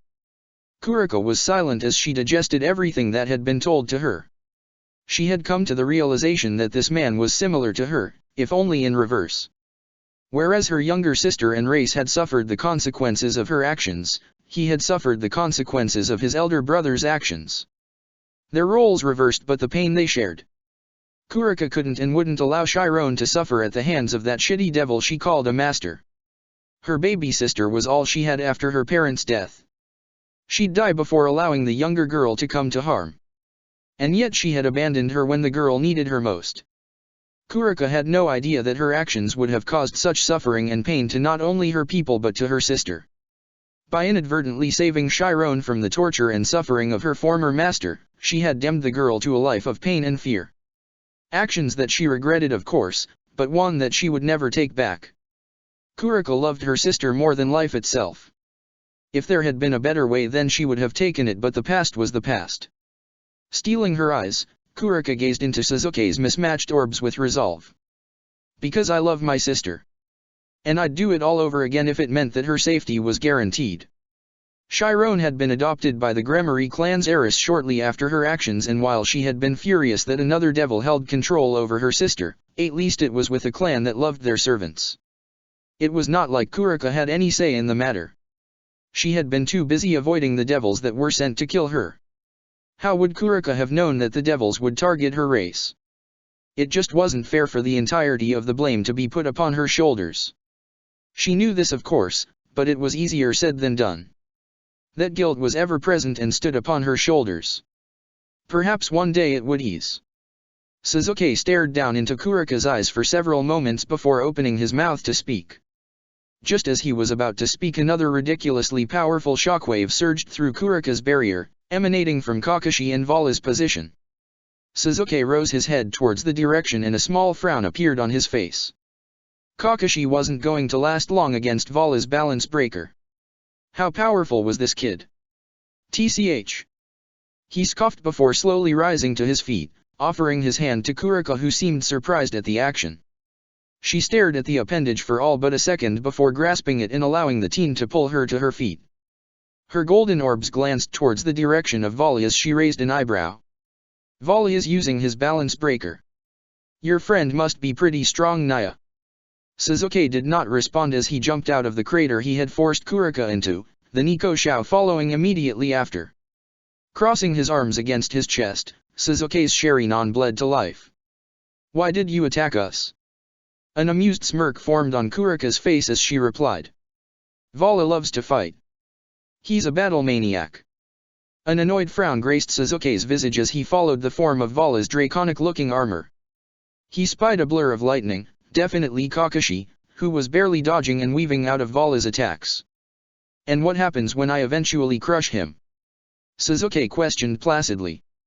Kurika blinked at the question before a sultry smile formed on her face. He'll just want to fight you even more, Naya. Yeah, no. That wasn't going to happen. Something told Suzuki that if he let Vala live, he'd be an annoying problem later on down the line. Suzuki loved a good fight, don't get him wrong, but he preferred fighting on his terms. Vala seemed like the asshole to just force you to fight. And Suzuki had little patience in regards to pushy individuals. He wasn't Naruto. He didn't cater to people just because he could. Then I'll just kill him. Suzuki casually spoke before disappearing in a burst of speed too fast for Kurika to follow. Kurika took all but 3 seconds to truly digest the words spoken by Suzuki. Her eyes widened before shouting. Naya! Don't do that! The Nico Shao made to follow after Suzuki before hearing a pained groan from behind her. She shifted in the balls of her heels before spotting the rest of Team Vala laying on the ground, unconscious. She stared at them for several seconds before glancing back towards Vala's direction with a frown. With a heavy sigh, Kurika made her way to her allies to check on them and see if they were okay. What an annoying ass ability. Kakashi's body blurred as lightning coursed through his hands, illuminating his form. For every attack he did against Vala, the teen would either shrug off or divide. It didn't help that the teen was rather skilled at hand-to-hand and had a plethora of other abilities and long-range attacks to nullify most of his arsenal. Why did he always have to be the one at a disadvantage? Raiden, Raijutsuga. A hound made entirely of lightning formed from the Raiden chakra in Kakashi's hands. It released a vicious howl before blitzing towards Vala's at speeds that would make actual lightning jealous. The silver-haired devil weaved around the first attack, eyes focused on the lightning trail that connected from the hound directly to Kakashi's hands. His hand made to sever the electrical current before the lightning hound reappeared on the edge of his peripheral. Vala's eyes widened as the beast increased its speed at the very last second. Vala crossed his arms against his chest to block the attack, and instead of feeling lightning run through his body, a vicious physical blow cracked him in his temple. Momentarily stunned by the sudden blow to his face, Vala was unprepared for the lightning beast to reappear in his face, electrical teeth shining brightly. The beast clamped its jaws down upon his left leg and proceeded to explode, consuming Vala in several meters of earth near him. Kakashi shook the last remaining remnants of Raiden chakra out of his hands before shifting his weight on his back foot. He had learned early on in the fight that if Vala was preoccupied by two simultaneous attacks, then the boy had to choose which thing to divide.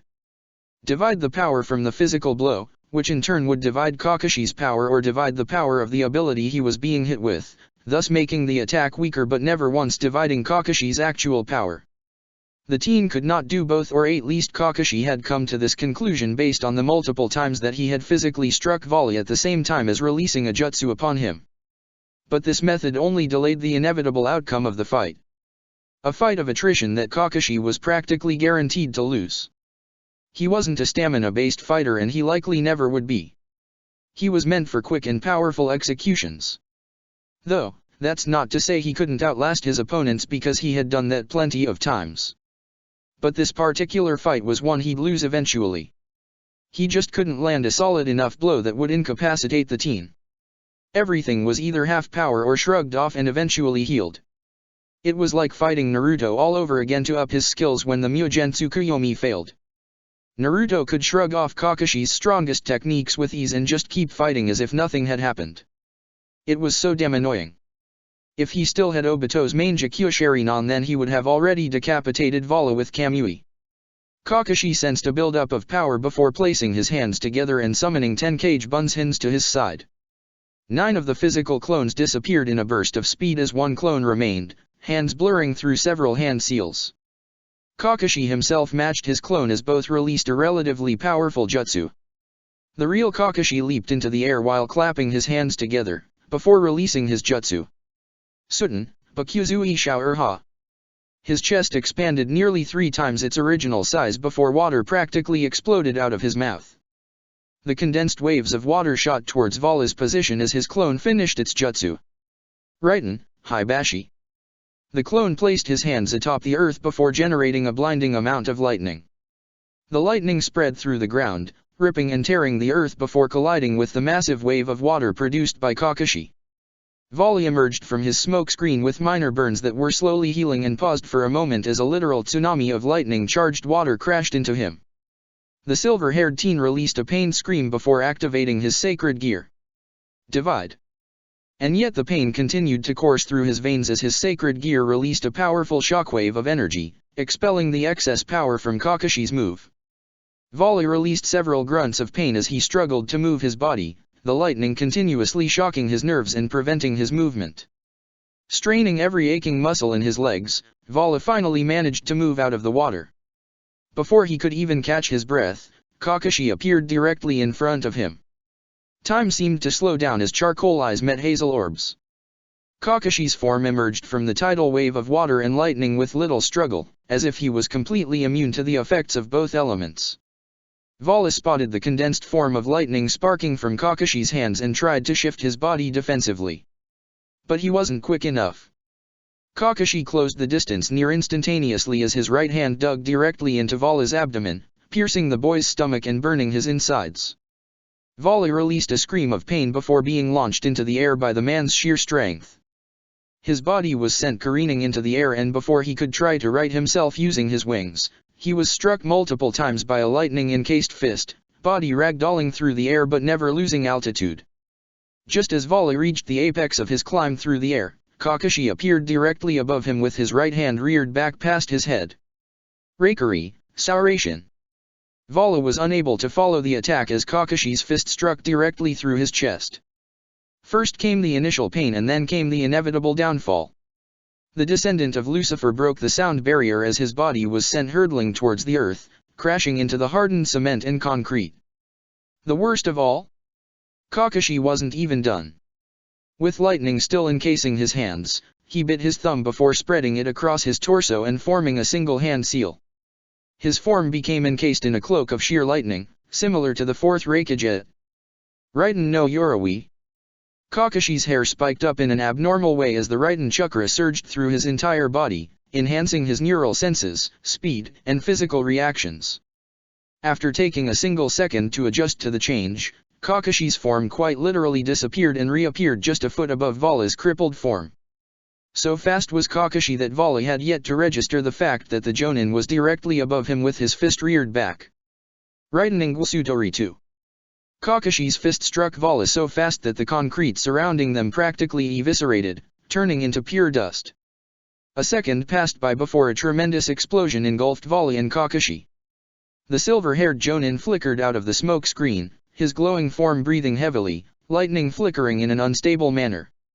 Now that had to have done some severe damage. If it didn't, Kakashi was quite literally fucked. His lightning armor was nowhere near as perfected as Ai's once had, but he had the gist of it under control. Vala had just been struck a total of 22 times in rapid succession with various forms of lightning-enhanced punches, and then was quite literally struck with Kakashi's strongest move in his arsenal. Just stay the fuck down, kid. Kakashi thought tiredly, chest heaving heavily while his sweat instantly evaporated due to the lightning cloak surrounding his body. The silver-haired Jonin tensed for a moment as a bright light emanated from the dust of his previous attack. Vala's power doubled, then tripled, then quadrupled as he heard an unfamiliar voice through the smog of dust and smoke. Divine dividing, scale male. The voice was a deep baritone. Regal and powerful. Ancient. Oh, for fuck's sake. Kakashi tiredly groaned, witnessing the smoke screen disappear, revealing Vala's balance breaker. He knew nothing about the balance breaker of divine dividing. Greed. Cool. Kami, he was so fucked. To push me into using my balance breaker. Congratulations, mongrel. Vala insulted yet praised as he slowly walked towards Kakashi's position, his white draconic armor glinting brightly. Tell me, what is your name? Kakashi frowned beneath his surgical mask, glancing towards unstable lightning flickering off his body. He turned his eyes back towards Vala before speaking. Kakashi. Hey, take. The Jonin rolled his neck before stretching his body out. Welp. Time to lose. Kakashi thought realistically. While not completely out of chakra, he had only a few powerful jutsus in the tank and his lightning cloak was becoming unstable. Well then, Kakashi, hey, take. Vala mocked degradingly. Prepare yourself. It'll be over quickly. The armored teen bent his knees in preparation. Ma. I'm counting on it. Kakashi lazily replied, feigning confidence he didn't truly have. He could sense the sheer volume of power that Vala's balance breaker bestowed upon him. It was bullshit. How come he could just rejuvenate all of his previous power and then proceed to triple it? Absolute horseshit. Before Vala could move from his spot, 9 clones of Kakashi burst through the cement, each with jutsus ready to be unleashed on the teen. Suton, Suiryuadon no Jutsu. Katon, Karyuin Dan. Futon, Daitapa. Doton, Yomi Numa. Raiden, Raiden. Raiden, Shiden. Katon, Gukaku no Jutsu. Raiden, Sandabaruto. Each clone launched their techniques instantly, all 9 of the abilities closing in on Vala's seemingly unprepared form. Divide. Divide. Divide. Divide. Divide. Kakashi's eyes widened in shock as the teen proceeded to divide each jutsu back to back with no cooldown. What the fuck? Oh, you gotta be fucking kidding me. Kakashi cursed as each of his clones dissipated, knowing that staying would only hamper their master. Kakashi's reserves nearly doubled as the remaining chakra from his clones returned to him. His previously flickering lightning cloak stabled out before bursting with renewed strength, lightning barking loudly in response to the increase in power. What a bullshit ability. This kid's sacred gear was on a whole other level of stupid. If it wasn't for that dumbass crutch, then Vala would be a burning amalgamation on the earth. Kakashi sighed quietly before his senses practically screamed at him. His eyes dilated as Vala seemed to appear directly in front of him with his fist nearing his jaw. Kakashi's enhanced reflexes allowed him to weave out of Vala's supersonic punches. Left. Right. Weave. Duck. Duck. Left. Right. The Jonin was forced completely on the defensive as Vala continued to throw punches with finesse, speed, and power. Kakashi's enhanced nerves and vision spotted an opening for a mere millisecond. His feet shifted faster than most could follow and his upper torso tightened, shoulders squaring, and arms tucking into his sides with his fists raised in front of him reminiscent to that of a boxer's stance. Kakashi's feet glided along the concrete before he ducking under one of Vala's punches. He took a step into Vala's guard before shooting his fist directly into Vala's armor, right where his right kidney would be located. Kakashi's lightning-encased fist made direct contact with Vala's armor, crunching the metallic fiber and releasing a shockwave of power from his blow.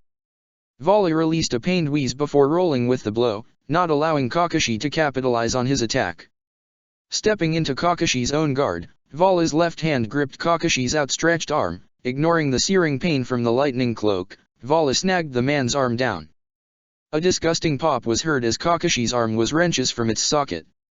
The man released little more than a quiet grunt before shifting both of his feet and jumping into the air. Using his speed and momentum, Kakashi gripped Vala's arm that was holding onto his own before flipping over the teen. He ignored the way his shoulder protested at the action and instead used all of his strength to lift Vala off his feet. Kakashi proceeded to slam the teen into the earth, before rearing his right fist back to punch the boy in his armored head. Before his fist could strike the teen, he was sent rocketing away by the teen's armored foot. Kakashi grunted in pain as his body ragdolled along the earth, crashing multiple times before righting himself with several flips. Kakashi righted himself before landing on one knee and gripping his left arm. His teeth grit quietly as he forced his arm back into its socket. His lightning cloak sparked for a moment before feeling the armor fluctuate. Divide. Divide. Divide. A shockwave of excess energy exploded from behind Vala's form as he divided Kakashi's lightning cloak in power. Kakashi heaved quietly as his chakra cloak in power was halved. His lightning cloak flickered for a moment before disappearing a second later. The Jonin's eyes widened at the action and he immediately tried to move as Vala appeared directly in front of him with his foot reared back to strike Kakashi. The silver-haired Jonin crossed his arms against his chest before being struck by the descendant of Lucifer. The man became a blur of movement as his body skipped along the hardened earth. Kakashi eventually crashed into the ground before struggling to his feet. Sweat cascaded down his form, dripping down his face and splashing onto the soil beneath him. The Jonin struggled to his feet before dropping to a knee and releasing a ragged sigh. Fuck. He thought tiredly. Little shit practically drained me. What a shitty situation. It almost reminded Kakashi of the time he had fought against Nagato in Konoha. He had been completely outclassed by the man. Reduced to a mere child even. While he had certainly caught the man off guard a handful of times and nearly decapitated the Deva Path, he had still ultimately lost that fight. Chakra reserves running on empty and body aching, Kakashi released a tired sigh. Resolve refusing to be broken, he slowly gathered what remaining strength he had before standing to his feet. The Jonin rolled his neck once to the left before repeating the action in the opposite direction. If Kakashi was going to lose, then he was going to lose with style. The Jonin placed both of his hands into the torn remnants of his pockets before fixing Vala with a bored stare. His pristine dress shirt was torn and shredded and he was missing a suspender. His surgical mask clung off one ear, torn and shredded, revealing the lower half of his face. The Jonin breathed in deeply before speaking. Ma. You're not so strong, Vala-kun. You rely too much on that sacred gear. If Kakashi couldn't take physical shots at the boy anymore, then he'd definitely attack the boy's pride. All's fair in love and war, as they say. An amused laugh resounded from Vala as he neared Kakashi, not rising to take the bait. Says the man on his last dregs of life. You were strong. The strongest individual I've fought so far. As Vala neared, a torrent of bright energy began to form in his hands. Get stronger and perhaps one day you can properly challenge me. Vala took aim with his right hand, the compressed demonic energy coalescing and vibrating rapidly. Just as he was about to blast Kakashi away with his power, Albion screamed a warning in his mind. Partner. But it was far too late. Amen Otajikara. Vala's eyes widened upon seeing Kakashi's ally just appear out of thin air. His nostrils caught the distinct smell of burnt flesh and was confused for all but a second before glancing down. Vala couldn't properly process what had happened in such a short amount of time. He didn't even see the teen move when he appeared. One moment he was standing directly in front of him and then the next the boy's fist was through his stomach. Anton, Chidori. Pain. Vala's body tensed as he screamed in agony from the black flames that were eating away at his flesh faster than he could heal from. What is this? What was happening? Vala could idly hear Albion shouting in the back of his mind, but the dragon's voice was muffled. Horrible, awful pain. The heat. The agony. Make it stop. Stop, stop, stop, stop, stop, stop, stop, stop. Vala's sacred gear responded to his agony and began to glow and power up. As Vala was in the process of powering up into his juggernaut drive form, something happened. Something that managed to strike fear deep into his very veins. You seem proud of this power. Sasuke spoke cruelly. The flames of Amaterasu seemed to expand before being snuffed out entirely, leaving Vala's stomach burnt and gaping. Allow me to take it away. Sasuke's fist vacated its position before he shoved it into Vala's chest, causing the teen to release another scream of agony. Purple chakra began to form on the spot where Sasuke's fist lay. Ningendo. Vala's pain seemed to just stop. Wadash. Why? What was happening? Why could he no longer hear Albion? His power. Where did it go? What was happening? Vala struggled to remain standing, not understanding what was happening to his body. It wasn't responding. Why did he feel so cold? And so tired? So very tired. Vala's body slammed into ground as his thoughts finally ceased. Sasuke stared down at the dead teen before glancing towards the soul of the sacred gear in his hands, still in the form of a pair of wings. So Sasuke's hunch had been right. Similar to Naruto and the other Jinhuriki, he could sense two beings inhabiting Vala's body. Obviously one of the beings being Vala's very own soul, but as well as the soul of the sacred gear. He knew the very basics of the divine dividing, but hadn't actually known that a real dragon had been sealed inside of it. Interesting. A tired sigh resounded out from behind Sasuke as Kakashi dropped to the ground to take a rest. Sasuke glanced towards the man before just staring at him. After several seconds of silence, Kakashi spoke with a raised brow. What? The Uchiha continued to stare at the man for several seconds before replying slowly. Hey, mole. Kakashi was silent for a moment before offering a lazy shrug. I just like wearing masks. I'm not insecure about it.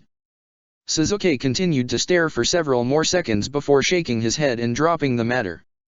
The man had made such a big deal about having his face covered when they were younger that Sasuke had suspected that Kakashi possessed scars or burns that he didn't like. A mole? That was it? How stupid. Sasuke glanced at the sacred gear in his hand, eyebrows furrowing as it pulsed with power. He was silent for a few moments before glancing towards Kakashi and throwing the object at his former sensei. Kakashi scrambled to catch the object, confused for a short few moments. The hell are you doing? Sasuke shrugged his shoulders before turning towards the direction he could sense Kurika. Take it. It's yours now. You killed Vala after all. The Jonin glanced at the item before shaking his head. Yeah. Wrong. Spoils of war. Kakashi held the object out for Sasuke to take, who refused. I don't need it. He stated simply. Kakashi's eyebrows furrowed for a moment at the response. Well, of course Sasuke didn't need it, but why not just take it? This sacred gear was stupid. Strong. Powerful. It could help bridge the gap that existed between him and Naruto. Why wouldn't he take it? Unless... Charcoal Eyes glanced towards the last remaining Uchiha, eyes sharp and calculative. He witnessed Sasuke's left hand grip his kusanagi, a nervous habit he never seemed to be able to shake. But why? Oh. Ah, how sweet of you, Sasuke-kun. So very thoughtful. Kakashi responded playfully with a small smile. Sasuke ignored the urge to cast Amaterasu on his former sensei. He so very badly wanted to. But not today. Shut up, Kakashi. Kakashi chuckled quietly before glancing towards the sacred gear in his hands. If anyone was going to have this incredibly stupid and bullshit ability, then it might as well be Kakashi. He always did enjoy annoying the ever-living fuck out of his opponents. It was a part of his charm. Now, how did this thing work? Was he supposed to put it on or? Kakashi stared at the object for several seconds before shrugging his shoulders and just winging it. Hey. Sacred gear thing. Can I use you? Or something? Nothing happened for several seconds and Kakashi just assumed that that wasn't how it worked. Up until a bright glow emanated from the sacred gear, nearly blinding both men. When the light finally died down and both men were able to see without being blinded, Kakashi heard Sasuke speak. Huh. The look suits you. Kakashi blinked several times before turning his head and spotting the translucent wings that clung to his back. Neat. Just neat? Is that all you have to say? Kakashi blinked several times as the familiar voice he had heard when fighting Vala made itself present, but this time from within the confines of his mind. Hello. Hello, human. The entity responded in kind. Interesting. The sacred gear was sentient. Like Sasuke, Kakashi only knew the barest amount of information regarding divine dividing. So you're sentient? Kakashi questioned curiously. My name is Albion, but many know me by other titles. The White Dragon. The Vanishing Dragon. Albion Guiber. The White Dragon Emperor and even the White Dragon Emperor of Supremacy. I am one of the two heavenly dragons. Wow. That's a lot of titles. Kakashi commented, idly impressed by the former dragon's accomplishments. After all, Kakashi himself had earned many a moniker in his days. So like. How did you become a sacred gear? Well. That's a long story. The powerful dragon seemed almost embarrassed. There's an amusing story there. Kakashi responded, tone full of mirth and amusement. Albion was silent for several moments before clearing his throat and replying. Perhaps another time. Now tell me. What is your name, partner? Kakashi blinked before a small smile formed on his face. Kakashi Hatake. Though I'm known by many monikers as well. The Copy Nin Kakashi. Cold-blooded Kakashi and even Sharinon no Kakashi. Though that last one no longer applies. Albion was silent for a few moments before the dragon replied, his tone power and mighty. Well then, Kakashi Hatake. It is a pleasure to meet you. I do hope we'll grow even stronger together.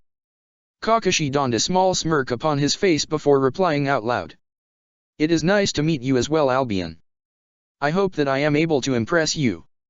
Albion responded almost immediately after Kakashi's statement. You have already done that and much more. Vala was an incredibly powerful host. Were it not for my power, then you would have most certainly killed him. Kakashi slowly stood to his feet, waving off Sasuke's questioning gaze. He felt so rejuvenated now. Almost like the time that Naruto had shared his chakra during the war. That had been an exhilarating experience. So. Now what? The Jonin questioned as he saddled up to Sasuke's side, not bothering to deactivate divine dividing. Sasuke was silent for a few moments as he watched Kurika and her little group make their way towards he and Kakashi's position. We offer asylum to Kurika. He replied quietly. Kakashi briefly hummed before reaching into his pocket and pulling out his hentai manga. A heavy sigh escaped him as he noticed that the manga booklet was practically ruined. Why? Why must I suffer? He questioned sadly. Seek help. Sasuke replied placidly. Kakashi fell to his knees in anguish as he held the ruined booklet in his hands. My okay. Sasuke breathed in deeply, right hand gripping his left wrist tightly. He wanted to Chidori Kakashi through his neck. Just breathe, Sasuke. Just breathe. Several seconds passed by in silence as both shinobi remained silent. Sasuke out of annoyance and Kakashi out of sadness. It took Kurika and her small group of allies a few more seconds to reach them, and when they did they were completely surprised to see Kakashi wielding the divine dividing. It took only a second longer for them to spot Vala's unmoving corpse. The reactions of each of the individuals varied heavily, with Li Fei looking rather set and Arthur only being curious. So you really killed him, huh? Kurika uttered quietly. While she wasn't the closest friend of Vala due to his rather cold and standoffish demeanor, she didn't dislike him. He was rather okay to be around. She enjoyed annoying him and traveling around the world looking for powerful people to fight. It was kind of sad. Kurika glanced towards Sasuke's ally and noticed his rather depressed state. In his hands was a torn and rather destroyed-looking manga book. Was that a? Oh. It was. Huh. Small world. What's his deal, Naya? Kurika questioned with a tilt of the head. Sasuke shook his head with a flat expression. Ignore him. He's being a child. My baby is dead. How will I ever recover? Kakashi muttered quietly.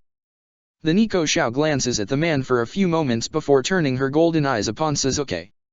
You sure he'll be okay? He looks, not well, Naya. He'll live. Sasuke replied bluntly. Now. What are you going to do? The Nico Shao glanced to her allies for a moment before shrugging her shoulders, breasts bouncing ever so slightly at the action. I guess we'll be heading back to the Cow's Brigade. Afaiz-sama will want to know about Vala's disappearance, Naya. Sasuke gestured with her left hand before replying. Yasaka has granted you asylum within the yokai faction under the protection of the Shinto pantheon. The Nico Shao was taken aback by Sasuke's words. What? Really? The Uchiha nodded his head as he replied. Your crimes will be pardoned should you accept her offer.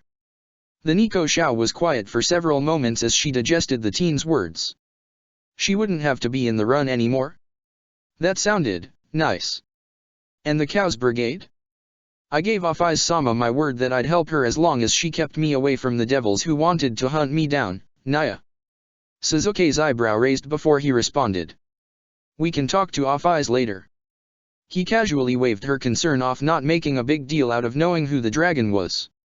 Wait. You know Afaiz-sama? The monkey yokai, by Cow, asked in shock. Sasuke glanced towards the teen as he responded. My team and I were recruited by Afaiz herself. We are to aid in her plan to remove Great Red when she calls upon us.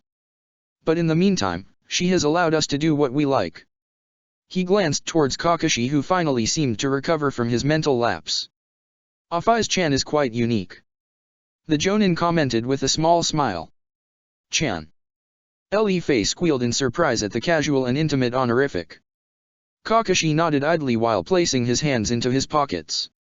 She all but demanded that I call her Afaiz-chan. She's rather adorable. If you ignore the fact that she has enough power to bend reality and space and can eviscerate large masses of land with barely a glance. He ended his statement with an eye smile, but not really, because his mask was kinda hanging off his face. It was just a normal smile. Well, what about them, Naya? Kurika gestured to the small group behind her. Sasuke didn't bother glancing to the remaining members of Team Volley. What about them? He asked bluntly. The entirety of Team Volley grimaced at the uncaring tone. Damn. This guy was cold. Kurika wilted for a moment as she glanced towards the group. I'd like if they came with me. Well, that is if they want to, Naya. Sasuke's mismatched orbs traveled away from Kurika before settling on the small group behind her. His presence seemed to wash over them, eyes judging them and assessing their worth. Of course they can join. Kakashi butt in with a rather jovial tone. But if they do anything even remotely sus, I'll kill them.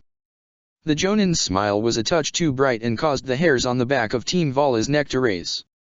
Whatever. Sasuke eventually replied, not truly caring if the stragglers joined or not. Naya. Kurika cheered happily as she bounced up and down in excitement. The things it did to her chest. What a beautiful sight. The Uchiha felt Kakashi prod his ribs with a knowing smile. Sasuke flipped him off for it. Chapter 5, I'm enough. Now remember Naruto-kun, it's okay to not get it first try. Naruto nodded his head idly, hands placed atop his knees and body completely still. His breathing evened out almost instantaneously, natural chakra making its way through his pores and settling in his body. An aura of serenity surrounded the teen as he called upon the natural chakra in the world. His entire body stilled, nearly resembling a statue as he allowed the energy to circulate through his body. Having mastered the art of senjutsu to a degree that was unheard of even in his own home, it was always such a rush. Naruto's senses spread throughout the entirety of the Kyoto and even beyond as his chakra flowed in synergy with the natural energy of this world. All was normal for the first few minutes before he felt something grip his very being.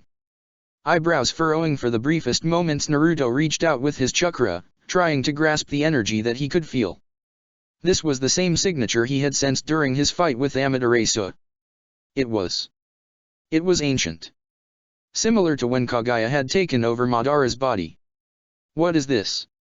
Who is this? Who are you, child? You do not belong here. Naruto's eyes snapped open, revealing his toad-like pupils as a distinct unknown feminine voice resounded through his mind. He surveyed the room multiple times, body tense and chakra practically shrieking at the foreign voice and feeling he was receiving. When he realized there was no threat in his immediate vicinity, he turned inward. Kurama. There is no one. We heard the voice as well. AHH. So this was going to be an external issue, wasn't it? Any guesses? Naruto asked with an uncharacteristically hardened edge. The Kyuubi snorted briefly, as if almost derisive. Judging by the amount of natural energy this being was capable of producing, it can only be that of divinity. This is going to be an issue. He replied back. Kurama offered the teen nothing in response but knew Naruto would understand. They had more issues at hand to deal with than some unknown goddess throwing a tantrum. It is only an issue if you let it become one, Naruto-kun. Madatabi replied calmly. We have more things to worry about. Kurama harshly cut in. Nah, Kurama-kun. Don't be so mean. Bite me. Stop it. Both of you. Naruto spoke up, eyes rolling with a smile. Whatever or whoever it is can gladly come here to solve the problem we may or may not have. The two Baijuya did not respond, nor did they trade barbs with one another. Now, let's focus. The blonde stated, happy to have prevented Madatabi and Kurama's bickering. I still need to master Banbutsu Sozo. Naruto raised his hands from his knees before placing them shoulder-length apart. Golden chakra seeped through his hands as he gathered his chakra to perform said jutsu. Several minutes passed by in silence and Naruto was becoming increasingly frustrated. Having the innate ability to understand chakra to its being core was both a blessing and a curse. It allowed him to understand the flow of chakra, its uses, and everything from application to theory. What it didn't teach was something that was more difficult explaining than doing. Example? Naruto knew he could use Jinten. But he didn't know any jutsus surrounding the particle style. All he did know was that he was able to harness the affinities that made up Jinten and was able to easily merge them together to create said release. Which led him to the pinnacle of what should be ninjutsu. Banbutsu no Sozo. He knew he could do it, but knowing and doing were separate entities. Is this how Sasuke felt when trying to master his Rinnegan? This was so annoying. The worst part is he knew what to do but couldn't do it. How the fuck is that even possible? You're thinking too hard about it, Naruto. Kokuo softly spoke. What is Banbutsu no Sozo? Slightly confused, Naruto responded with furrowed brows. The ability to breathe life into something from nothing using yin-yang release. Correct, child. The gentle giant responded. Then what is it that you're doing wrong? Naruto's face shifted in confusion as he stared at his hands, golden chakra twisting and turning in his hands. What was he doing wrong? He didn't know. That was the issue here. Upon sensing his growing frustration, Kokuo spoke again. Calm down, Naruto. Perhaps we should use something practical instead. You know how to use Mokuton, yes? Naruto's golden hands touched together and from his actions, a tree slowly sprouted from the ground. Good. Now make it do something. Naruto blinked at the request before tilting his head. He stared at the tree for a moment before mentally commanding the tree to spiral into the sky, twisting and turning as it did. Good, good. Now create something with it. Kokuo encouraged with a smile. Like what? Whatever you wish, child. You can make a wooden dragon or even a golem like that one Senju fancied. Furrowing his eyebrows, Naruto states at the wooden construct before shifting his hands into a random hand seal. The giant tree twisted several times as the floor erupted, several other large trees and wood coalescing together to create something from his imagination. After a few seconds of silence, Naruto opened his eyes with a smile, pleased that he had created a miniature version of Kokuo. "You flatter me, child." Kokuo praised softly, causing a grin to appear on Naruto's face. "Now all you need to do is breathe life into it." Naruto stared at the wooden construct for a few seconds before his eyes widened in realization. Wait, it was that easy? No way. The Pseudo-Juobijin hierarchy clapped his hands together as he gathered yin and yang chakra. Closing his eyes, the boy urged his chakra to mesh together through his Mokuton creation. When he opened his eyes, the wooden construct had moved from its previous position. It now stood directly in front of Naruto, almost mimicking the Goba's mannerisms. "Congratulations, Naruto." Kokuo responded easily. "It was that simple?" Naruto questioned with a tilted head, right hand coming to rest upon the giant head of the wooden Goba. The wooden creature lowered its head, moving with its own will as it allowed the teen to pat its head. "Simple as watering it down." Kurama snorted quietly. "The application is what makes it difficult." Banbutsu no Sozo uses the basic understandings of yin-yang chakra and takes it to an abnormal degree. Giving an entity its own consciousness is something that few could ever dream to accomplish. Naruto idly patted the wooden Goba before responding with a single eyebrow raised. "Does it not create life?" "That is a misunderstanding." Kurama responded without explaining. "It matters not though. Banbutsu no Sozo is not something that can just be replicated. Your understanding of chakra is the only reason why you are able to replicate it in the first place. But Super Gramps created all of you.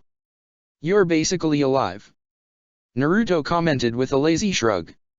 "You are simplifying it heavily, Naruto-kun." Madatabi responded patiently. "We are only constructs of chakra that have been given sentience.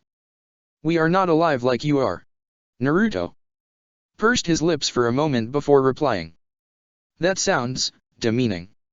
Shaking his head, he continued. "You all have feelings and are capable of rational thought. Just because you don't have to eat or sleep or anything like that doesn't make you any less alive than me. You are far too sweet, Naruto-kun." "Thank you. We all appreciate your words even if some of us refuse to say so." Madatabi responded gently with a teasing tone to her voice. "She means you, Kurama." Naruto replied with a smirk. "Shut up, you annoying little mongrel." Kurama snapped angrily. "Love you too, buddy." The blonde teen continued to indulge the wooden creation for a few moments before creating a single hand seal. The construct slowly froze before shifting and changing. The trees that he had created slowly lowering back into the ground, disappearing from sight. "Papa aaaaa." Naruto's chest heaved as he heard Yasaka's daughter enter the room. His heart. "Ack. Papa." "Him."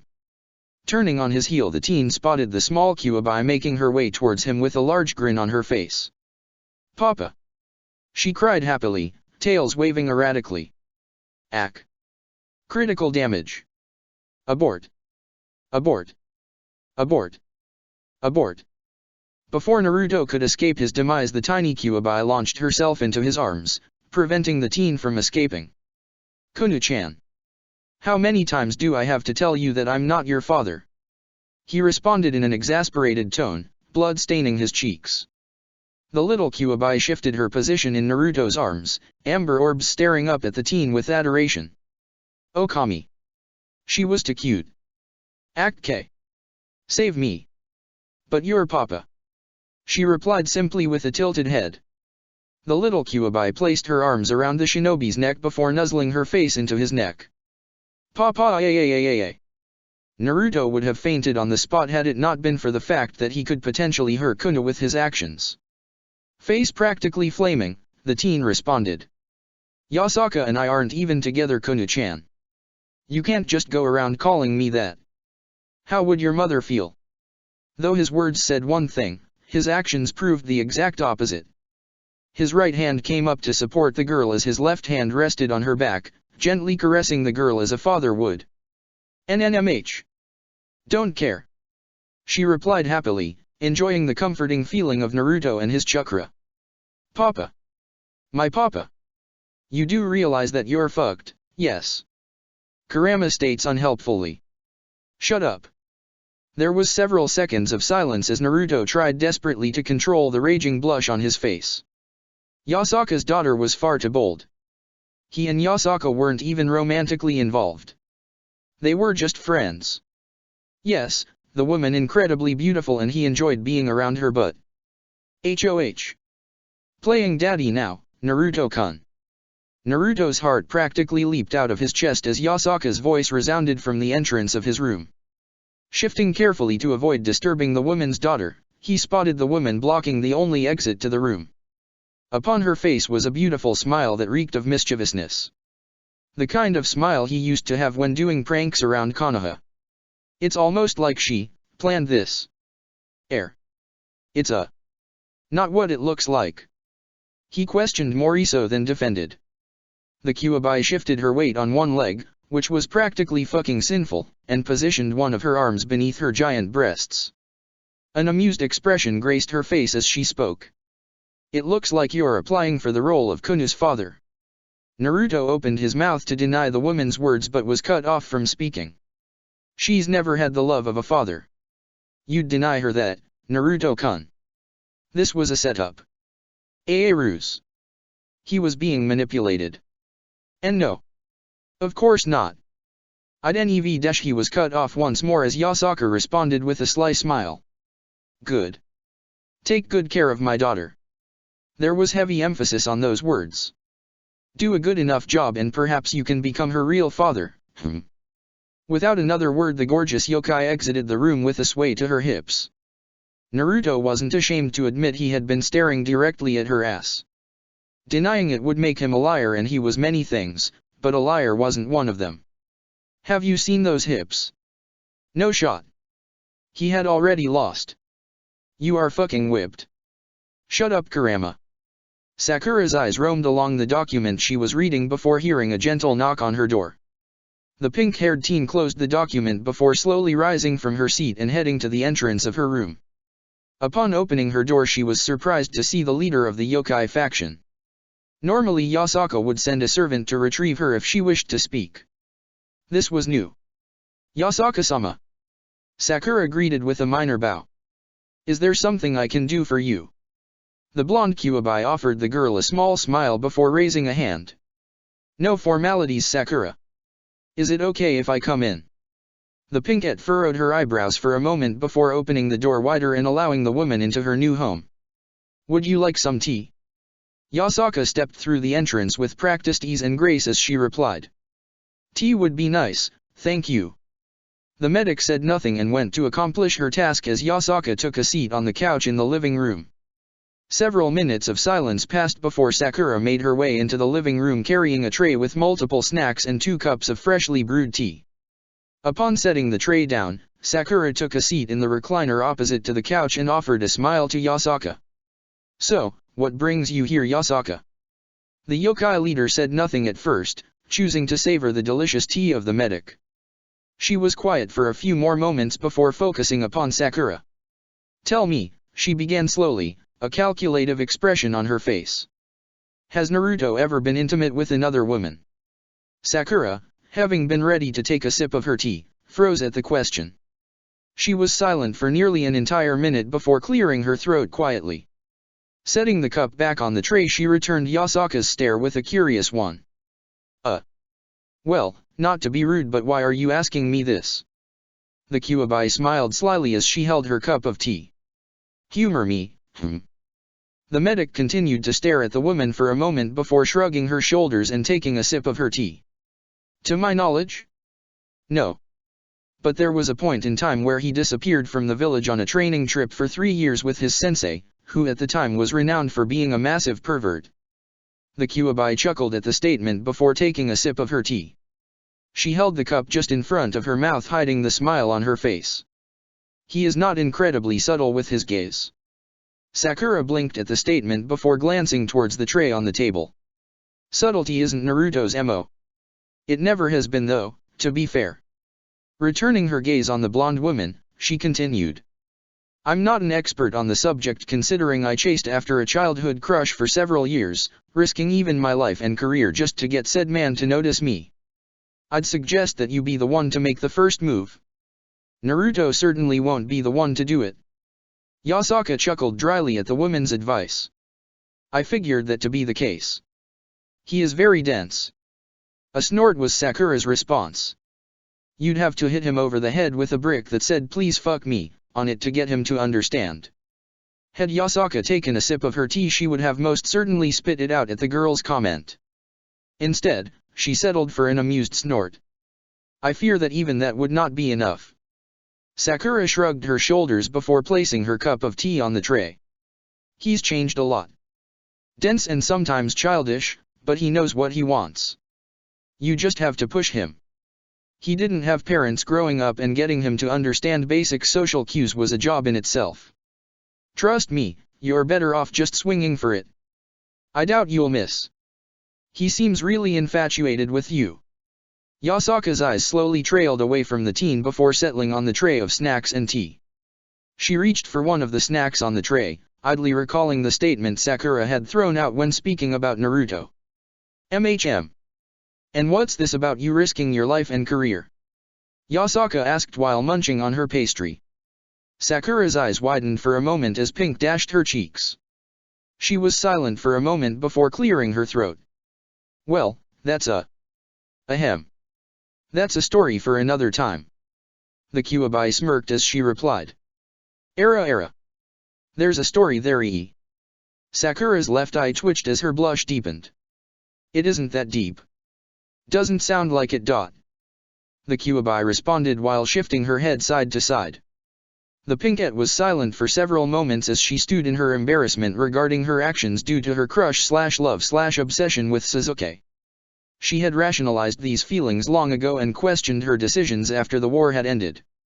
After all, she had a lot of time to think when the jutsu failed to bring back humanity. Sakura had come to hate and love herself during those 6 grueling months. Everything she had ever done in her life that led her to facing down Kaguya with the rest of Team 7. Her actions in the academy when she was a child. Her actions when she was a kunoichi for Konoha. Her decisions being a kunoichi. Her feelings. Everything. She had grown to hate herself. Looking back on all her choices, knowing that she accomplished very little and done very little had triggered some sort of epiphany. Her thoughts got prohibitively darker and darker when surrounding Sasuke and the feelings and actions she had made. She did have a crush on Sasuke. But she had fantasized from the very beginning about what life could be like with the cool kid. She was just a child, who could really blame her? The fault fell on her when she refused to correct these actions and solve these issues. Yes, Kakashi could have curbed such thoughts, but it also wasn't his job to fully change her thoughts on life and what it meant to be a kunoichi. Kakashi could have beaten her to an inch of her life every single day for a year, all while stating that Sasuke would never love her, and she'd still have believed him to be lying.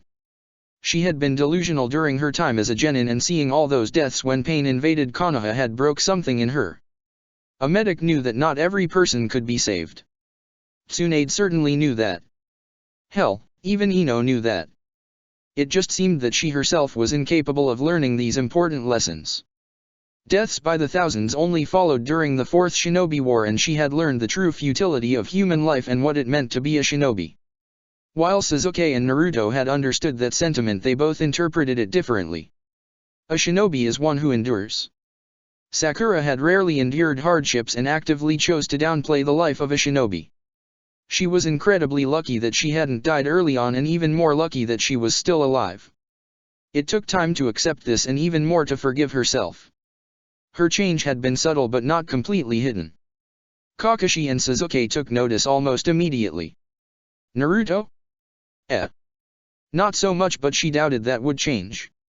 She was no longer that delusional child that she was in the elemental nations. Yes, she was still incredibly aggressive and forward, but delusional? Never again. Life had quite literally slapped the shit out of her. And she was humbled for it. Sakura sighed quietly before slowly rising to her feet, garnering a raised eyebrow from Yasaka.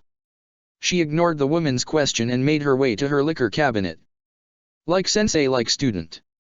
The pinkette pulled out a large bottle of alcohol before making her way back to Yasaka. Taking her seat back in the recliner, Sakura spun the cap off the liquor before placing the ceramic to her lips. Yasaka watched on in muted shock as the girl swallowed mouthful after mouthful of the liquor. Oh my! Sakura finally lowered the bottle, revealing that she had drank half of the entire bottle. A long and heavy exhale left her body, followed by an obnoxiously loud belch. Where do I even start? She commented more so to herself than anything. Twirling the bottle in her hands as she thought for where to start, Sakura burped quietly. Well, let's see. It probably started when people made fun of my forehead. 'Cause it's kinda like big, yeah no. Sakura gestured with the bottle towards Yasaka, who possessed raised eyebrows. And I didn't have any friends when I was younger. 'Cause of my big forehead. Apparently I blinded the other kids? Or something. Anyway, whatever. Not even that important. I made a friend though in Naruto, but like, when we were younger my mom and dad told me to stay away from him 'cause apparently he was a demon or whatever, and like, I didn't really know what they were talking about, but I went along with it anyway. So, we were friends but not really. The pinkette exhaled heavily before placing the ceramic bottle against her lips and downing even more of the alcohol. A frown marred Yasaka's face, and just as she was about to speak, Sakura removed the now empty bottle from her lips. She released another impressive belch before throwing the bottle behind her, ignoring the way it shattered against the wooden floor.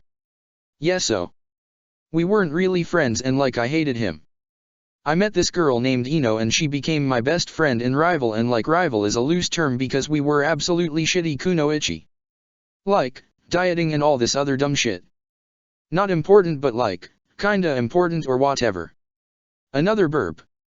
And that's where I met Sasuke. AHH.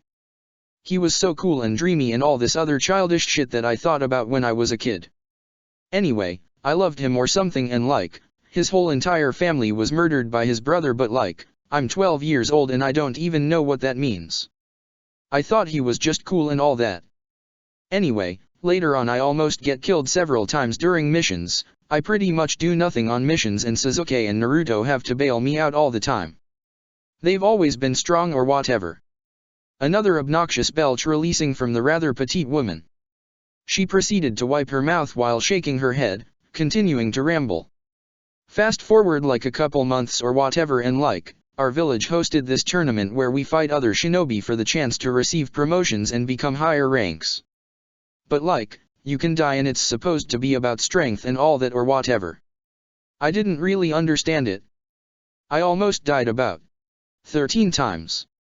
But that's not really important because it was around that time that Sasuke got bit on the neck by a rogue shinobi from our village and it gave him a lot of power and kinda made him evil and stuff.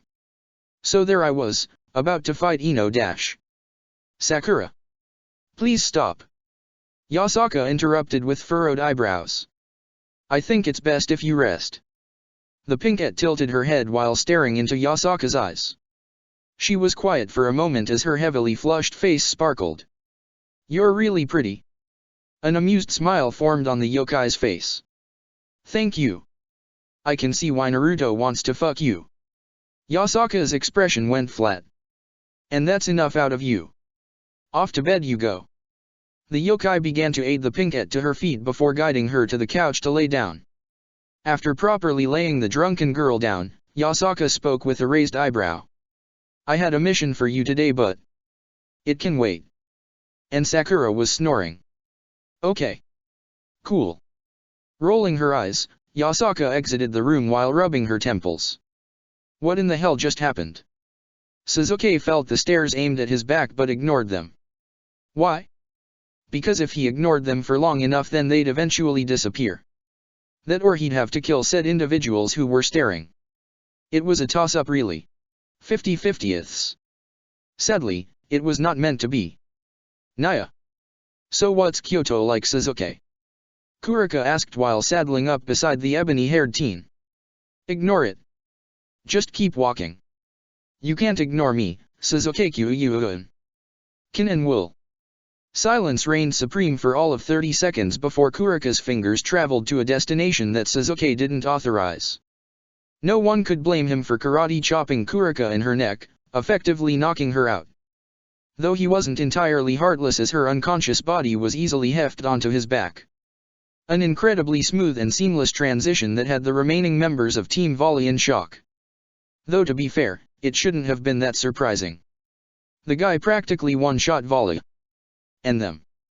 Cold-hearted powerful bastard. I think she's good for you. Kakashi offhandedly commented, nose buried in his new hentai manga. I think you should mind your business. Sasuke snapped back. Ma, Sasuke. No need to be so rude. The Jonin replied amusedly. Fuck off. The Uchiha replied placidly. Era. Excuse me. The gentle voice of Fei piped up beside Sasuke, grabbing his attention almost immediately. When the Uchiha's eyes landed on her, it took every ounce of her effort to not cringe away. Will Kurika-san be okay? The Rinnegan wielder stared at the petite girl for several seconds before turning his head ahead from her. Yes. He said nothing else, and that was certainly the best outcome for Fei, who didn't mind having as little interaction with the teen as possible. Did you have to knock her out though? Baikao piped out from behind the group. Do you wish to be permanently silenced? Sasuke replied back just as easily. When silence greeted his question, Sasuke nodded his head. That's what I thought. Shut up. Only a few more minutes and he'd be able to escape from these idiots. But then he'd have to deal with Naruto. Glancing back at the annoying group, Sasuke pondered his options. Smoking hot cat girl or loud optimistic blonde teen? Was there even an option? Good luck, Kakashi. Sasuke immediately disappeared in a burst of speed. The Jonin glanced at Sasuke's previous spot for a moment before sweeping his gaze to the remaining members of Valla's former team. Why? He had even taken the kitty. Perhaps he was already smitten with her. That, or he wanted to avoid Naruto's questions. Definitely the latter over the former. Fine. He'd take the bullet and report to Yasaka. Sasuke owed him though, and he'd be sure to cash that one in. Sasuke touched down in front of his new home, idly shifting Kurika's weight atop his back. Naya! Why'd you have to hit me so hard? Kurika groaned out pitifully, rubbing the back of her neck.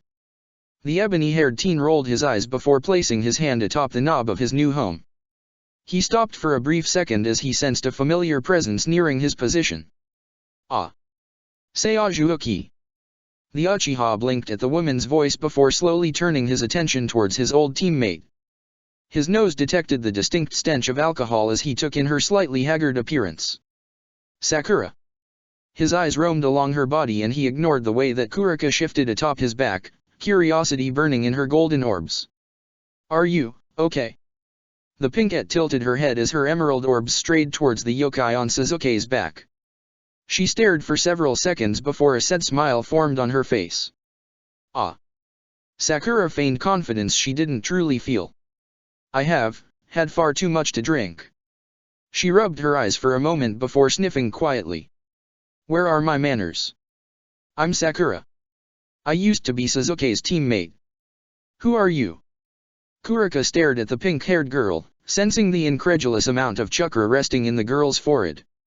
Whatever that gem or tattoo was. It was storing a mountain's worth of chakra inside of it. And considering the girl's physique. This girl was a fighter, and even though she was clearly inebriated, the hairs on the back of Kurika's neck stood at attention. Twin tails swaying back and forth, Kurika offered the girl a sly smile. I am Kurika. It is nice to meet a friend of Sasuke-kun's, Naya. Recognition dawned on Sakura's eyes for a moment as she heard the girl's name. Ah! The rogue devil yokai. She trailed off as a lazy smile bloomed on her face. Welcome to Kyoto. I hope you enjoy your stay. Yasaka-sama will want to see you eventually. There was an uncomfortable feeling in the air. Kurika couldn't quite pinpoint the reasoning, but it definitely dealt with Sakura and Sasuke. Or perhaps Sakura and herself. Did the girl have feelings for him? Was she being viewed as an obstacle? Or perhaps maybe Sakura just didn't like her. Is there something you needed, Sakura? Sasuke commented in a softer tone than Kurika would have expected from the teen. Sakura's glossy eyes shifted from the yokai to the Uchiha as she briefly swayed on her feet. She was silent for a scant few moments before smiling. I wanted to talk to you. But it can wait. She tried, and failed, to hide the quiet burp that escaped her lips. Have a good night. Without another word the pinkette sashayed away with a lazy gait. Sasuke watched his former teammate walk away with furrowed brows before glancing back to his home. That was odd, Naya. Kurika summed up perfectly. The Uchiha said nothing in response as he shook his head before opening his door, making his way into his home. Such a gentleman, Naya. Kurika teased with a saucy grin. Sasuke rolled his eyes at the response but didn't bother hiding the incredibly small smirk on his face. Naruto sighed quietly as he gently shifted Kuno's sleeping form in his arms. The little Kyuubi was currently passed out in his arms as he slowly trekked through Yasaka's large compound. Every yokai he passed by either cooed at the scene or gave him polite smiles and greetings. The embarrassment had long since faded and he felt rather happy. He had been drifting for a while ever since landing in this new world. It was still a bitter pill to swallow that his home had been destroyed. He lacked purpose now. Lacked a goal. Well, a goal that could compare to being the Hokage that is. He had dreamed of the moment ever since he was a child. He'd never achieve it now. And it was a tough thing to process for him. He was just glad his family was here with him. He didn't want to know what would have happened had he entered this world alone. Those dark and depressing thoughts drifted away as Kuno groaned softly into his arms. "Pa. Papa she mewed cutely. Her tails unconsciously wrapped around his torso and waist as she snuggled deeper into his embrace. Naruto's cerulean orbs softened as he gazed at the young yokai. His right hand slowly moved on its own accord, resting upon her blonde locks. The little girl leaned into his touch as he gently stroked her hair. "This is your goal now." Naruto acknowledged Kurama's statement but didn't respond. He didn't need to. Kurama already knew. "You'll protect it like you did us." The blonde Jinchuriki idly nodded at Kurama's statement, parting the girl's thick strands and softly rubbing her pudgy cheeks. Naruto sensed her presence but he was far more focused on his actions than acknowledging Yasaka and her soft gaze. Rude? Possibly. But she adores you. Naruto's eyes shift away from the young Kyuubi before settling on Yasaka. Yeah, I know. He replies softly. Noticing his slightly off tone, Yasaka glides to his side. Subconsciously leaning onto the teen, she began to stroke her daughter's head. "Does it make you nervous?" she questioned after a few moments of silence. The Jinchuriki was quiet for a few seconds before pursing his lips. "I've never really had a little sister or a little brother, never mind a daughter." Yasaka's eyes left her daughter as she gazed at the young teen beside her. A soft smile settled on her face as she leaned her head on the boy's shoulder. "Take it one step at a time. There's no need to rush." Naruto smiled softly before closing his eyes and stroking the young yokai's head. "I don't have a choice in the matter, do I?" "Nope." Yasaka immediately responded with a satisfied smile. The teen chuckled at the woman's response before tentatively brushing his hand across Yasaka's own. Before Naruto could even think to pull his hand back, Yasaka snatched it and held onto it. "You're mine now." Sakura's glossy eyes stared into the mirror, gazing upon her reflection with a despondent expression. Her pink crop top sweater laid on her bed, her yoga pants strewn on the edge of her bed. A modest-looking black bra holding her rather small breasts up coupled with her lacy black thong covered her intimate areas. Dainty fingers trailed along her toned abdomen, tracing the rather hardened muscles and small amount of scars on her stomach. Her fingers slowly trailed north, idly caressing her modest-sized breasts before traveling further north. Gazing into the mirror with a hollow gaze, Sakura gripped her biceps. Her arms flexed involuntarily, biceps bulging showing off her rather impressive muscles and chest. The pinkette twirled on the tips of her toes, back now facing the mirror. She turned her head towards the direction of the reflection, spotting the odd and rather small scars upon her toned back. Sakura's dainty hands slowly curved around her body, fingers dancing upon the toned muscles before eventually cupping her rather supple rear. "Confirmed, dump truck." Nodding to herself in satisfaction, she eventually twirled back to face her reflection. Head tilted and eyes glossy, Sakura spoke quietly yet firmly. "I'm enough. Check the description for the links to the author."